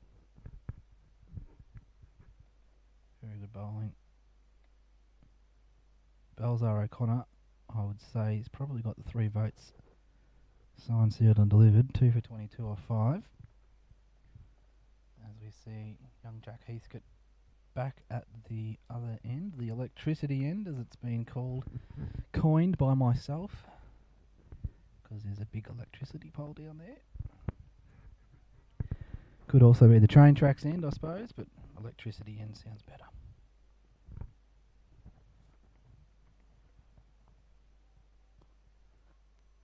Whisked through the leg side, picked up here by square leg and whisked into the bowler's end for 1 run. Will Darcy on strike now. Will we see the second father-son combo today? Will Darcy's father, Luke, I think, is in next.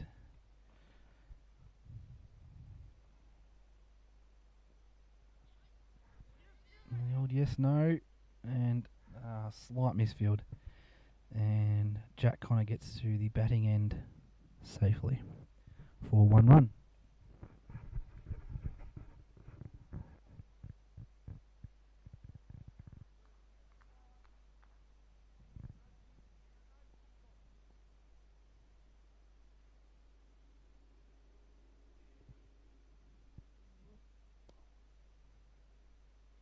Jack.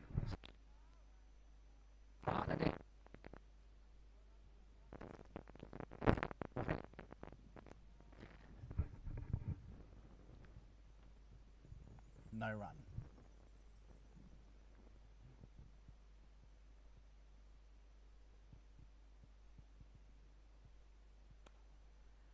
Lovely full ball, struck well again. Homer in all of the action again at cover, fielding that one very nicely for no run.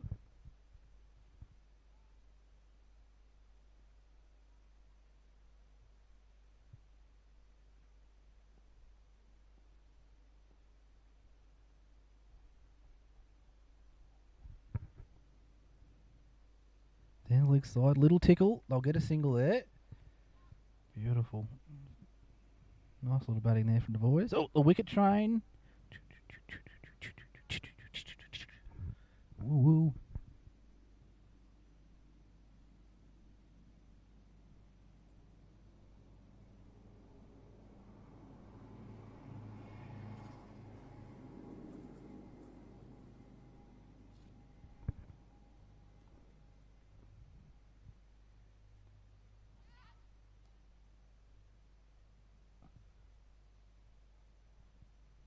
And that will be the end of the over.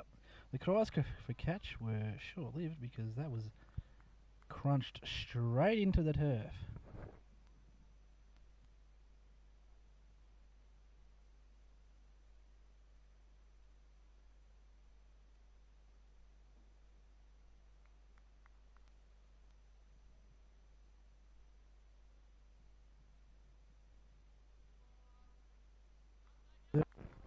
About 20, I reckon.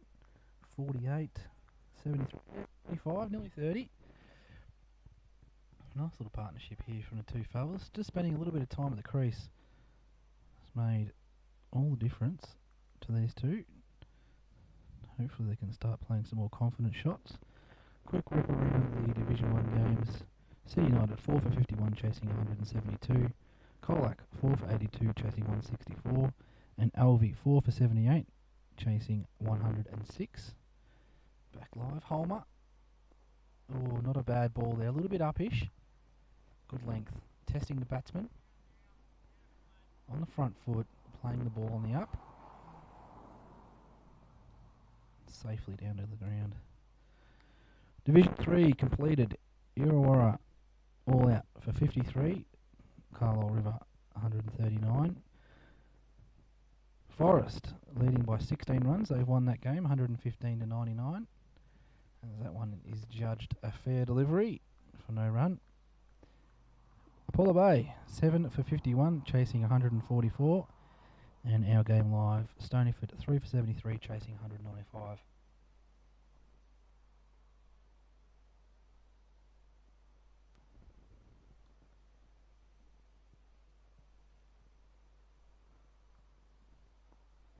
Lovely defence there from Jack Connor. No run.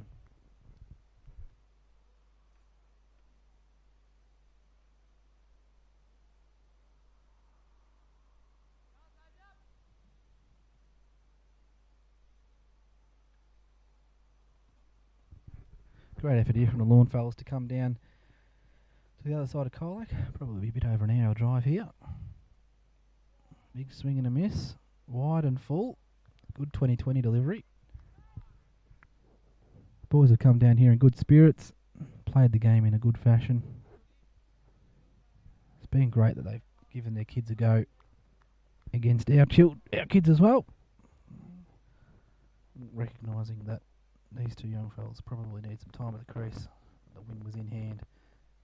As Jack Connor has a big slash down the cow corner. Just lands just outside the ring. They'll look to get two. They might get three on the arm here. No, Jack said just two for me. Thank you very much, Will. That's probably the first big shot we've seen out of these two. Which is wonderful to see. That moves to 7.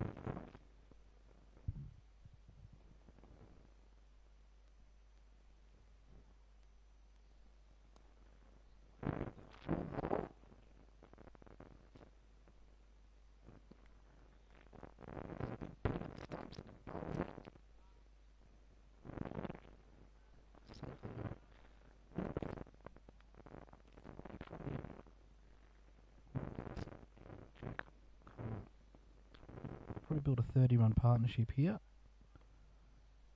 Full of wicket. We're only 48. Yeah, 28 runs they've put on. So that'll be 3 for 76.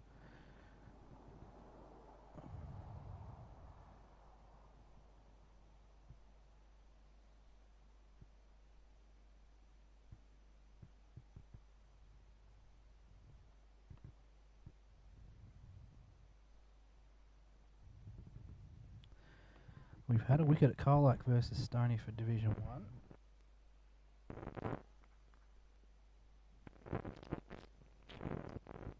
Spence. Back live. Tuck away in the corner, square legs. had his pick of the stubs, and he's made it back in time. I seem to be targeting Jack Connor a little bit towards his end. Nothing against Jack, it's just Will is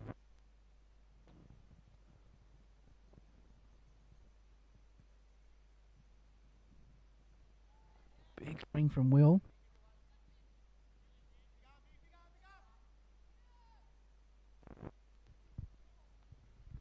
Will's got back safely.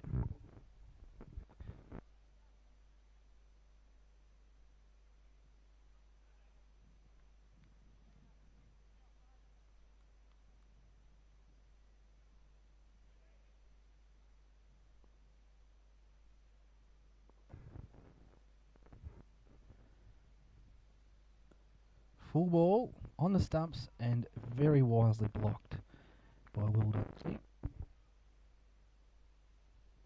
Will Darcy on 17 off 35 balls. Jack Connor 14 off 36 balls. Got a nice little partnership here, the two fellas. 31 now.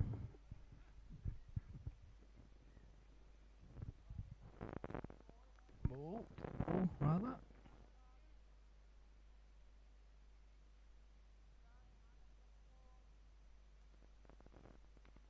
Both Holmer and Heathcote for young fellas have bowled very well.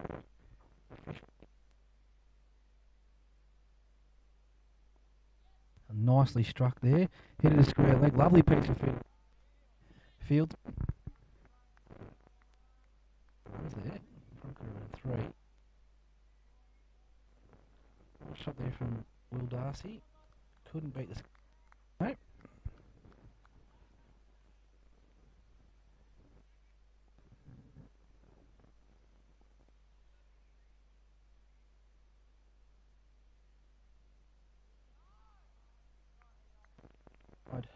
From umpire Adams.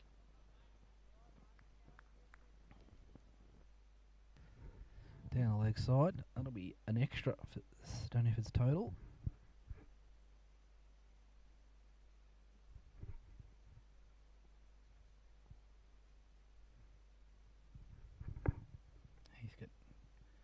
That is very, very full.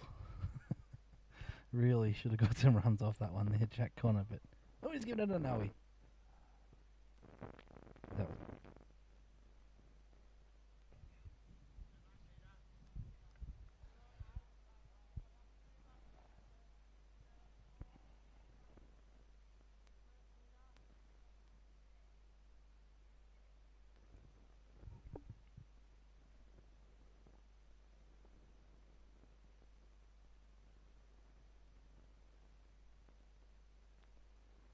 Nicely tucked around the corner there. It's gotten to the fine leg fieldsman. Collected it and thrown it into the keeper. Very nicely. Quick single there.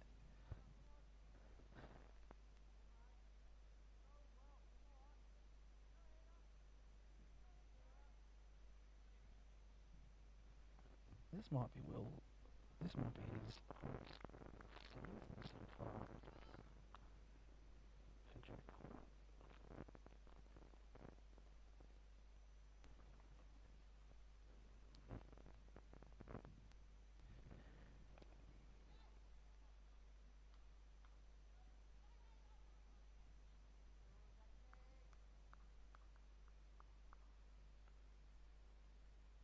The commentary. It's from the over, which from Stoneyford there. Momentum neither with Lorne or Stoneyford seeming to be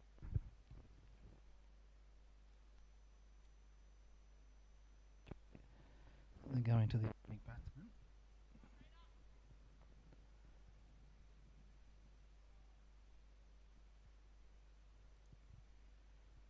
Uh, 66 run maker in Eddie. He's untucked the shirt. He means business. Let's give the ball a bit of a shine. Folks at home wondering why on earth do cricketers shine the ball? 2 reasons. Keeps the ball in a reasonable condition, and 2, it keeps it smooth on one side and slightly rough on the other. the rougher side.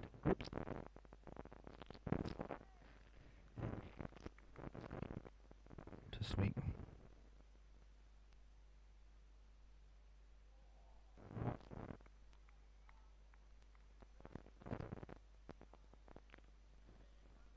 Again, then try to follow.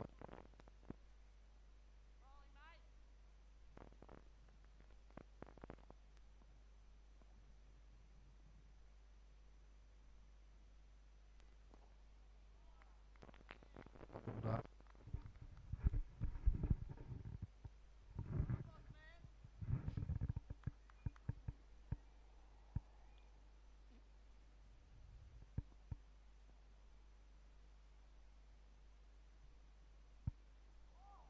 Just beats the outside edge by the keeper.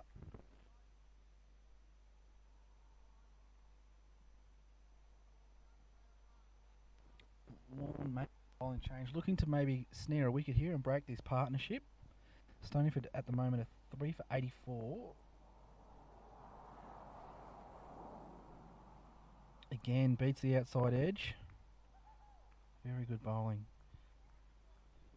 These two. The last wicket before was from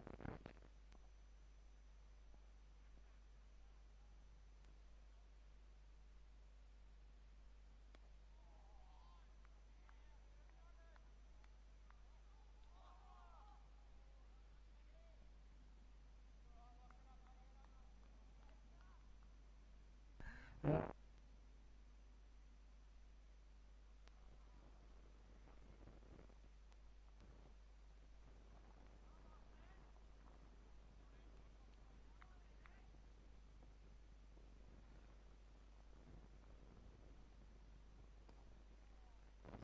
Shot there from Jack Connor. Nice little over there from back up his batting effort. Stoneyford 3 for 84 at the end of the 5th over.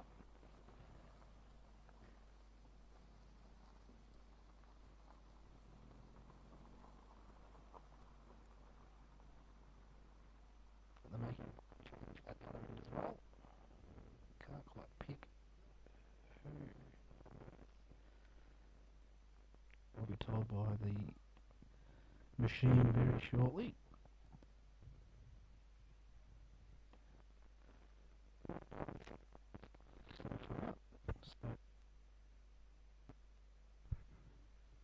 I think this might be a new bowler as well, so that'll be number 7. So really throwing the leather around today.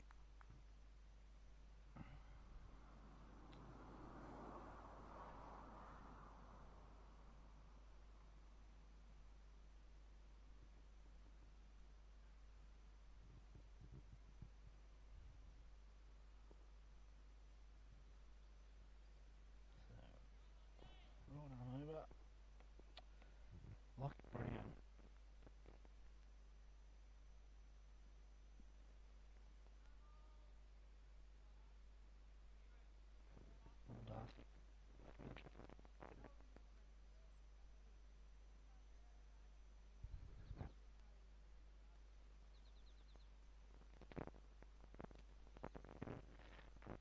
Oh boys, it was great.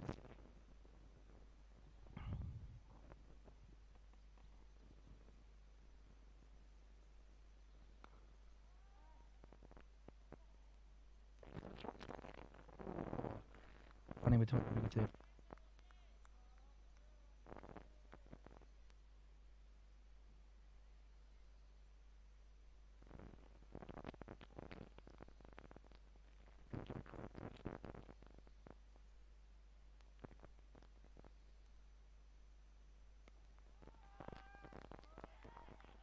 Caught at mid-wicket. Well, that's cricket. And you can see 100 good balls that don't go anywhere, and then that kind of truck gets delivered in wickets.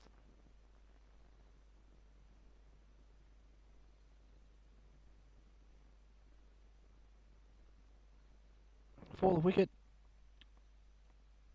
will be 4 for 87 as Jack Connor departs on 15.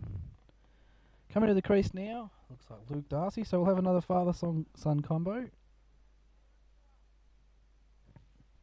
Oh, I apologise, no it's not.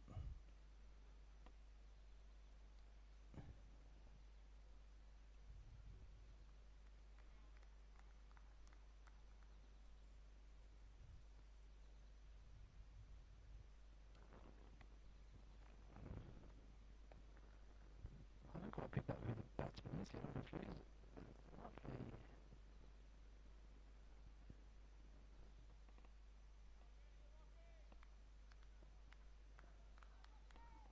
I can't quite pick the batsman.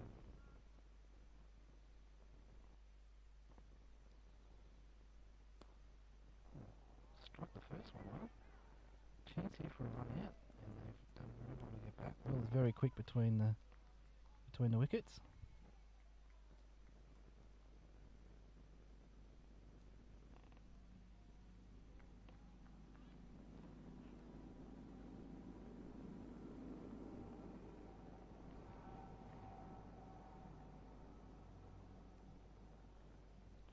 Back to Gully, and fielded quite well.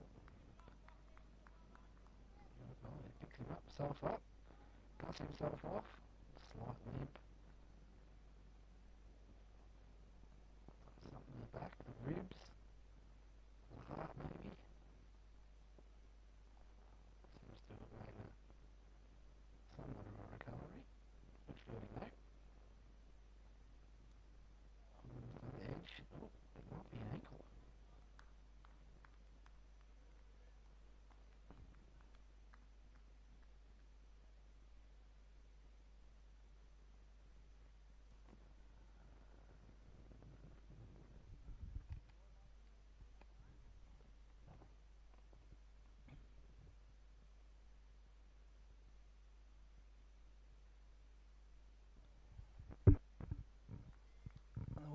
Tried to take advantage of there to slash through point region there from Will Darcy. Missed the ball. That'll be over. Stoneyford 4 for 88. Full of wickets. 1 for 19, 2 for 39, 3 for 48 and 4 for 87. 39 run partnership with Jack Connor and Will Darcy has been the standout performance for the batting team thus far. As we have a quick whip around again, Illawarra all out for 53, being defeated by Carla River.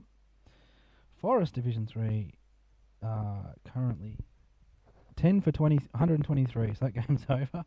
West Warrion made 99, so Forest won that game. Apollo Bay at 65, chasing 144, so I'd say that game's over. Back live.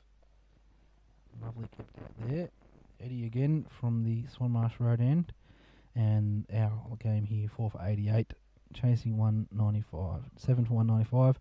Quickly pop over to Division 1. Let's have a look here. So we've got City United 5 for 67, chasing 172. Back live, lovely kept out again. City United 5 for 60, chasing 172. Colac 5 for 103, chasing 164. Trailing by 61 runs. Close game there.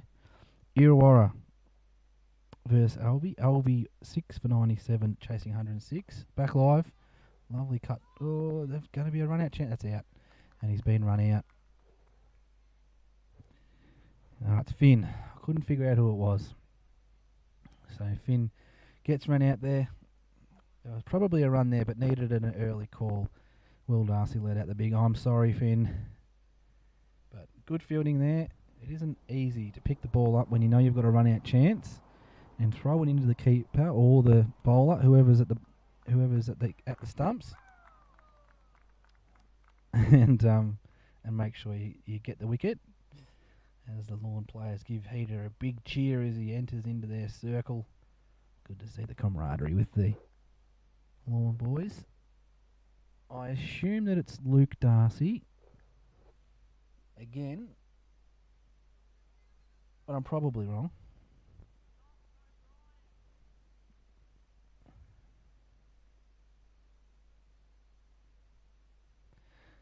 it's not Luke Darcy, because Luke Darcy's standing under the veranda. These young fellas look so different. Pads and helmet on. I cannot pick who that is.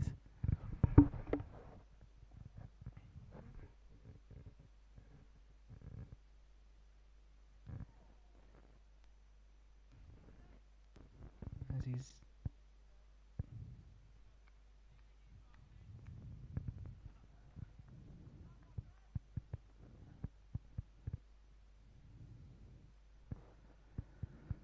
as Lorne have brought in a very short hind leg, bowling to a plan here, perhaps attacking the stumps. He's called yes, and they've got through for the single.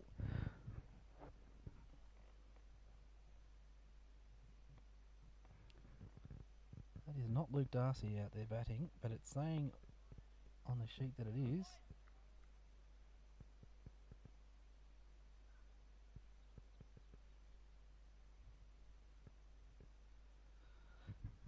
Well, it must be.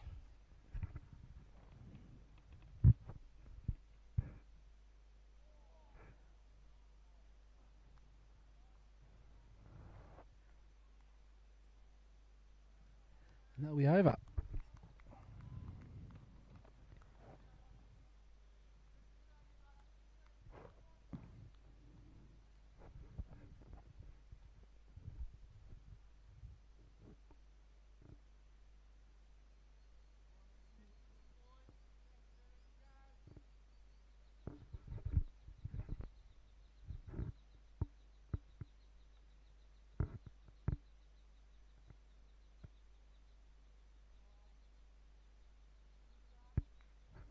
Will Darcy here has faced 50. It's been the pick of the Stoneyford batsmen thus far. Hopefully he can build upon his runs already. Well, you think you've seen everything in cricket, and then the wicketkeeper leaves his wicket-keeping glove down the other end of the field. I have never seen that. Well, there you go. As Lockie Brown approaches,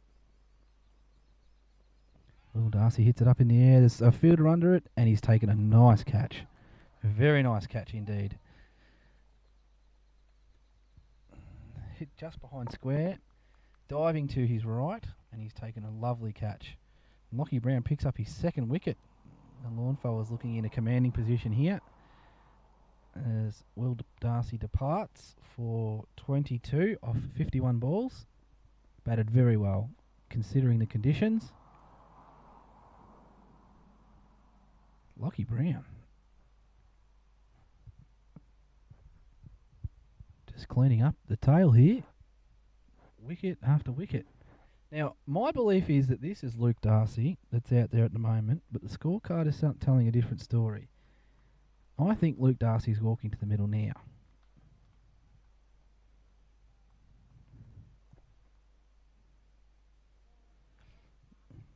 No wonder I'm getting confused, because that is Lockie Darcy at the other end. So we've got Lockie Darcy and Luke Darcy. This will not cause me any confusion at all. Two L Darcys at the crease. Stoneyford 6 for 89. Oh, pardon me. 7 for 89. Luke Darcy tucks that around the corner. Gets him off the mark.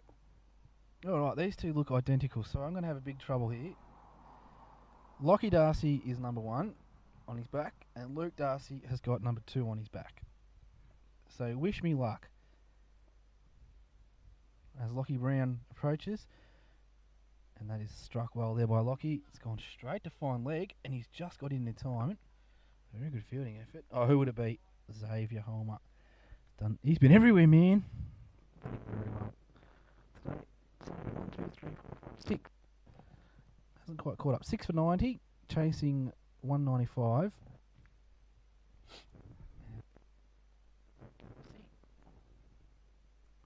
Oh, he's got a bottle there. Big run. Comfortably home. Lockie Darcy's got his t-shirt tucked in. Luke Darcy's got his t-shirt not tucked in. Like one of those games where you have to spot. Very good. Brown approaches.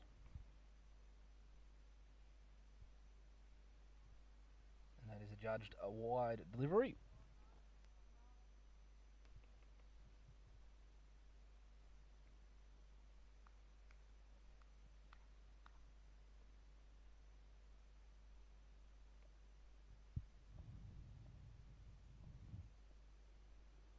Brown approaches again. Perhaps not going to run on the big Tom. No run. Quickly checking in on Division 1 scores. Colac 5 for 118 with who's batting? We've got Chalmers on 52 and Walker on 5. So could be game on there as we go back in. Let's hit the mid wicket. A run out chance. Oh, direct hit might have been a question for the umpire, but not to be. Lockie Darcy getting back safely. That'll be the end of the over. Another wicket taken there by Lockie. Brown, that is. Let's quickly look at the bowling figures here. Yeah, 2 for 7. Great bowling. Stoneyford 6 for 93. Just to recap the wicket. Mark Kent.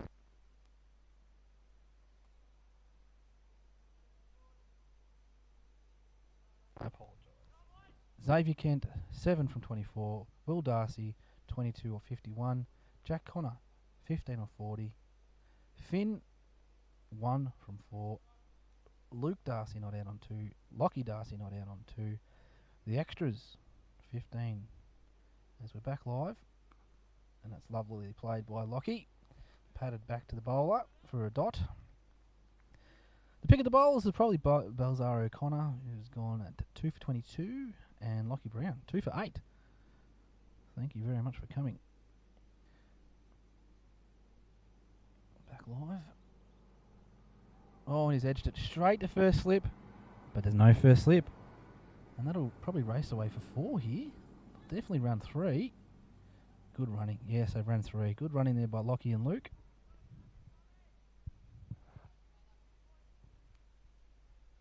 And they ran 3. Haven't seen a 3 for a while. That'll move them on to 97.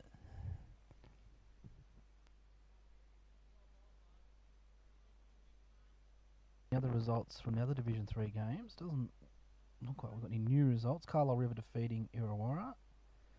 Forest defeating West Warrior. Oh, bit of a play and a miss there from Luke. Beating the outside edge. And Apollo Bay looking in trouble. 9 for 73, chasing 144. And the game we're watching at the moment, where Stoneyford. They pretty much need Matthew Hayden to walk out to the middle to get these runs. And that's a lovely shot there by Luke. Paddled back to the long on.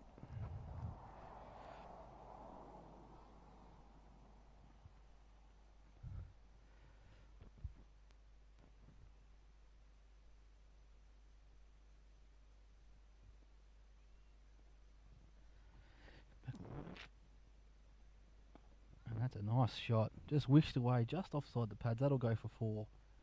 That's the first boundary we've seen in some time. Lovely shot there from Luke. Probably pitched on leg stump. Just got underneath the ball and just helped it on its way. Beautiful shot. 4 runs over the top of square leg.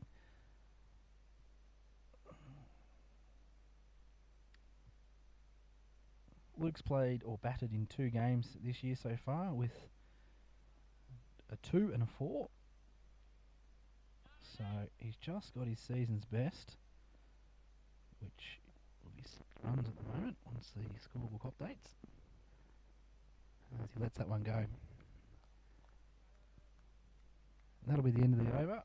I think it was 6 from. That's made Eddie's average change somewhat. That'll bring up the 100 for Stoneyford. 6 for 101. Always good to see the triple figures come up. Lockie Darcy, 5 runs, 6 balls. Luke Darcy, 6 runs from 5 balls. That'll be the end of the 30th over with 10 to go. For Stoneyford to win this game, they're going to have to go at about 9 and over. 9.5 and over to win the game. So, all the very best as my wife decides me to call.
Sorry about that interruption, ladies and gentlemen, for all those people listening out there, which I assume is no one. That one's lovely pulled away from Luke Darcy. That's been hit for 4. Lovely stroke. Very good. Struck well. Had a run-out chance there.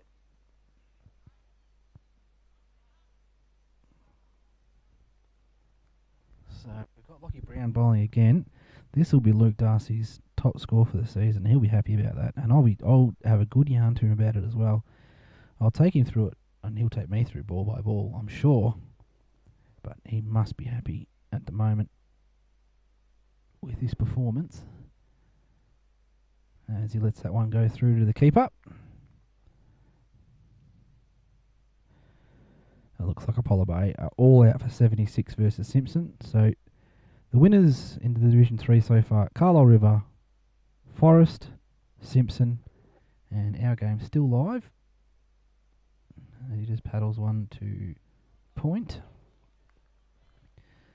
Reasonably good over there from Lockie. 1, 2, 6, 7 from the over, I believe. As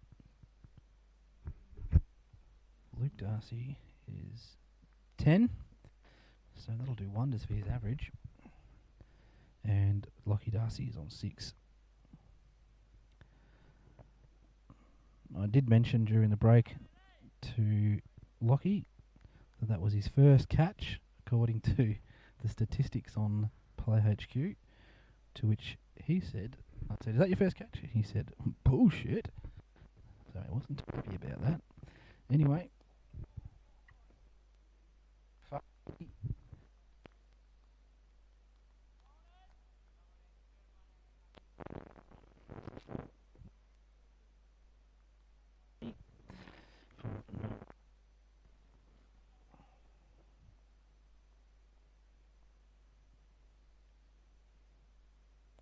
And that one's let go through to the keeper.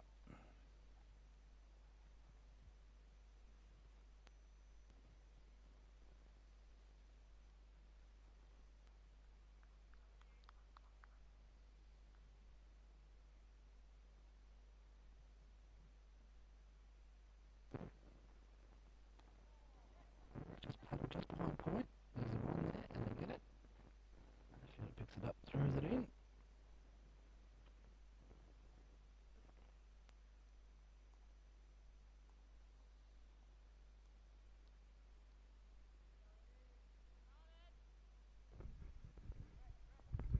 At the top of his mark, Luke's here. They've just pushed out cow corner and cover. Let's see if this strategy works. And Luke lets that one slide through to the keeper. Well left.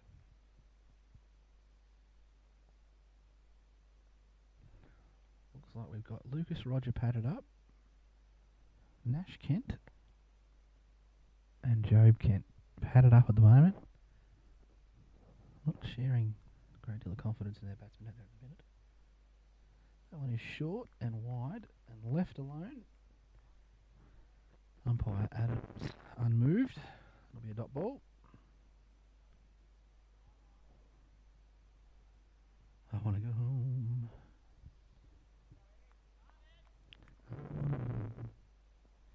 Bit of brute play there for you. Lovely left again by Darcy. Rosie playing to the front. Good over. I think only the one off.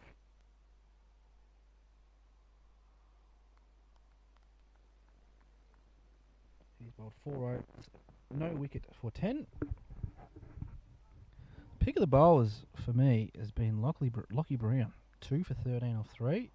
Then Balzar O'Connor, probably bowled to a bit more of the top order batsman, showing a little bit more talent. 2 for 22 off 5.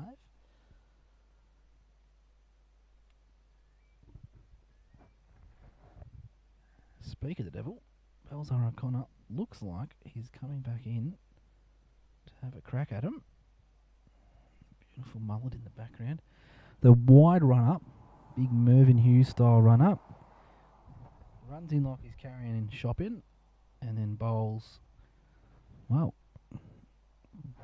pretty good for today's effort.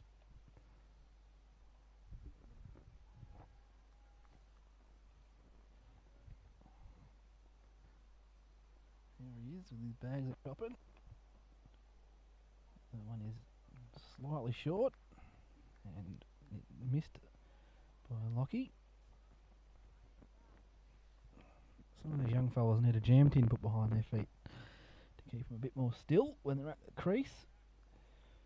A bit of a pop, call it a kettle black. Oh, I'm pretty guilty of moving out of the way of the faster ones.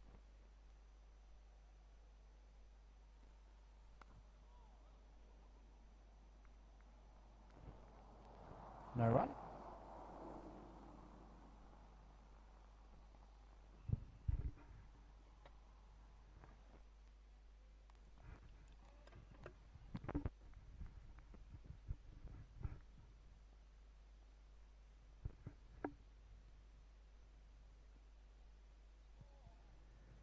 Swing and a miss.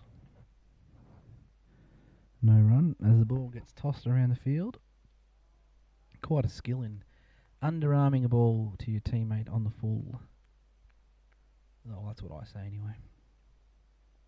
Underrated part of cricket.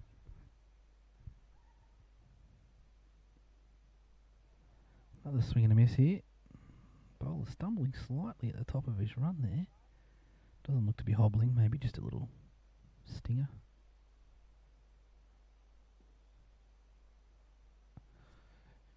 Captain's made a decision to put in a second slip fieldsman. If one goes to hand here, I'll be happy that he's done so. If one goes through mid-wicket where he's just moved that bloke from him, he'll be pissed off. Let's that one slide through for no run.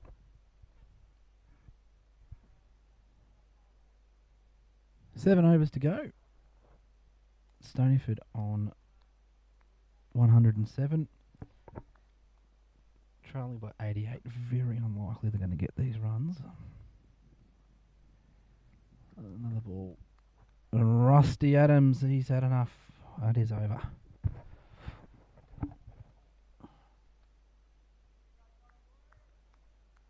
So 6 for 107.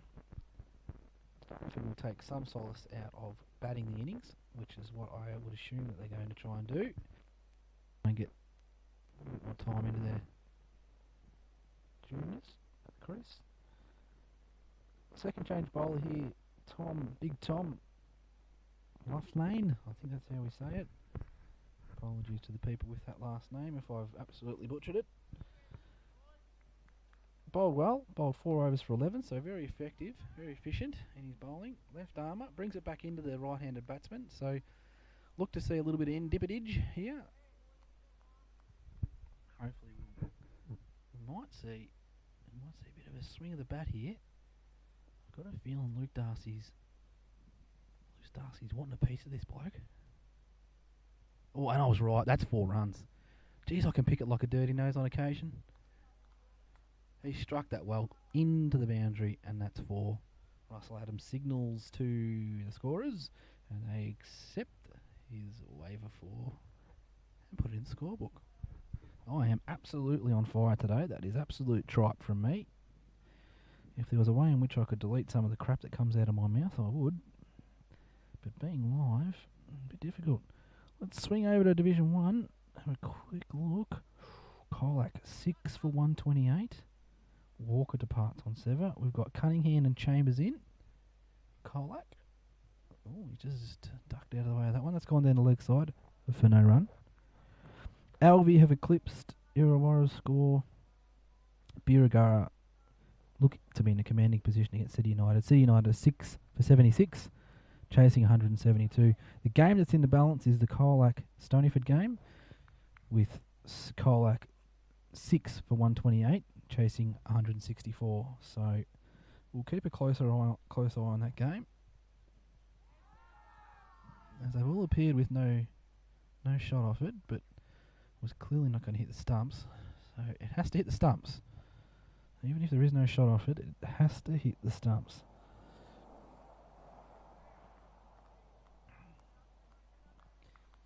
Luke Darcy trekking on about a run ball at the moment.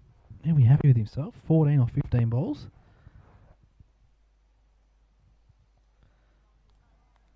He's bowling very well, this fella. He bowls a very nasty in-swinger.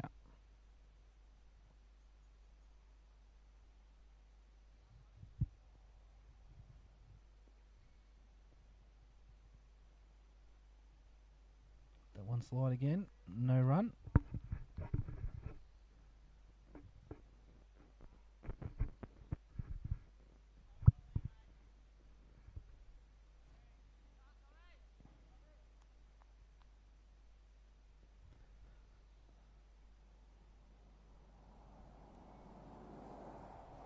Darcy goes to play at that one and misses it.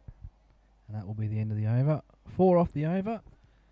Stoneyford, 6 for 111. Where's Billy Bowden and his one leg? 111. He used to stand on one leg when it was 111 or 11 or 211. He used to stand on one leg. There's a little bit of a cricket knowledge for you that you'll never get asked about. And the fact that I know it just shows how boring of a bloke I am.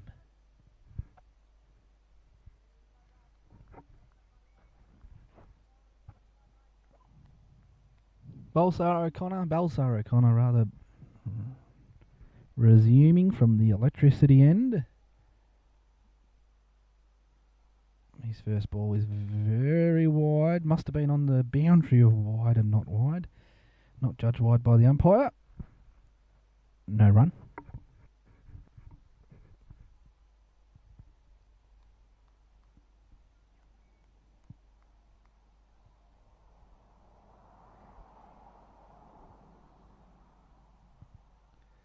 This one here's been hit straight to gully. The top edge was in a good zone, a good length. Was probably going to hit the stumps actually.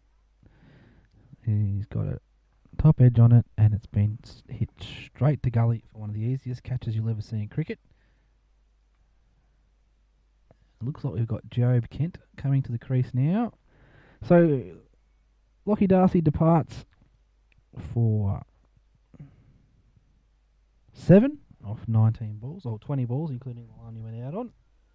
Stone now 7 for 111, chasing 195. Lorne have absolutely got this game in the bag, but just a formality from here on out. In other games, Simpson have defeated Apollo Bay, Forest have defeated West Warrion, and Carlisle River have defeated Illawarra. The only game live in Division 3 is our game at the moment. We'll just quickly slip across to the Division 1 game. Birregurra in a commanding position against City United. 7 for 77, chasing 172. Illawarra v Alvey. Alvey have defeated Illawarra 7 for 109, chasing 106. Well, not quite yet. And the game's still live. The other Stoneyford game that's still live is the Stoneyford v Colac down at the CMTP Oval. And we've got Chambers and Cunningham still in. Chambers on 59.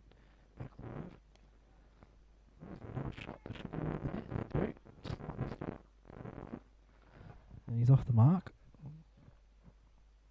Colac 6 for 131, chasing Stoneyford 7 for 164.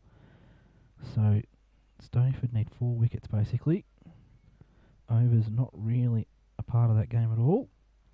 Just be the wickets. Alright, let's get back to this game. It's Ted Darcy. So Teddy Darcy's out there. He just got a single off his first run. Luke Darcy on strike. Cops a full ball. He should get a run here. And well fielded the mid-wicket position there. That fella's fielded well all day.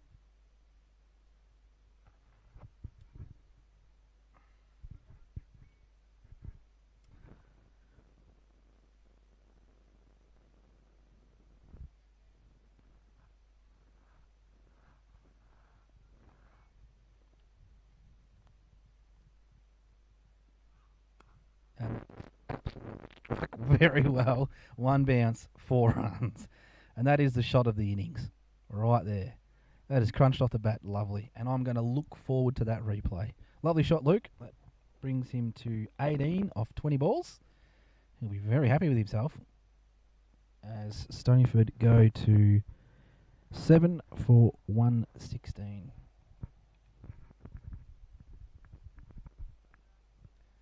Oh, the sound off the bat. That was delightful. I love that sound.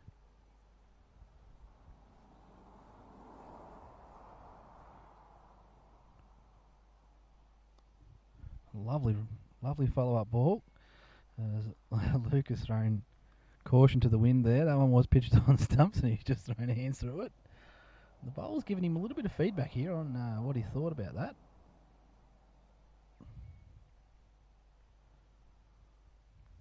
Yeah, it sounds like he didn't rate it.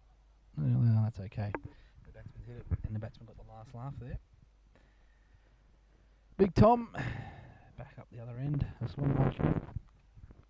Swanmarsh right end.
So that was a nice little cameo there from Ted.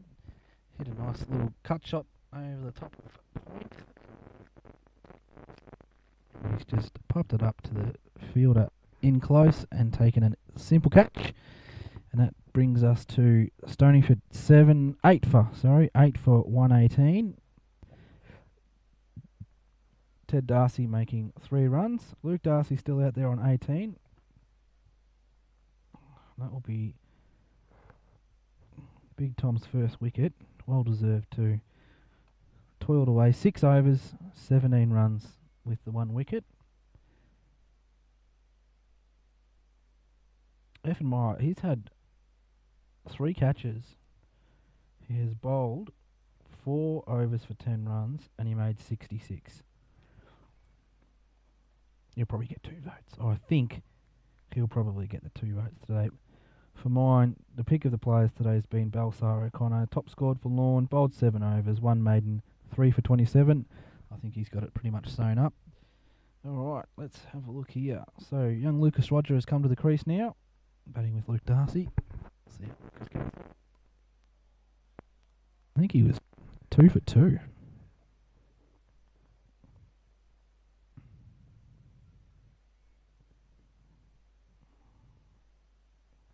First ball kept it.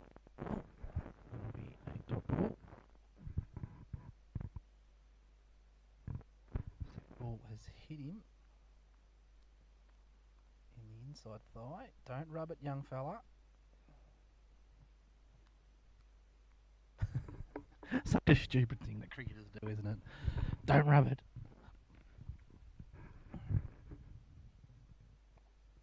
Beautifully well kept out. And that'll be the end of the over from Big Tom.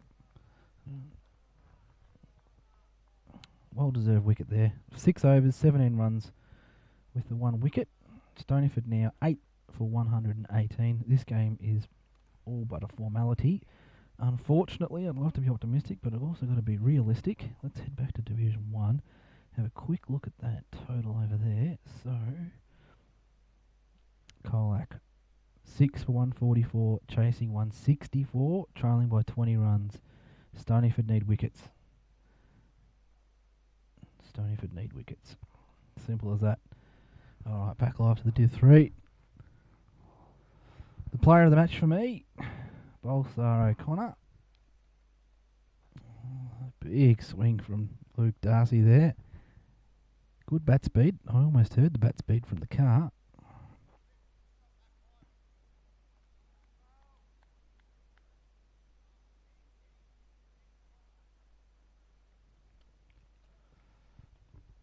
Quick fielding change here.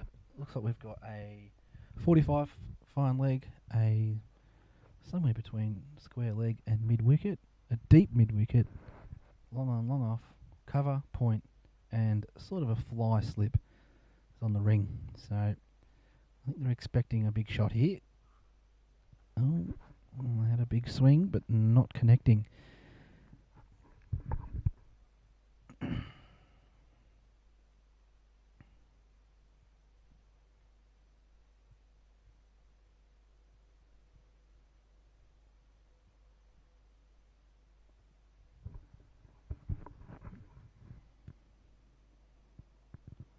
Let that one go. It's gone down leg side and is given a dot. So that'll be 3 dots.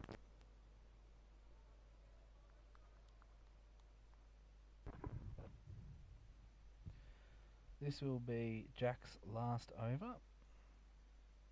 3 for 27 at the moment with the 1 maiden. Gone for a slower ball there and it's just let go. Oh, he's impressed. Given some feedback. He's impressed with his effort there. Looking to pick up his 4th wicket here. Luke Darcy not even entertaining commentary back.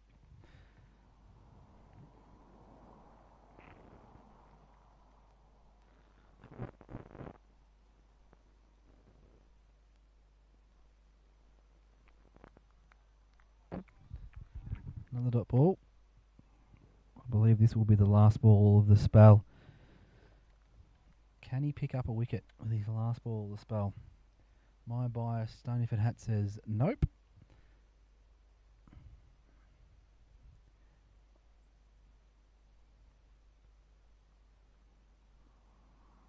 And that one's just let go. And that's a great spell of bowling.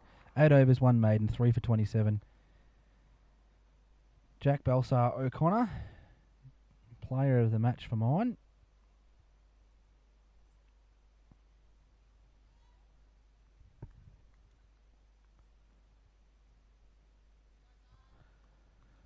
So I've just quickly snuck across to the Colac Stoneyford Div 1 game. Colac is still 6 for 148. Chambers on 70. Cunningham on 8. They need 16 runs. They're into their 37th over. Stoneyford are going to need a little miracle to get out of that one, I'd say. And we're back live. Xavier Holmer. Oh, I reckon I'd give this kid one vote. I think he's been very good in the field. He's bowled very well. I don't think he batted amazingly. Let's quickly go back. I can't remember. Oh, he only made 2 runs. But in the field and bowling for mine, he's been pretty good. I don't think you could give any of the Stoneyford blokes a run, a vote, sorry. Beautifully played there by Ted. Oh, I'm sorry, Lucas Roger. Sorry, Lucas.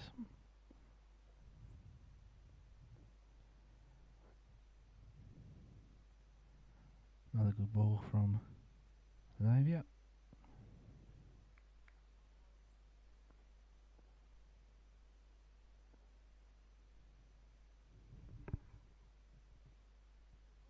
Oh, it's just missed the stumps there.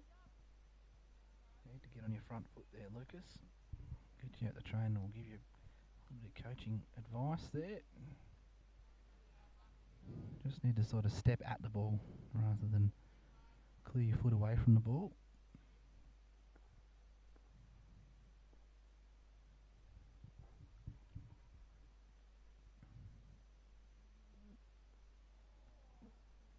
Might be one there. No, they haven't opted to take a run. So that'll be another dot.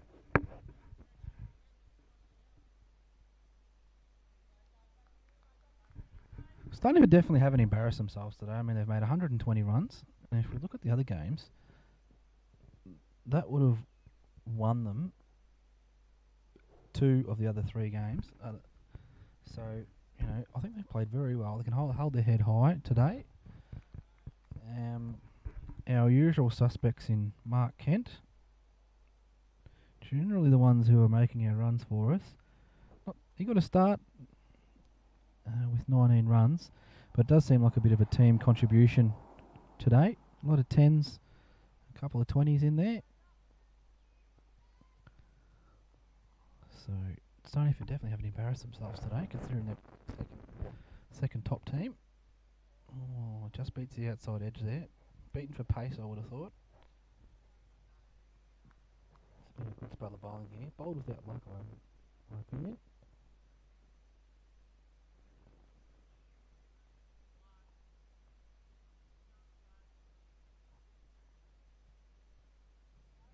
As Lucas faces up. Very, very standard fielding. Just the one slip and then basically draw a circle. And there's a ring field around the bat at the moment. That one's a bit wide. Let's count as a dot ball. That would be his first maiden, I believe. So 1 for 17, 1 maiden, 7 overs. Said that all cocked up, but anyway. For the wickets, Krabby, first one to go, 1 for 19. Mark Kent, 2 for 39. Xavier Kent fell 3 for 48. Then we had a nice little partnership with Jack Connor and Will Darcy, 4 for 87. Finn, 5 for 88. Will Darcy, 6 for 89. Luke, Lockie Darcy, 7 for 111. And Ted was the most recent wicket at 8 for 118. And we are currently on 8 for 118. No change as yet. So I've had a couple of maidens we looked at.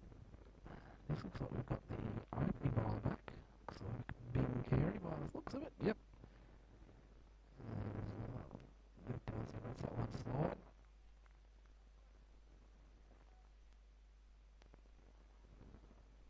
That's Division 3 game.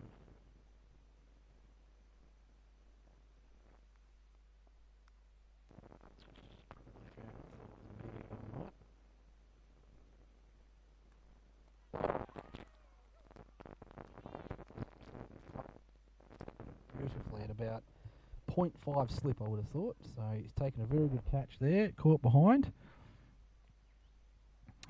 Young James Edmonds, beautiful catch. That was he swung very hard at that one, and it's gone straight to the wicketkeeper. Very good catch. Fall of wicket, 9 for 118. Luke Darcy departs on 18 after facing 29 balls. And this will be Nash Kent, I believe.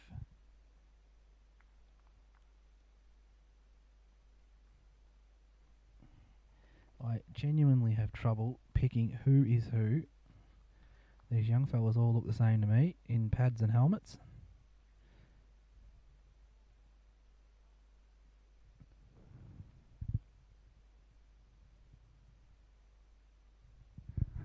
There's Lorne. Boys, give a little bit of encouragement to Nash.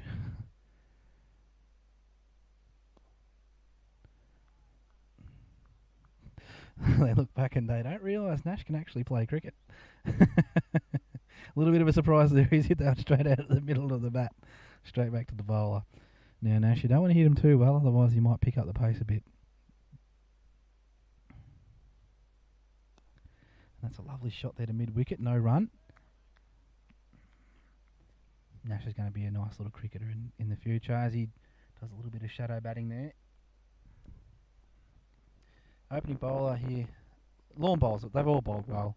They've all picked up wickets and bowled conservatively. And that's hit the stumps there, and that will call it a day as the bail goes for a bit of a fly around thing. And that will be all she wrote here at the Baker's Delight Oval. Stoneyford all out. 118. As we quickly roll through the wickets, Mark Kent departed at 19. Sam Crabb 11. Xavier Kent 11. Xander Kent 7. Will Darcy 22. Jack Connor 15. Finn just making the 1. Lockie Darcy 7. Luke Darcy 18. Ted Darcy 3. Lucas Roger not out on 0. And Nash Kent made a third ball duck in the end. The extras are 15 for a total of 118 runs. The overs were Stoneyford have been bowled out by Lorne. I think Stoneyford have done quite a good job here today. I think that the odds were probably against them coming up against the second place Lorne side today. Definitely haven't embarrassed themselves with a reasonable score of 118. As mentioned earlier, had they been playing in the other in the other 3 games, they would have actually won 2 of them. So definitely haven't embarrassed themselves. Should hold their heads high. Again, we only had really the 3 adults in Crabby, Mark Kent and Luke Darcy today. Obviously we struggle for numbers a little bit in our Division 1, which then obviously impacts our Division 3 side. But I thought the boys did a great job today. The average age of the side's probably 18 or even younger. So that'll look at the Baker's Delight Oval. For me, the man of the match was Jack Belsar O'Connor, who top scored on the day for Lorne, and he made 75. Also performed with the ball as well. He took 3 for 27 off 8 overs with a couple of maidens thrown in there for good measure. 2 votes, I'd go for the big Eddie F. DeMeyer, if that's how you say his name or not. I apologise, Eddie. He has done his average, no harm at all. A batting average of 94. He's just added 66 to it, so he'll be flying along. So he gets my 2 votes, and my 1 vote, would have to go with probably Xavier Holmer, just for his effort in the field. Also, I thought he bowled without luck, and he bowled very well. In the end, let's have a quick look at his bowling figures. Holmer, 7 overs, 1 maiden for 17 runs, and he took the 1 wicket. I'm really splitting hairs between the rest of the bowlers, to be honest with you, and then also the batsmen as well. We're splitting hairs there. So Holmer picks up my 1 vote that is absolutely meaningless. Today at the cricket, thanks for joining us. Hope you enjoyed today's match here at Baker's Delight Oval. Until we next meet, be good.